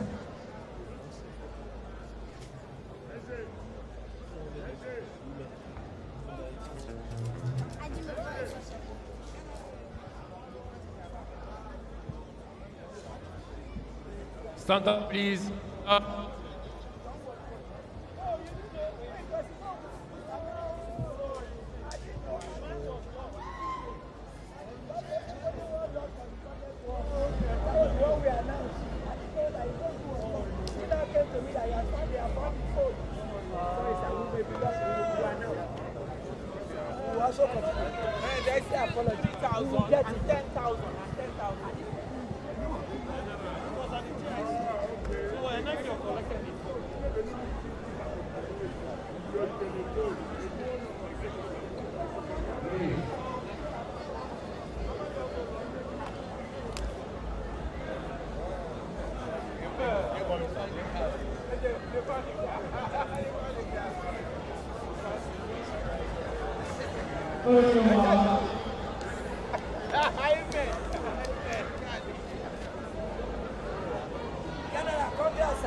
I didn't know he lost his phone.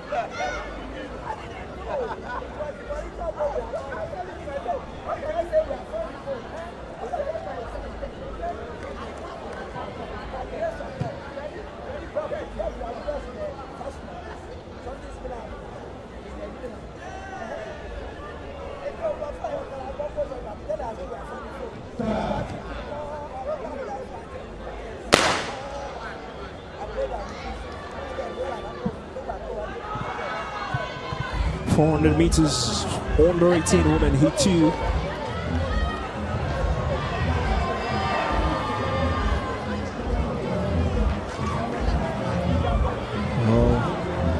Just for the hamstring on lane 4. But the race will go on regardless. So wait to see who makes it till the very end. Oh, the crowd is pumped for this. Now, unfortunately, final phase, the final 100 meters. Got the Nigerian just leading the charge, and she's held that lead till the very end. What a good race by a Nigerian female athlete, continually leading the pack. They've not lost any of those races for women. From the 100 meters to the 400 meters, they have just been spectacular. This is some brilliant finish. She had to even slow down the pace towards the end, meaning that she'll be able to do way better than what was saying.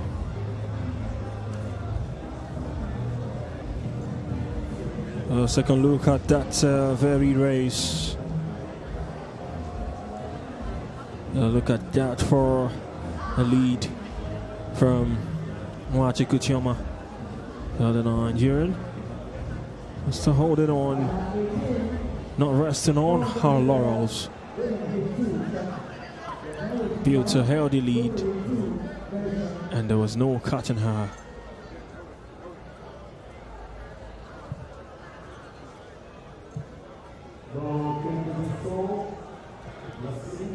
Another Nigerian with a powerful race. She keeps running. She feels like she shouldn't stop, and that's the joy of finishing tops above our other mates. A good race that she had from start to finish. Nwachukwu Chioma, so joyful. So get ready for heat 2.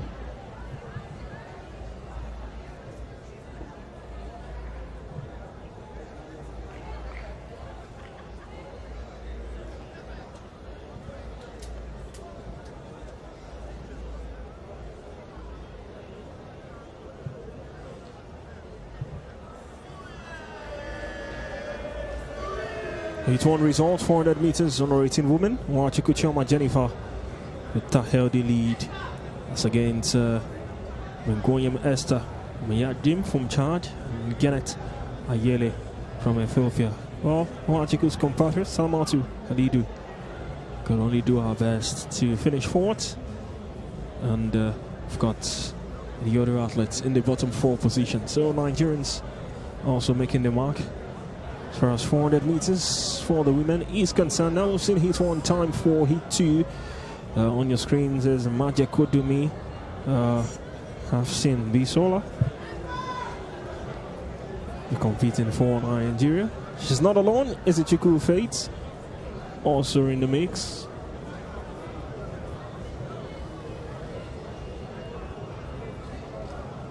Manu Esther from Ghana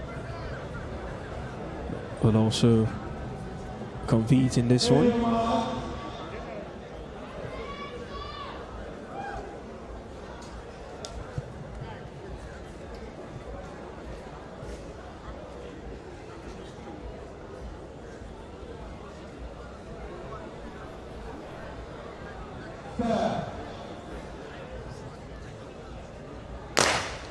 Here we go, Heat 2.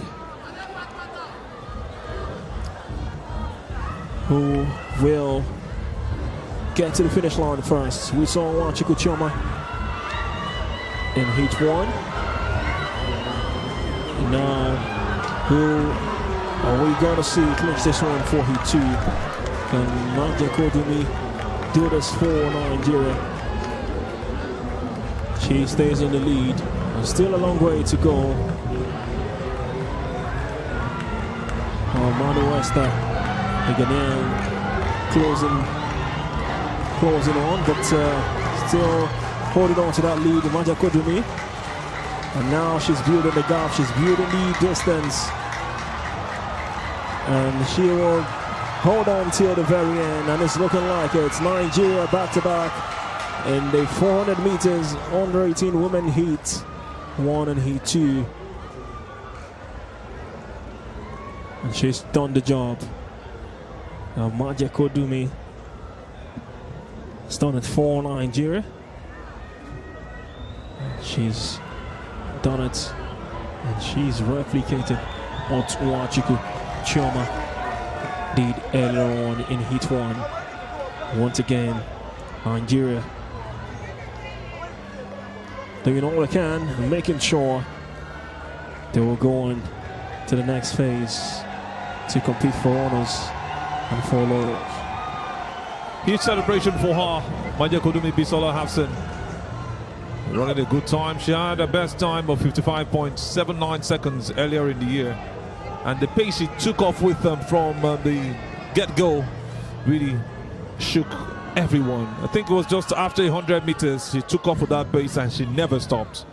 And you could see the end of the race that she had that tenacity to keep up the starts that she came up with.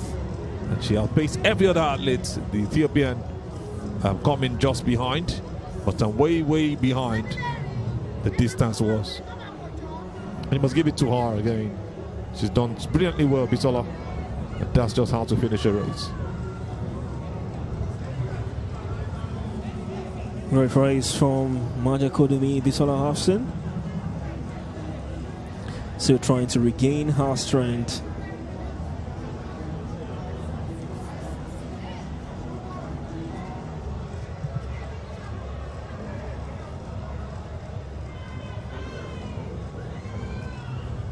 Was really strenuous for her, but a good result for her. Beat number 222 for heat 2. Doing what she had to do in style and with some confidence. Official results: Maja Kodumi Hafson Bisola finishing top. Panchalem Bikes from Ethiopia in second. Manu Esther, the Ghanaian, she ran from lane 8, but only finished third. And it is a Chukwu Fate, the other Nigerian, just at the very end. She didn't actually complete the race. That's what we have from her right there. Painful result for her.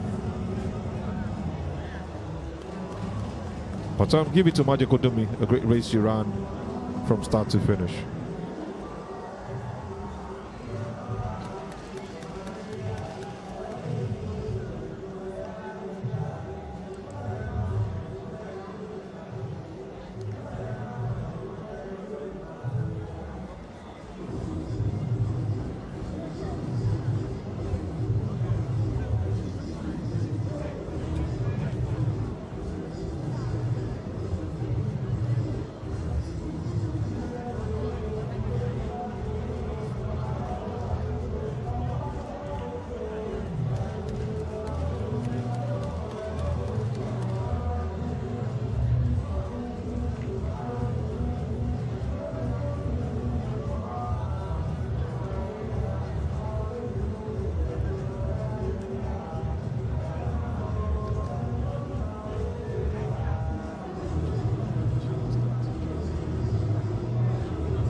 South Africans also dancing and vibing to the Nigerian Afrobeats as they also smile to the cameras. Somewhat joy for them. They are happy with the results.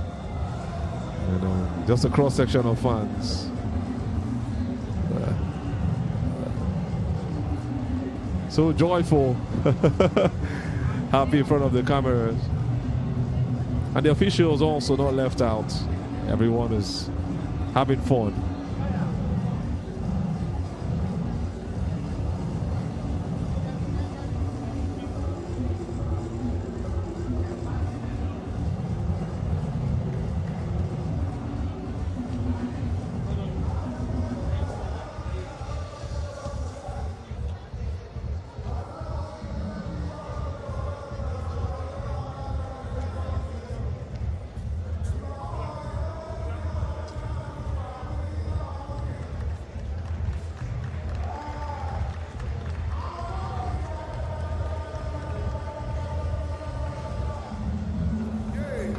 Fanta, yeah, Opo, Oti love Fafa, yeah, Oti love Fafa, yeah, Oti love Fafa, okay, Oti love Fafa, okay, I'm a little, Inumido, I'm a little, Inumido, I'm a little, Inumido, I'm a little, Inumido, finance, finance, finance, finance, finance, finance, finance, finance. Ladies and gentlemen, you welcome to Abeokuta. Well, it's been a busy day here at the MK Steels. Abiola Sports Arena. Events It's the after superstar events. DJ Finest. Still the third CAA This African Athletic Championship. Third is the edition third going down edition. here in Abeokuta, Nigeria. Well, we began the day the with high jump CAA. for the men. Up until this very moment, Under 18 and each of 20 these countries championship. have competed. Winding down into the evening, deep under the floodlights, spectators having fun as they see themselves on the screens. I wonder what that joy or that ecstasy that comes with this. Once you see your face on the cameras, see them just goofing. I'm just waiting for these ones to notice themselves on the cameras or on the big screen. And you will see them change their attitude. Yeah, to notice. Superstar Still not DJ noticed yet, right? We welcome you to Abeokuta.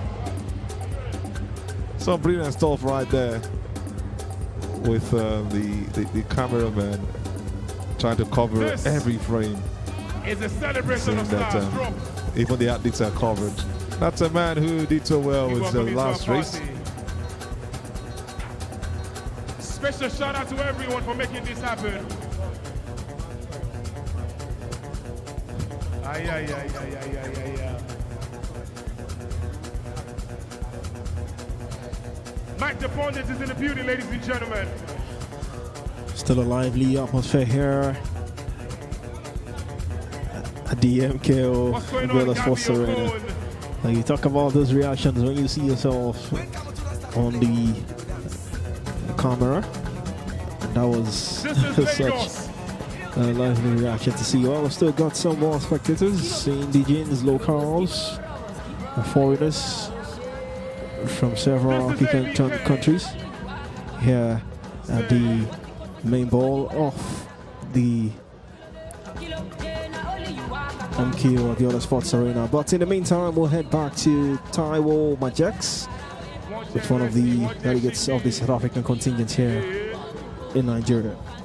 It is just day one, and South Africa are lighting up the Africa Under 18 and Under 20 Junior Athletics Championship here in Abeokuta, where the action is taking center stage. I'm here with the team lead, John Matari, the team lead who led a team of 70 athletes here to Abeokuta for this Athletics Championship. So far, just day one, South Africa have won 3 gold medals already. How are you feeling? How are you feeling right now? Good evening to your viewers at home. Let me tell you that South Africa is here for business. We are not here to play, we are here to take what we wanted to take. We are mentally and physically fit, and we tell our juniors to say you are here to do what you are used to do at home in South Africa. We are here to take all the gold and silvers. For now, we are cruising very well with our gold medals and a silver, and our youth are excited. One of the things you said in the build-up to the to this championship is that you are set for a tri-peat.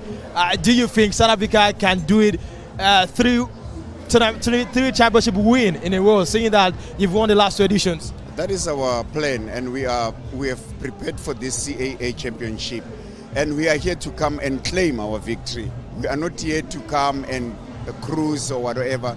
We are here to come and claim our victory as South African. Remember, when we are in South Africa, we are preparing our youth very well. We are preparing our seniors very well. Now, our youth are now they want to take over from the seniors. Whatever the competition we are entering, we know we are sure of a medal there, whatever the medal we are taking. In a build-up to a championship as this, there is always that talk about preparation. how well, or what would you say is different about how, you know, Team South Africa prepared ahead of this tournament, ahead of this championship? Remember, before we come to this CAA championship, we must have our South African championship. And as much as we do have so many coaches and high performance places in South Africa, we prepare our athletes mentally and physically. And our selection criteria is very, very good, because when we select the athlete who's having a high performance ranking. Then we take that athlete, we bring him into a championship like this. We are not just taking anyone. Amazing one, and thank you for the amazing job you're doing. And let's see whether South Africa can do a try-peat as far as this championship is concerned. Let's say for now we think everyone to say South Africa will do best. We are trying our level best, but at the end of the championship, we will be victorious. Mr. Jonathan, thank you very much for your time. Thank you All very the best much. to you and your team. Thank you. Well, it is still buzzing here in Abeokuta as far as the CAA Championship is concerned. All of the action, but of course we've got a member of the Nigerian contingent here, and we're going to be having, you know, one of those interesting conversations here. So far so good. There's been so much buzz here in Abeokuta, the CAA under 18, under 20 African Athletics Championship. What do you make of the atmosphere so far? Looking at the bundle of African talents who have just been thrilling us to an amazing event so far. It's been electrifying from the start till now, and you can also remember that this is the same venue where we had our National Sports Festival. So Abeokuta has been busy with sporting events from last month till this month, and also we're going to have a national trials here by the end of this month also. Well, just so you know, for our viewers, this is one of the members of the Athletic Federation of Nigeria, Mr. Okonta, who is surely buzzing right now. Mr. Solomon Aliyu, I beg your pardon. And definitely there is so much respect for Team Nigeria, as we have seen from some of the events here, the 100 meters and of course the 400 meters heat. Our women have been amazing. What do you make of that? Yeah, they are executing as per what the instruction their coaches gave them to, and I'm sure that we're going to see the best of them in the finals. All right, thank you very much for the hard work you're doing. Well, surely there is so much to look forward to as far as the CAA Athletics Championship is concerned. One thing is sure, it's just day one, and we're going to be here for the next couple of days to see the very best of Africa's brightest junior athletes on the rise. And of course, the action still continues. Let me hand over to the guys in the commentary booth for more action. Thank you so much, Taiwo Majax. Bringing the energy there, filling the pulse of the athletes, the dignitaries who are here. Well, in the meantime, I've still got some of our spectators here in the stadium still waiting for more action. Under the floodlights, the MKO Abiola Sports Arena. I've still got more events to come your way. You could see athletes still on their tracks.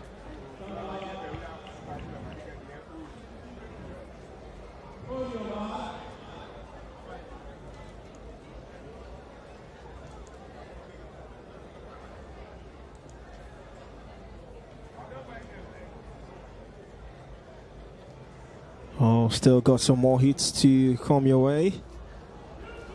400 meters on the 20 men. We've got 4 heats. Now we are ready to go for heat 1.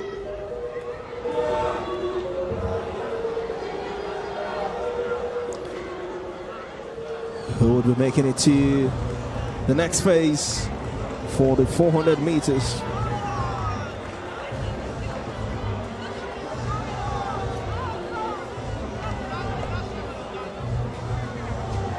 Now for the final turn to get to the finish line.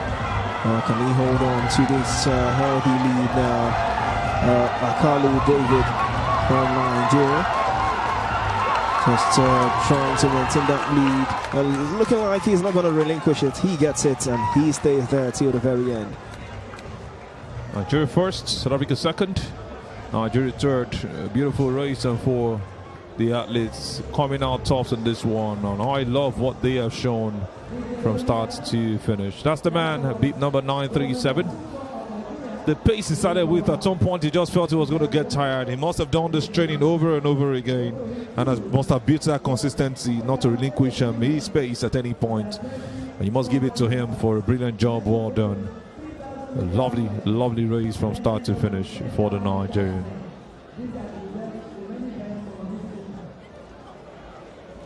What a race we just saw. South Africa also closing down. But it wasn't enough to get into that topmost finish.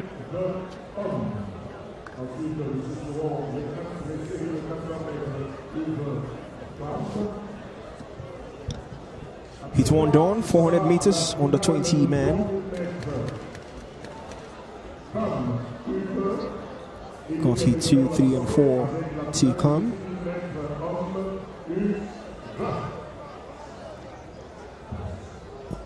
Clear signs that we're on the floodlight here at this refurbished sports arena in Abeokuta, the third CAA African Athletic Championship.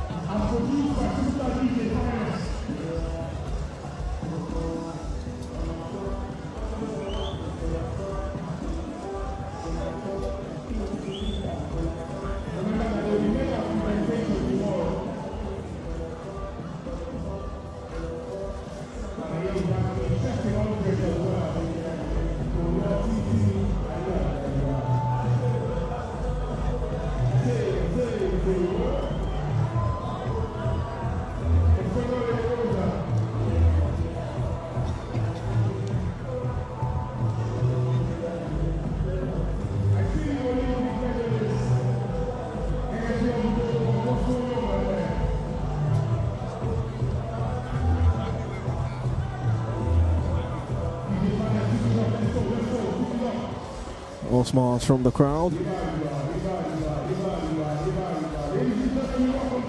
But the South Africans are clearly enjoying every bit of their time here in Nigeria. Having fun in these stands. One is shy, the other isn't. That looks like a mother and child shot. One of the athletes you saw earlier today. The hype man is not left out, trying to also build the vibes on the sides. The spectators, the athletes are enjoying every beat of Nigeria. And the Zimbabweans are also not left out. They're seeing themselves on the big screen. And I know the ladies not going to shy away from this.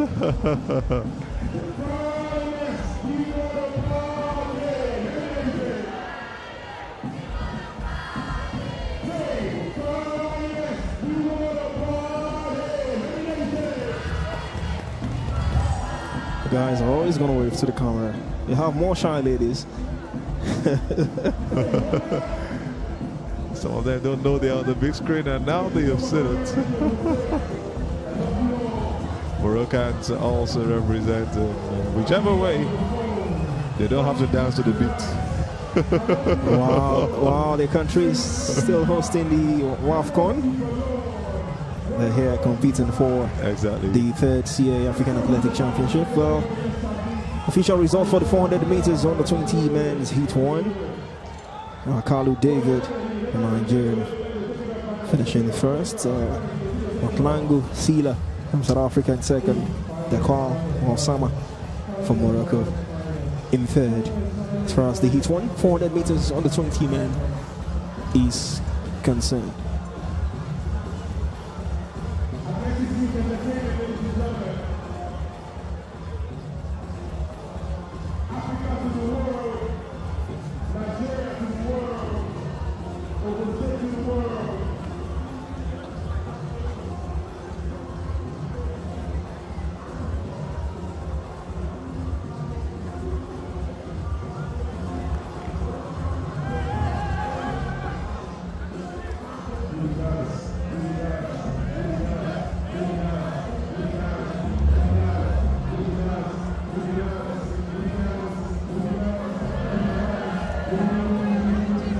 I'm learning new steps right here, Mano.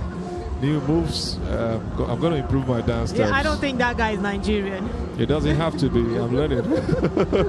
He knows the Afrobeat dance. He knows what Nigerians can always create.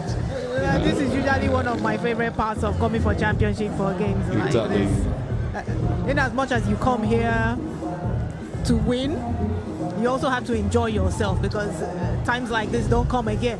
Exactly. It takes another maybe decade or even more to see you witness same country again. Yes, there's a lot of diversity in Africa. You have the North Africans, you have the South Africans, you have the West Africans, you have the East Africans, then you have the islands like the Mauritius and the Seychelles.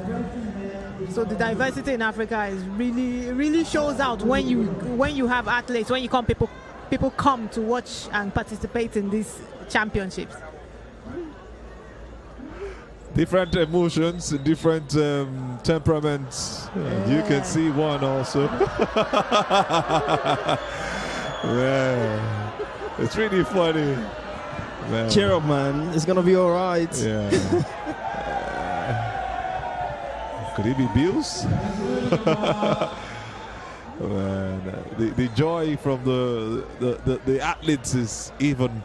Yes, it's almost like you worked hard because training for to be a professional athlete is not an easy task. So at some point in the competition, you're gonna just have to enjoy yourself. Exactly, that's the word. I tell you, it's one that is easily connecting to every other person. It is contagious. Yes, it is. It's really contagious.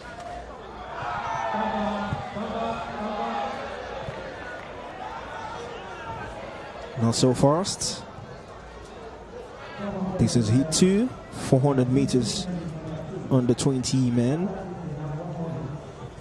And you wonder why there are 4 starts even on 400 meters when you have every time in the world to overtake the person if you truly are better. But it takes a second sometimes to get there. Well, here is our start list for the heat 2. Balde Joel Semedo.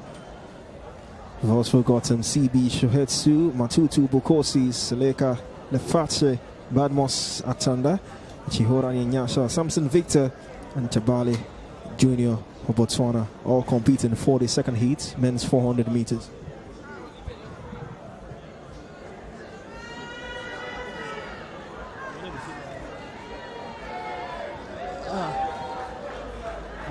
Yes, the false starts.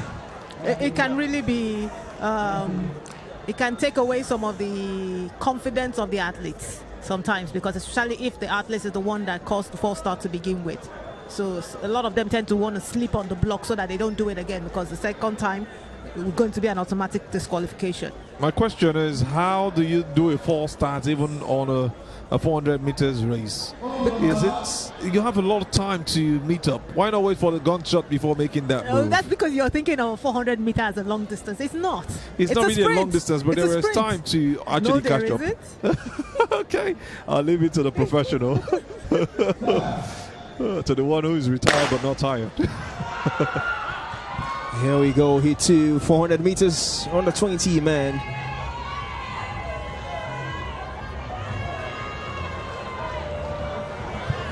This is looking like an early lead for Chabale Jr. But still early days. We've got Badmos Gafari Atanda now in the lead. It's quite a distant lead. Can he hold on till the very end? Nigerians so far on the track, they've done so well. Well, Badmos hold on to the lead. The fans are loving every bit of it. Can he stay through to that lead till the very end? There's no stopping Badmos now. He gets there. Badmos, Gafari Atanda for Nigeria. He's done the job, and he's done it with aplomb for Nigeria. Beautiful race, and you can see the celebrations, fist pumping in the air. The South Africans don't even have an option. They have to join this. And you must love what Gafari Atanda did in that race. Has to go holding on to his legs, but it was a brilliant start from him.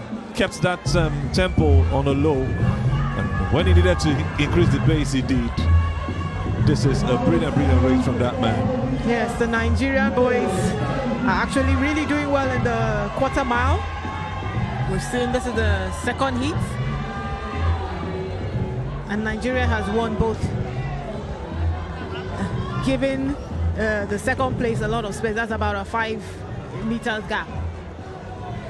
Really huge gap for him. I think he did that in about 45 plus seconds. We'll confirm the time in a bit. I can't wait to see the 4x4 relays. It's going to be really interesting, really interesting, and some of these guys will be participating. But give it to Gafariat, and he goes down straight up and needs that attention as sweetly as possible. He gave it his all, and most likely will be looking to do one better in the next race, most likely in the final or the semi-final actually tomorrow. He needs to be taken care of and needs to catch his breath. I understand how this can be. And 400 meters of sprints is no mean feat. We've got another heat to come your way. Heat 3, the 3 or 4. Your start list for Atile Justice, Fakira Bilal, Roch Evans, Tete Philip Oje from Ghana, Bukari Mansiatu from Benin, Bukosi Matutu from Zimbabwe, and Kazadi Kadime in Yembwe will also compete in this third heat. No Nigerian in this one.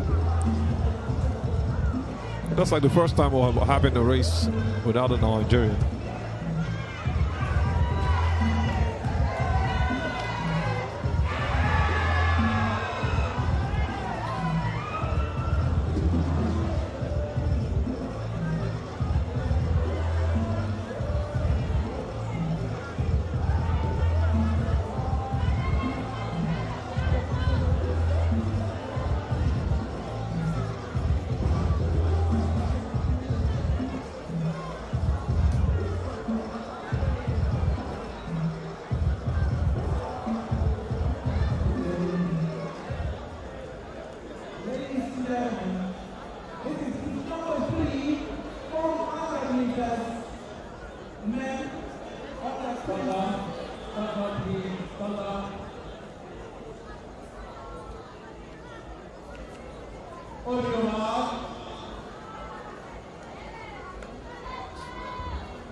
On their mark, hit 3, 400 meters on the 20 men.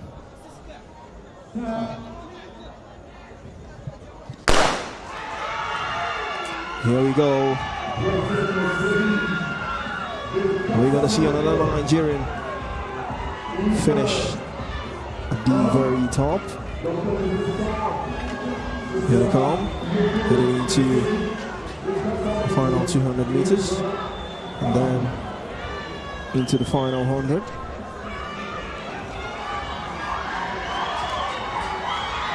Now the final 100 meters now as they approach the finish line. We've got the man from lane 1 with not too distant lead. You can see the chase now coming. And we've got the Nigerian, well, he left it too late. And so close, finishing in that second position.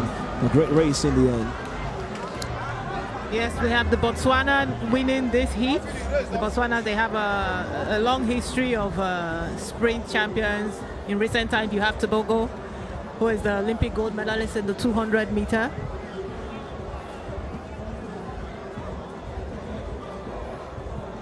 And you can see what that man, Atile Justice, just did. Held his calm. You could see him distance behind. Knew what he wanted, kept that technique so brilliantly, and you could just think that he was nowhere close. Picked up when he needed to and outpaced every other athlete on that race, and you could see how he left everybody behind. The Nigerian coming really close, but give it to the Ghanaian also who held his pace, Tete Philip Oja. This is like what I was saying. Now, off the block, he was really quick off the block. So if you notice, before the 200 meters mark, he had already passed the guy on lane 2, the guy from Djibouti from lane 2. So that's why this is like a sprint. You don't just relax on the block. As a sprint, you have to take off quickly. want to say well done to the Botswanan. Now they will go back and rest and prepare for the finals. A great race, I tell you. A lovely, lovely performance from all of the athletes. That's what you expect when you come out for events like this. And just to remind you, it's still for the under-20s. They still got a bit of a long time to go. But you know, athletes also don't have... Maybe when they get closer to 30, they begin to lose their pace. But what we've seen so far, we are really impressed from what we have from these guys. Typically, the peak age of an athlete is in the late 20s, early 30s. So that's where you see them really peaking. But we've seen athletes that have gone on into their late 30s. So anything is possible. Not so many of them. That's why we just have to keep it on the average. Usain Bolt retired at is he 30? Just around that age. For me, he left early. I think he left, yeah, really early. Wasn't even up to 30 when he left. He just felt like, man, let me leave this thing and keep my record straight. You will say some feel it was a brilliant move, but he also said he regrets leaving early. I wish he had stayed even longer. But you usually have athletes staying old as in the throws. You see them, they're late 30s, some of them in their early 40s. I think he didn't want to do anything less than his best of records. He didn't want to run below his own Yes, it's record hard that he had to already gauge set. when you want to really leave. Some want to leave when the ovation is loudest. Yeah, and that's what Usain Bolt did.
Sometimes it's hard to imagine how athletes, especially like female athletes, can run with such long braids. But you'd be amazed how athletes adapt. We've seen athletes that have long nails set world records.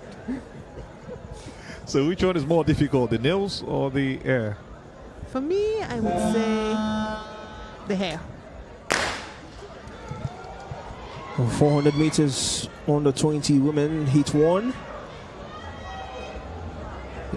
Is underway. We've seen the men, 3 heats for the men, and now the very first for the women.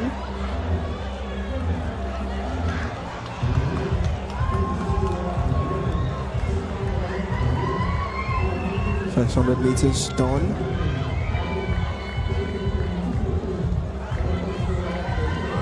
So we get to see who will make it to the very end. Sometimes you get to wonder which lane is more difficult to run from. Is it the lane 8 or from lane 1, or it's preferable to just start from the middle lanes 3 and 4 and 5? But the Nigerian will clinch this one. Well, she's already celebrating just before she gets to the finish line. Leave number 943. It was her that killed your hair thoughts, and she has really come out tough as far as this race is concerned. Nigeria once again doing justice to the 400 meters heat. Bravery right there. We saw her smiling even before the race. She was amongst the spectators at the stands, and she's done it with that same joy, finishing this race. Race starts, pulls out from the closest part to the lane, starting from behind, but catches up and pulls out from nowhere on lane 4, getting past every other athlete in front of her. And that's just how to get it right. Good one for Nigeria again. The ladies keeping the country proud. Yes. 4 seconds. I would say she was really happy with that time.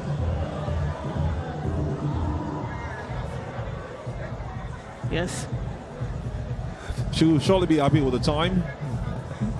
And sometimes it's really fun to watch the different hairstyles. I think track and field women are one of the most fashionable when it comes to sports. Should I We've say seen different fashionable? I say different confusing. hairstyles.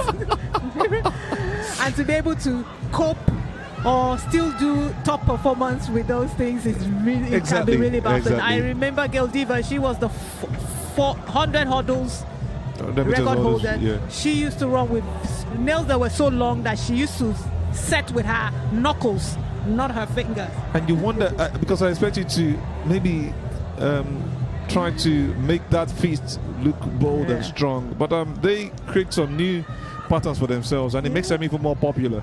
Yes, for me, it tells you that you can do it a different way. For not me, the way the you want hair it. is too heavy.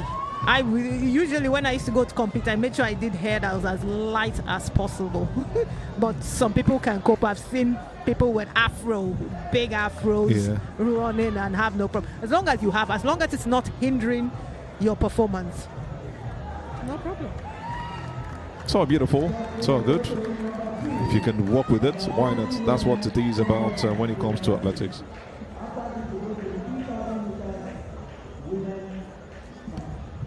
When you talk about the hair, the one that comes to mind is Zeetan Fraser-Pryce. She's got this colorful hair. Colorful. She competes, so it's always distinguish her from her competitors. The hairdo. Yeah, I always used to do green, white, green stripe when I used to go to compete. Just to give it that feel. But in the end, you get to wonder if the braids, it's more difficult to move your head with, or just the wigs or attachment, what's it called? You would see that women can handle a lot. Like I said, if it's not, some of these braids are actually really light, depending on what you use. So as long as you can run with it and it's not hindering you.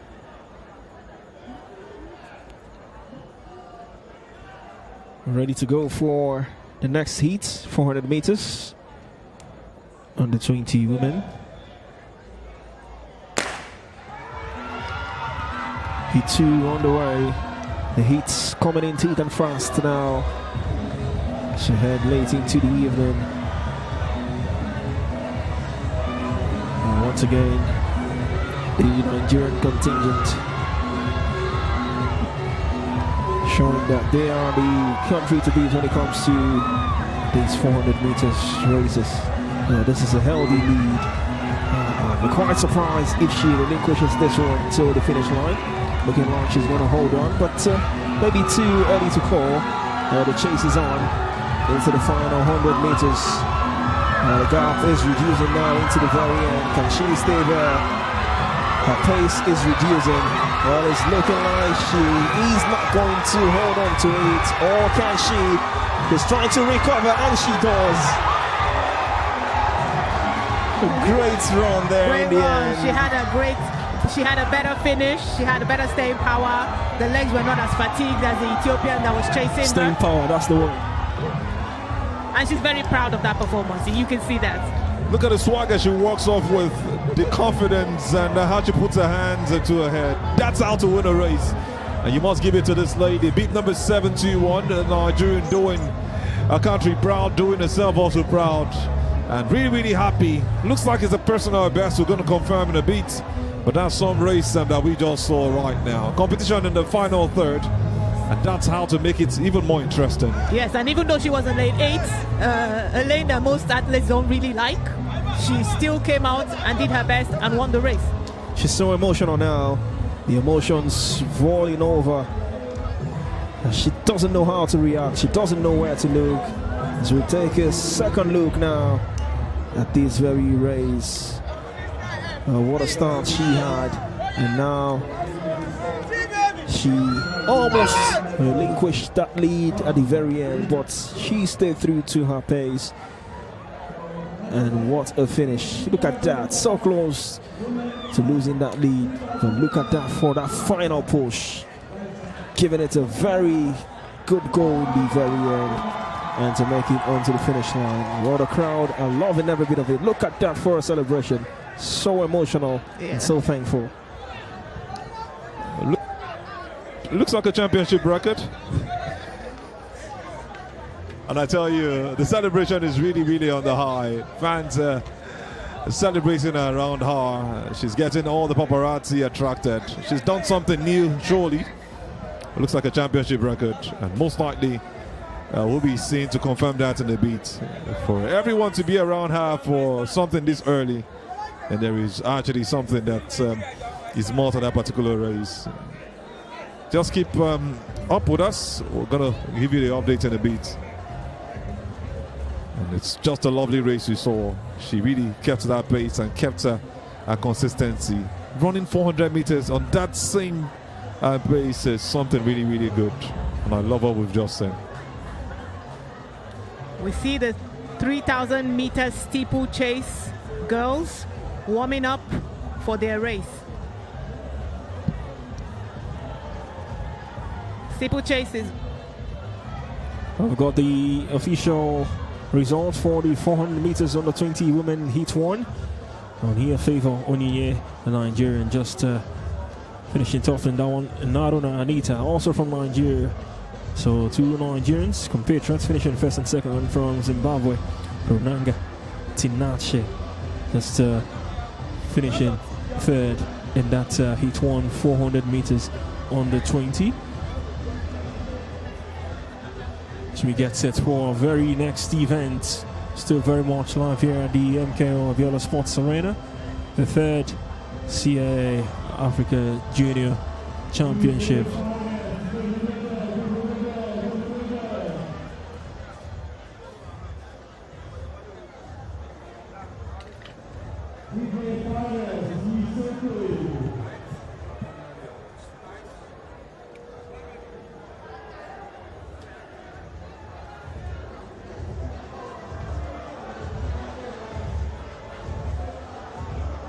It's actually some beautiful race, 3,000 meters for the women, and I tell you, it's something that you hardly don't have to see a Nigerian do. For the under-20s, maybe for any other levels, you don't have too many Nigerians competing in events like this. And the countries that you expect to be there are the ones actually dominating. So give them and just expect them to do their best for this one. The last time we saw this event, it was in 2023, and it was an Ethiopian who won it, Asmarek Anle. She did it in a time of 8 minutes 56 seconds. And we saw Yanawa Kefale, also from Ethiopia, finished second with a time of 8.57 minutes.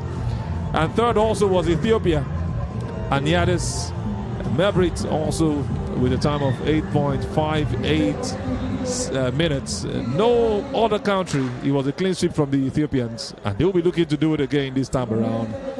The next question is, do they have all the athletes needed to get the results for the under-20 3,000 women, 3,000 meters women? We've got a couple of these athletes from Uganda, South Africa, Kenya, Morocco, Eritrea, Uganda, Kenya, and surprisingly, no Ethiopian for this final. 2 Moroccans, 2 Kenyans, 2 Ugandans, 1 South African, 2 Eritreans for this particular race, and no single Ethiopian. That's a huge shocker. We had 3 Ethiopians finish first, second, and third in the last event, but none of them have come for this 3,000 meters race for women. And they started them on that pace, everybody moving towards that lane 1, where it's easier for them to run the race. They're going to take their time.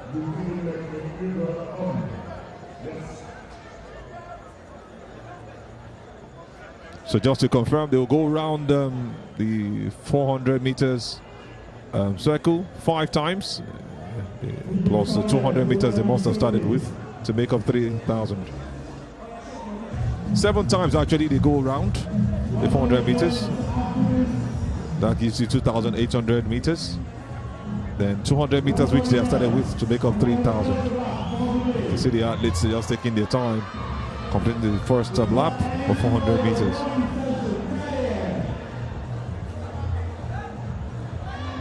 We usually refer to the steeplechase as the hurdles of the long distance. Exactly, where you have to jump into that water. So but this is just 3,000 meters. Steeplechase will be 3,000 taken is later. not just a race. You have two of the barriers, the one that has the water, and then you have another steeple just before the 100 meters finish. And that's when you do have steeplechase. I'm saying that 3,000 meters without the steeple is a different format, and that's where you have a different record also. Because jumping over that steeple makes it even tougher for the 3,000 steeplechase runners. But this time around, we're just enjoying the 3,000 meters without the steeple. Yes, and let's see how these athletes are going to come out. I believe steeplechase women is actually a recent development. Women were not doing steeplechase still. Yeah. Maybe probably like 15 or so years ago. Very recent. And the competition is getting really distinct. Women have really taken it with boldness, taking the bull by the horn. And we'll see athletes from the same country leading the race at this point in time, first and second. But sometimes it's not about how you start, it's about how you hold on to that consistency till the end of the race. And that's Chepgetich Sheila from Kenya currently leading the race, joined by Kibet Miriam, also from Kenya, in second position. And they will just hope to keep that pace and from start to the finish. We have Yeko Batalin of Uganda in third position. That's another country that's very good with long distance races. They come behind these two countries I've just mentioned, Kenya and Ethiopia. But like I said earlier, no Ethiopian this year, and it's still the biggest of surprises. Now we don't have a single Ethiopian participating in the 3,000 meters on the 20 women's final. And a bit of correction in what I said. This is actually the 3,000 meters, not the 3,000 meter steeplechase. Exactly. And just some wonder, like I said earlier.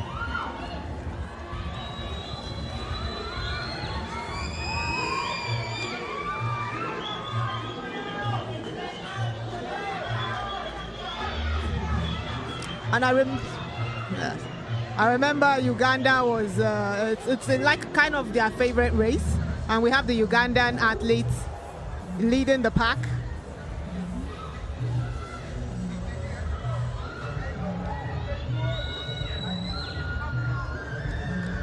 The Ugandan athletes followed by the Kenyans and the Ethiopians, the kind of lineup we've come to expect with this long distance races.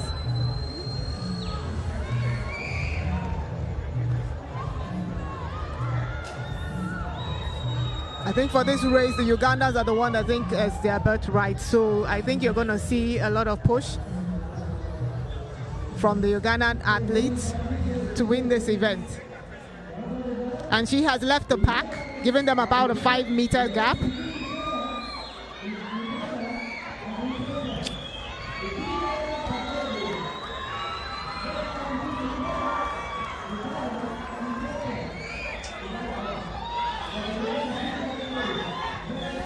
She's really just as kicking. mentioned, I think she has a strategy to run, so she's really kicking. She's trying to separate herself from the pack. But That can way she it will keep be that pace? harder for them to catch up with her. Can she keep that pace? Just to confirm, 3 Ethiopians won the last event, and we've got 3 of them again in this event.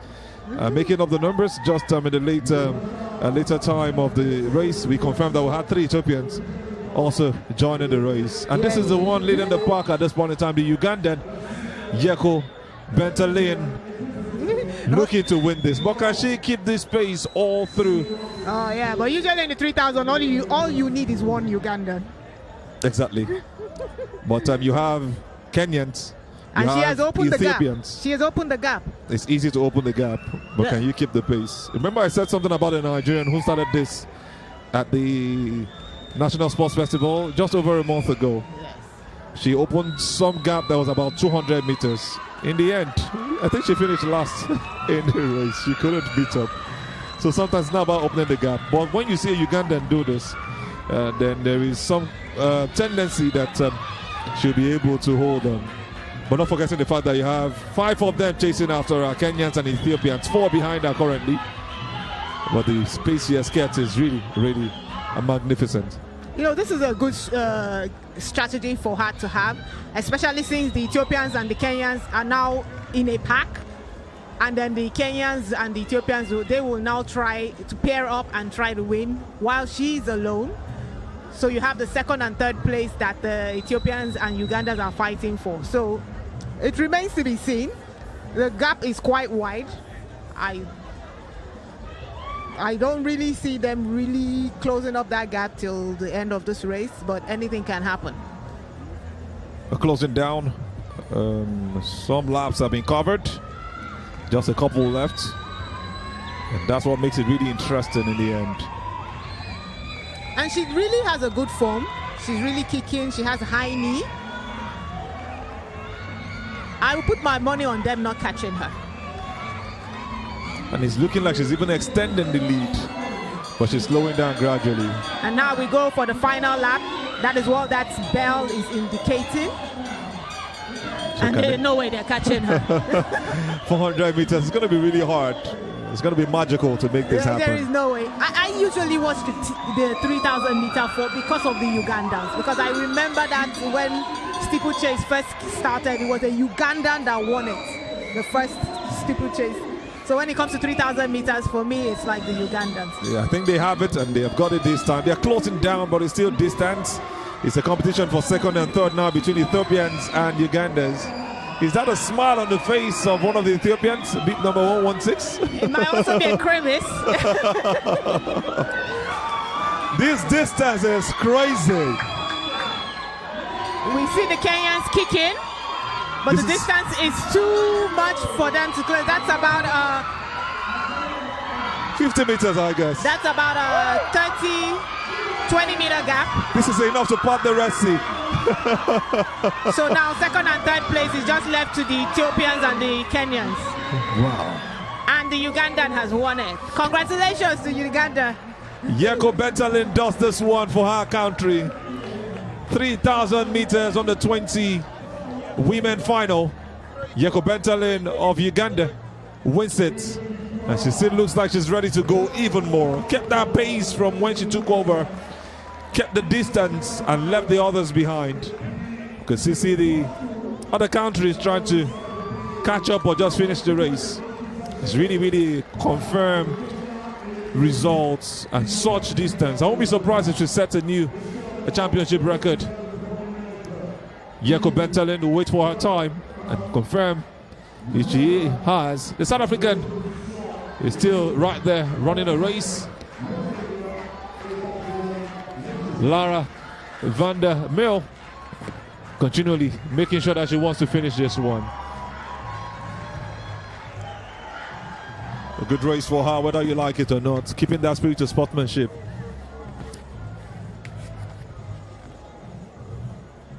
Once again, Yeko Bentalin wins the race. We'll have a Kenyan and Ethiopian also finishing 2nd and 3rd. For the final of the women's under 23,000 meters race. What a race she's just run. And what a joy it is for her contingents. They didn't come here with so many athletes, but whichever one they've come up with, they make sure that they do what they have to do. And look at her when the race started. Nowhere close to the front. But gradually she separated herself. And she won this race in style.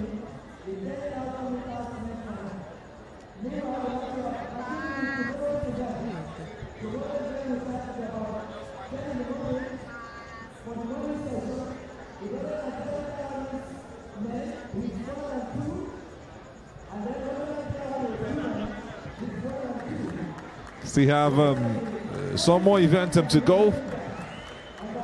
Should be having the 10,000 meters as the last we should be having today. 10,000 meters men's on the 20 final.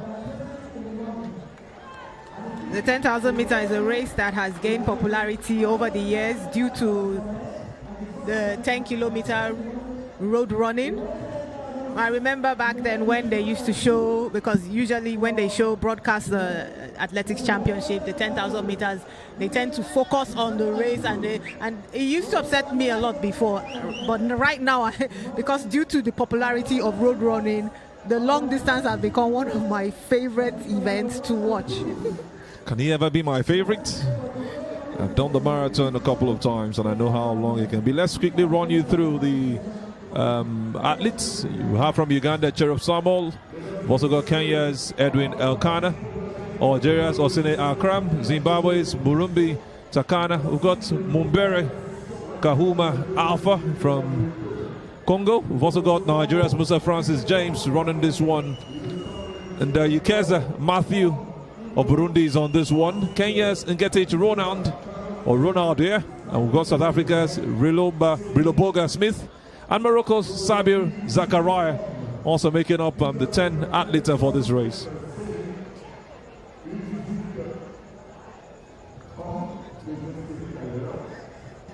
Just to remind you, it's the under-20s men's final of the 10,000 meters that we're about to bring to you. And you can see the athletes very much on point for this one. Having a Nigerian also a part of this, Musa will be looking to do something new. Can he win this gold medal? It's not a thing for Nigerians. We've seen the Uganda win it for women. Can Cherub Samuel do it for his Ugandan team? That's one question that will be answered right here as the races kick-starts. Edwin Elkanah of Kenya is also on this one. Ngetich Ronald of Kenya is also on this. Not leaving out South Africa, Riloboga Smith, a country that are also growing when it comes to races like this. So I always want to put them in the mix. They come here with their bests, and we've got 70 of them coming to Nigeria to run these different races and participate in all of these track and field events. Races kick-started. It's time for them to take it gradually. No need to run the race with all pace. Let's see what they can do and how they're going to go about it.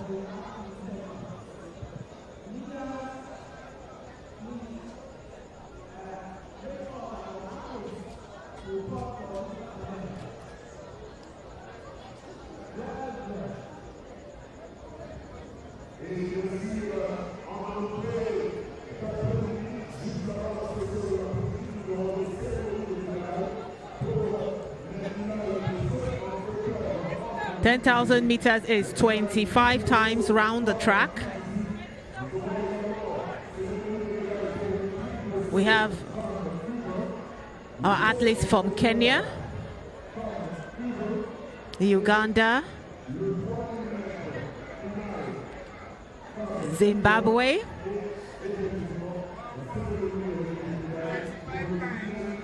last time in 2023 we had a Kenyan win this one, Dennis Mutuku, around a time of 30 minutes. And we also had Amos Kipkurui, also of Kenya, finished second. And also a Kenyan won the third position for the men's under 20 last event 2 years ago. Samuel Kibati Wanjuru was the one who finished third. Time of 30 minutes, 30.01 minutes. Almost same time with Amos Kipkurui Langat. But let me shock you that in 2019 we had someone from some other nation also do wonders. In the under 18 we saw Algeria win it. Before the under 20 men, 10,000 meters, it was a very, very competitive one. That was 2 years ago. Kenya didn't do a clean sweep this time around. We had Dominic Sampson in Digiti win it for the Kenyan team. And we had Egypt finish second with Abdurrahman Mahmoud. And third was Mehdi Abidi from Algeria. This time around, you're looking forward to seeing maybe any of these countries, the North African nations, get a result from this. I mentioned earlier, Algeria winning the under 18 and coming third in the under 20 for the men. Hossein Akram is one man to look out for from what Algeria did the last time out. I also have Sabir Zakaria of Morocco participating in this. 25 times they have to go around this 400 meters circle. And, it's just a case of, we have not even started the race yet. Just one lap done. They are almost covering their second. And that means they still have about 23 to go. Otoye, I leave this race to you. Yeah, so what they have to do is they pace themselves. And we usually have the athletes also plan their race. You want to know how much energy and effort, how much pace you're going to run for each point in time. We see, typically you see collaborations between Kenyans and Ethiopians, but I don't see Ethiopians in this race, which is actually strange. So Brighton, they used to be the best when it comes to marathons and even 10,000 meters races. Whether they are there or not, we don't have to have too many. At least one Ethiopian is well represented right here.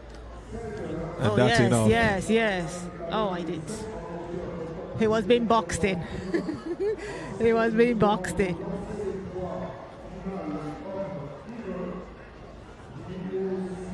Technically, everyone is trying to just keep their pace gradually. You can see Musa just behind the first 6 athletes.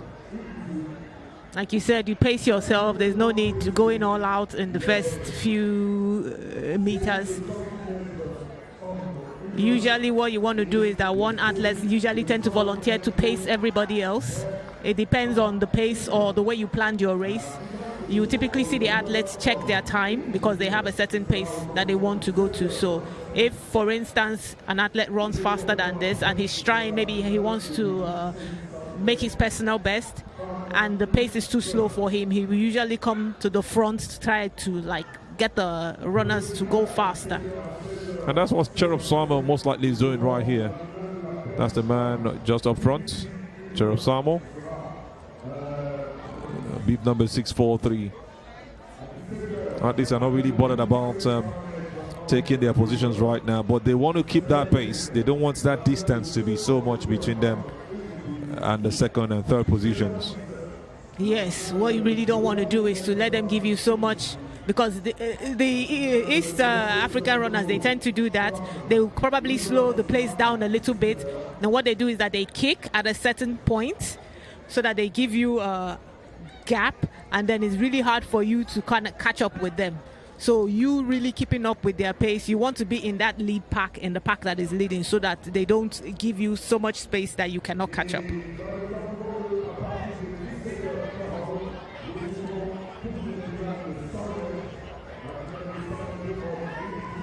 So you have our Nigerian runner at the back. Maybe that is his race strategy, but I think it would be better for him if he stays somewhere in the middle so that they don't leave him behind, so that he can follow up with their pace. You won't rule him out. He did so well at the last Lagos City Marathon, and most likely he should be able to do something brilliant with this particular race. Yes, I think he was also at the Abuja Half Marathon last year. He was the Nigerian that came first. He also did so well at the Okpekpe race. That was in Edo State. Yes. So he's got the experience, and he Yeah, says, we have why our not? own Kenyans. They are from Plateau States. We call them. Exactly. These guys take advantage of the altitude and the mountains they've got right there to make their trainings here. The weather there is cooler, so it's a place where if you organize a race, you will say they can actually break the world record. Maybe in the December period, January, where it's really cold there. Let's see how much of those technicalities you can bring right here. It's way behind, currently on number 8 position. Yeah, you want to Or keep 7 up with actually. that lead pack. You want to keep up with that lead pack. A bit of a switch right there. A Kenyan has taken over at this point. And it's between Kenyans switching positions on number 1. The two Kenyans, Edwin Elkanah and Ngetich Roland, with the former currently in the lead, setting the pace.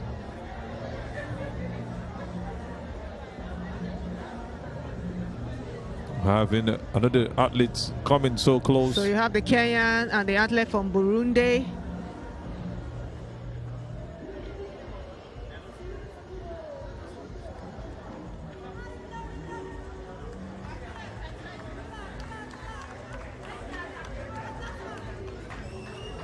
A race that should take about 30 minutes, just had 7 minutes, so about 8 minutes gone already. It's really a long distance race.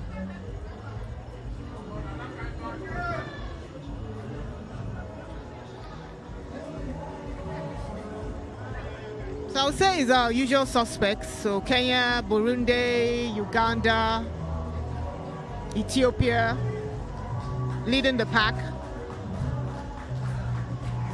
And the Zimbabwean and the Nigerian runner are lagging behind. Like I said, the East Africans, they tend to have this style they do, is that when they kind of like know themselves, so they kind of like plan for you, all the other countries that are not like in their circle of this thing. So they plan for you and then make sure you kind of like lag behind and then now increase the pace of the race.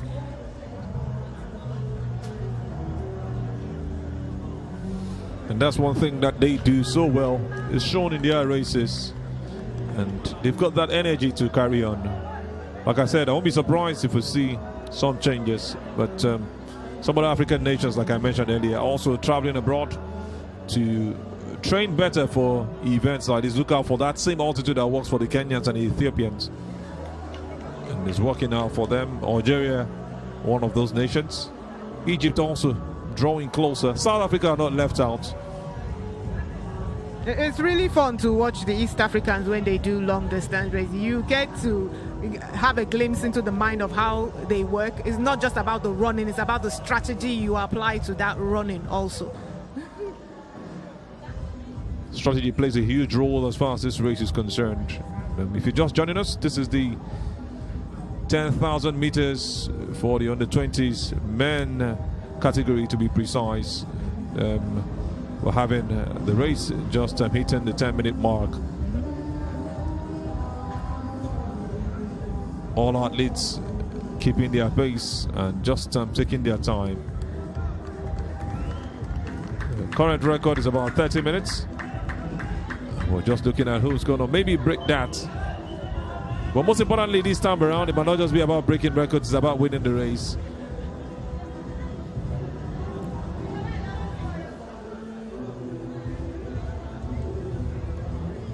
If you're wondering where this is happening, this is the under-18, under-20 African Athletics Championship, organized by the Confederation of African Athletics. And it's just some brilliant race right there. The guys behind are also not left out. They are just currently in that position, taking it one step at a time. Just hoping that they will be able to keep the same energy they need to finish the race.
It's really some difficult race.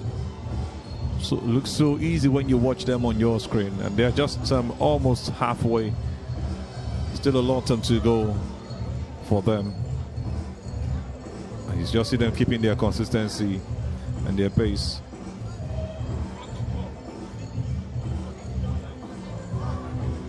Beat number 643. Cherub Samuel of Uganda leading the pack again. He's cutting back that first position, which we know can still switch anytime soon. Kenyan just right behind him. You can see the last guys behind the Nigerian, Francis Musa, believing that he still has something to offer in this race. Remember, he came third at the ECOWAS Marathon race in Abuja earlier this year. It was a good race for him. Francis James Musa placed third with a time of 1 hour and 5 seconds. That's a man who always comes out for marathon events.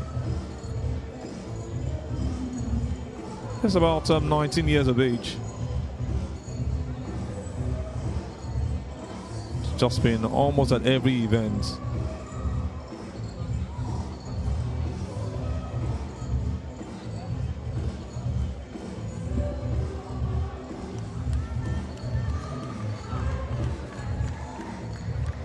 So it's just as you see on your screen, Marubi Tagnaka, the man with the beep number 757 from Zimbabwe, is also still part of the race, just ahead of Francis Musa. And you see the other 5 guys leading the pack, switching positions. But we'll sure see the best of them in the dynamics of this particular race. Technicalities come into play.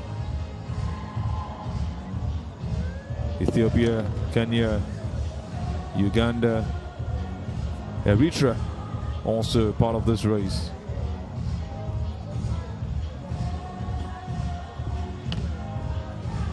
A race that's got to do with a lot of tenacity.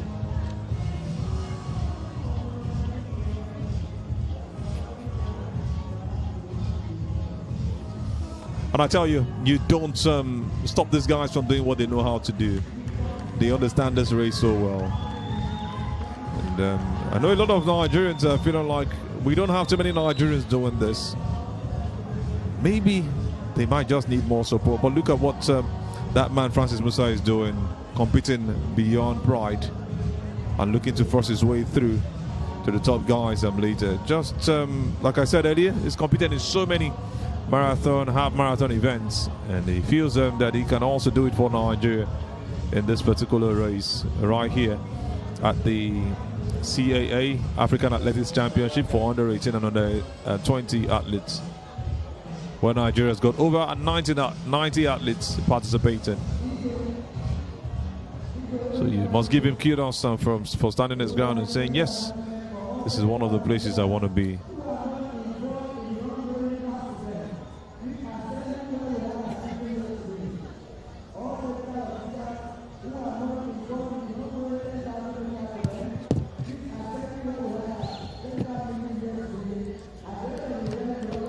Race still very much on. The under 20 10,000 meters race for men. Already past halfway.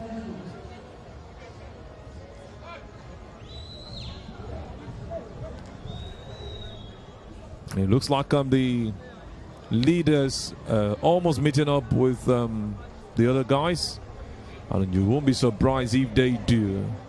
That's the man behind, so you might think he's the one in the lead. No, this man way ahead of him. He has to go around, but he must keep that spirit of sportsmanship. I always want to bring that man up in the conversation, Stephen John Aquari, but that one had an injury.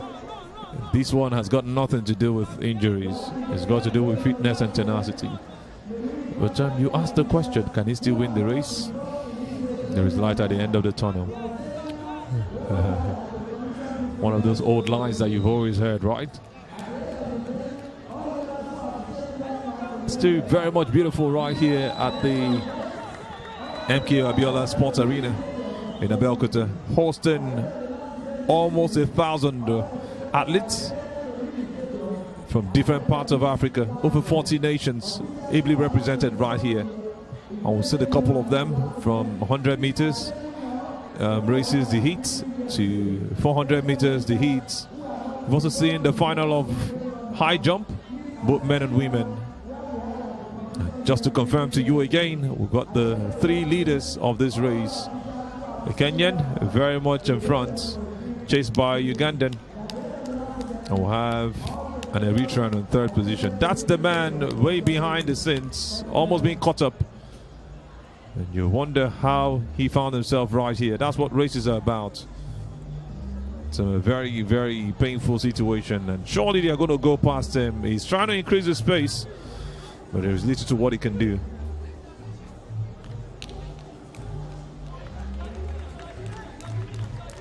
How unfortunate it will look at this point in time for him. I tell you, Cherub Samuel is keeping that pace. Clearly, they've now left him behind, which was the plan. It almost always happens when it comes to races like this. Their plan was actually to go past him, and they've done it. You wonder if it's the same adrenaline that runs through us. Trainings are different, fitness is different, and targets are different. Techniques are also different. And this man from Kenya is continually keeping that pace. It will be so hard to take him off the top 3 for this particular race. So just as we have it right now, a Kenyan, a Ugandan, and an Eritrean. It looks like they're going to catch up with our own Nigerian also. The Nigerian guy just right in front. It's looking really close, just about 20 meters separating them. Francis Musa has a lot to do to be able to keep up that pace, so they don't catch up with him. And it's obvious they've gone past Francis Musa, the man who has done so much in the race is nowhere to be found. You think he's running amongst them? Don't mix it up. Francis Musa has 400 meters at least to run to meet up with those guys. These guys are not smiling. The Kenyans, the Ugandan, and the Eritrean setting the pace.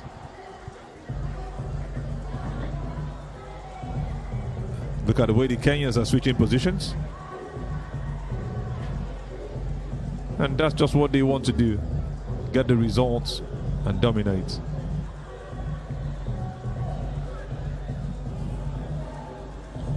We have 5 more laps to go. For those in the lead packs, the Kenyans, the Ugandans,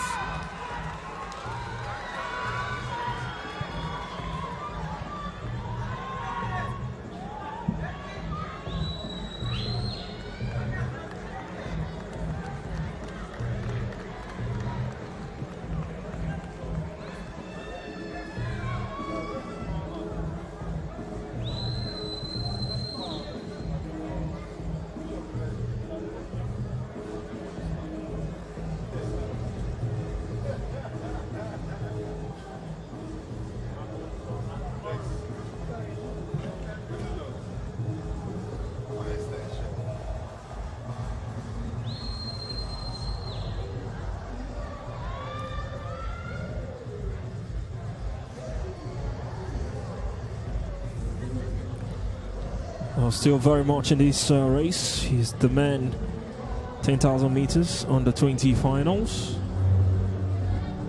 Oh, surely I can do this. Takes a whole lot of efficiency, a whole lot of strength, grit, and determination.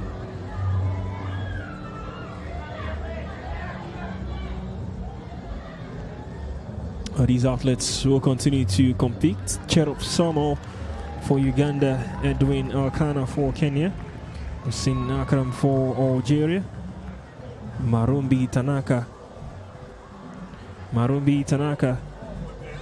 for Zimbabwe, Mumbere Alpha for Congo, Musa Francis James for Nigeria, also in the mix.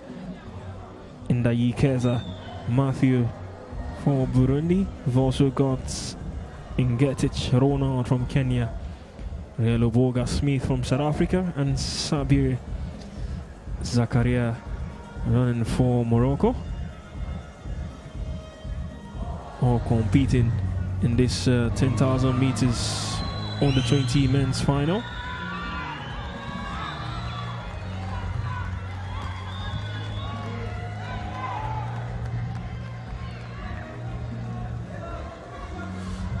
Latoya, any predictions for this race from what we've seen so far? I'm trying to put you on the spot. We have the quartet of the Eritreans, the Kenyans, the Ugandans. And I'm thinking if they still maintain the four of them in that pack, we're going to have a quick finish, because then it will be a jostle for who could be the quickest at the home stretch. They have about 3 laps to go, if I'm not mistaken. And right now we have the Eritrean leading that pack. Might be the strategy of the Kenyans and the Ugandans to have him lead the pack, then at the last 400 they now kick and overtake. While you allow him to lead the pack, you also got to make sure that the lead isn't that much to recover from. I see the Kenyans are still very much in a comfort zone where it looks as if they still have a lot more in their legs, and now you can see the Kenyans has overtaken the Eritreans. So I think they have about 2 more laps to go. So this is where you're going to see the separation of the men from the boys. Crucial stages now in this 10,000 meters under 20 men's final.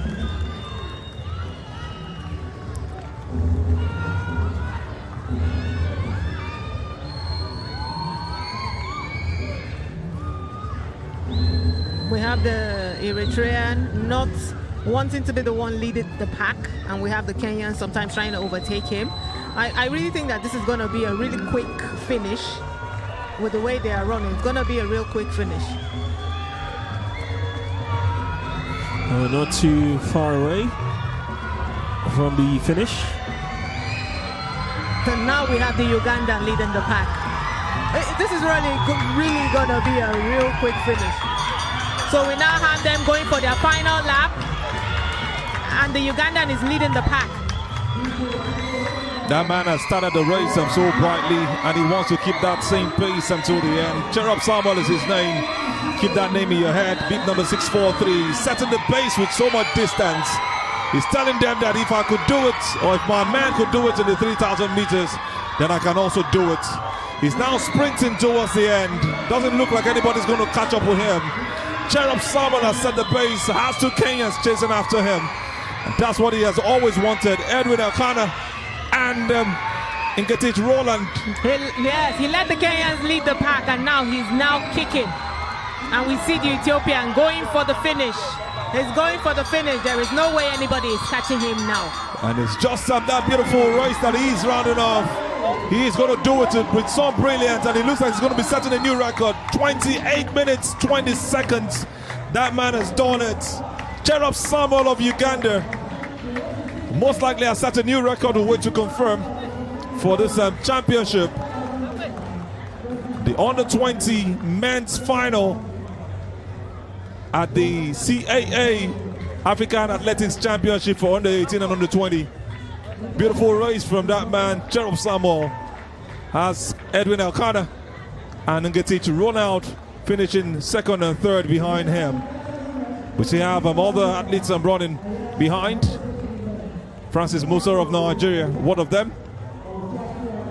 This man is celebrating with his Ugandan flag. Still not looking tired. looks like those guys who can run the 42 kilometers with all ease. And you can see the Nigerian chasing after. He's just behind another athlete. They still have one more lap to go. Yes, it's very heartwarming to see the Nigerians participating in this long distance races now.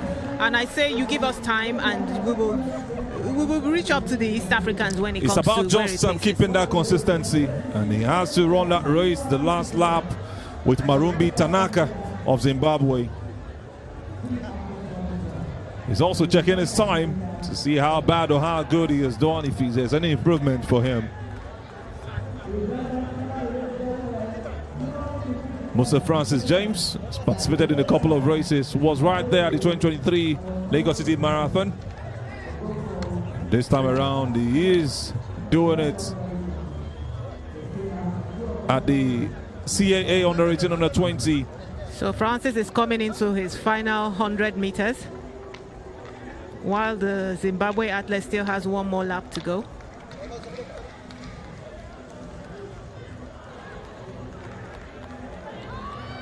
Marumbi Tanaka, both of them chasing through. And that's the end of the race for both of them.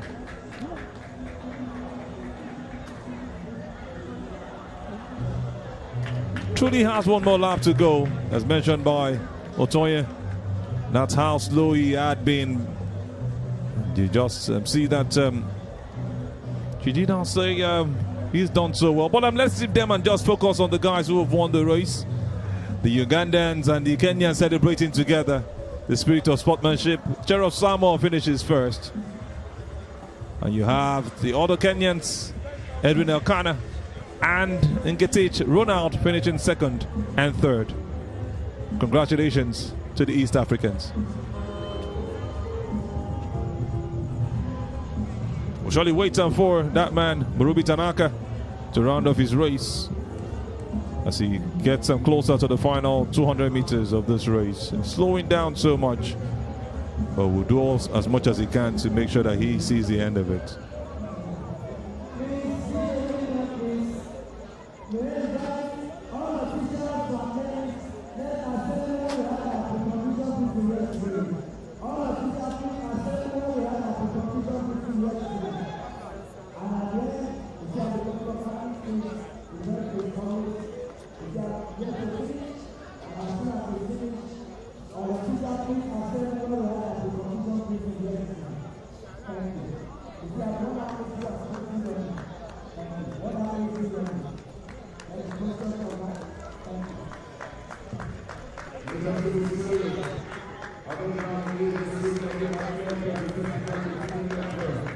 We have our Zimbabwean athletes now crossing the... Must have it on the records that he also finished the race. Don't think there's any reason for any of the athletes who finish a 10,000 meters race or even participate to feel down. He should leave with his heads up high, participating against some athletes who have done better and look to also do better in the future. It's been a lovely race and a lovely event from the start of today, the opening day of this very great event. And just to confirm, the 400 meters on the 20 women's heat 2, Jimoh Tohibata DBC for Nigeria finished with a time of 53.77 seconds as number 1. We also have Ajaiba Aliye on number 2. Number 3 position was DT Halo, Rose Miguel of Botswana, and Zimbabwe also came out 4th. Yahuma Anetsu.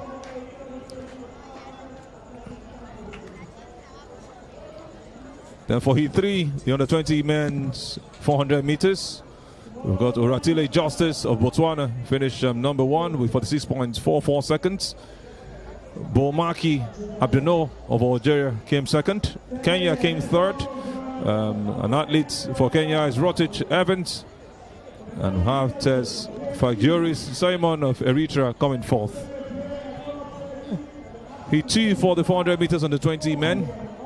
The results we've got on your screen. Badmos Gafari Atonda coming out tops with a time of 45.81 seconds. Seleka Lefatche came out second with from Botswana. Zimbabwe had the athletes Chihora, then Yasha come out third, and Swaziland's Msibi Siosetu came out fourth in that race.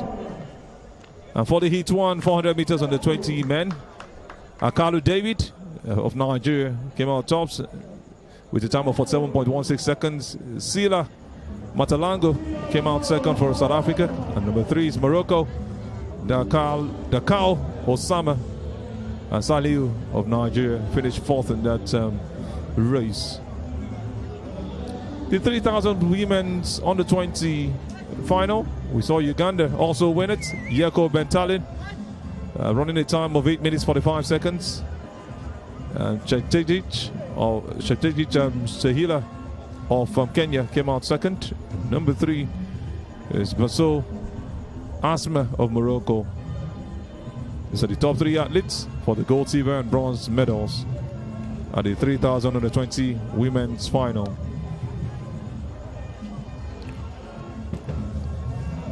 Well, it's been a wonderful time here at the MKO Abiola Sports Arena, day 1 for the 3rd CAA African Athletic Championship. Well, if this is what we can get for day 1, then it promises to be even better for subsequent days as we lead up to the end of this event. But it's been wonderful so far, and safe to say these representatives, these delegates who are here to represent their various countries have had a swell time.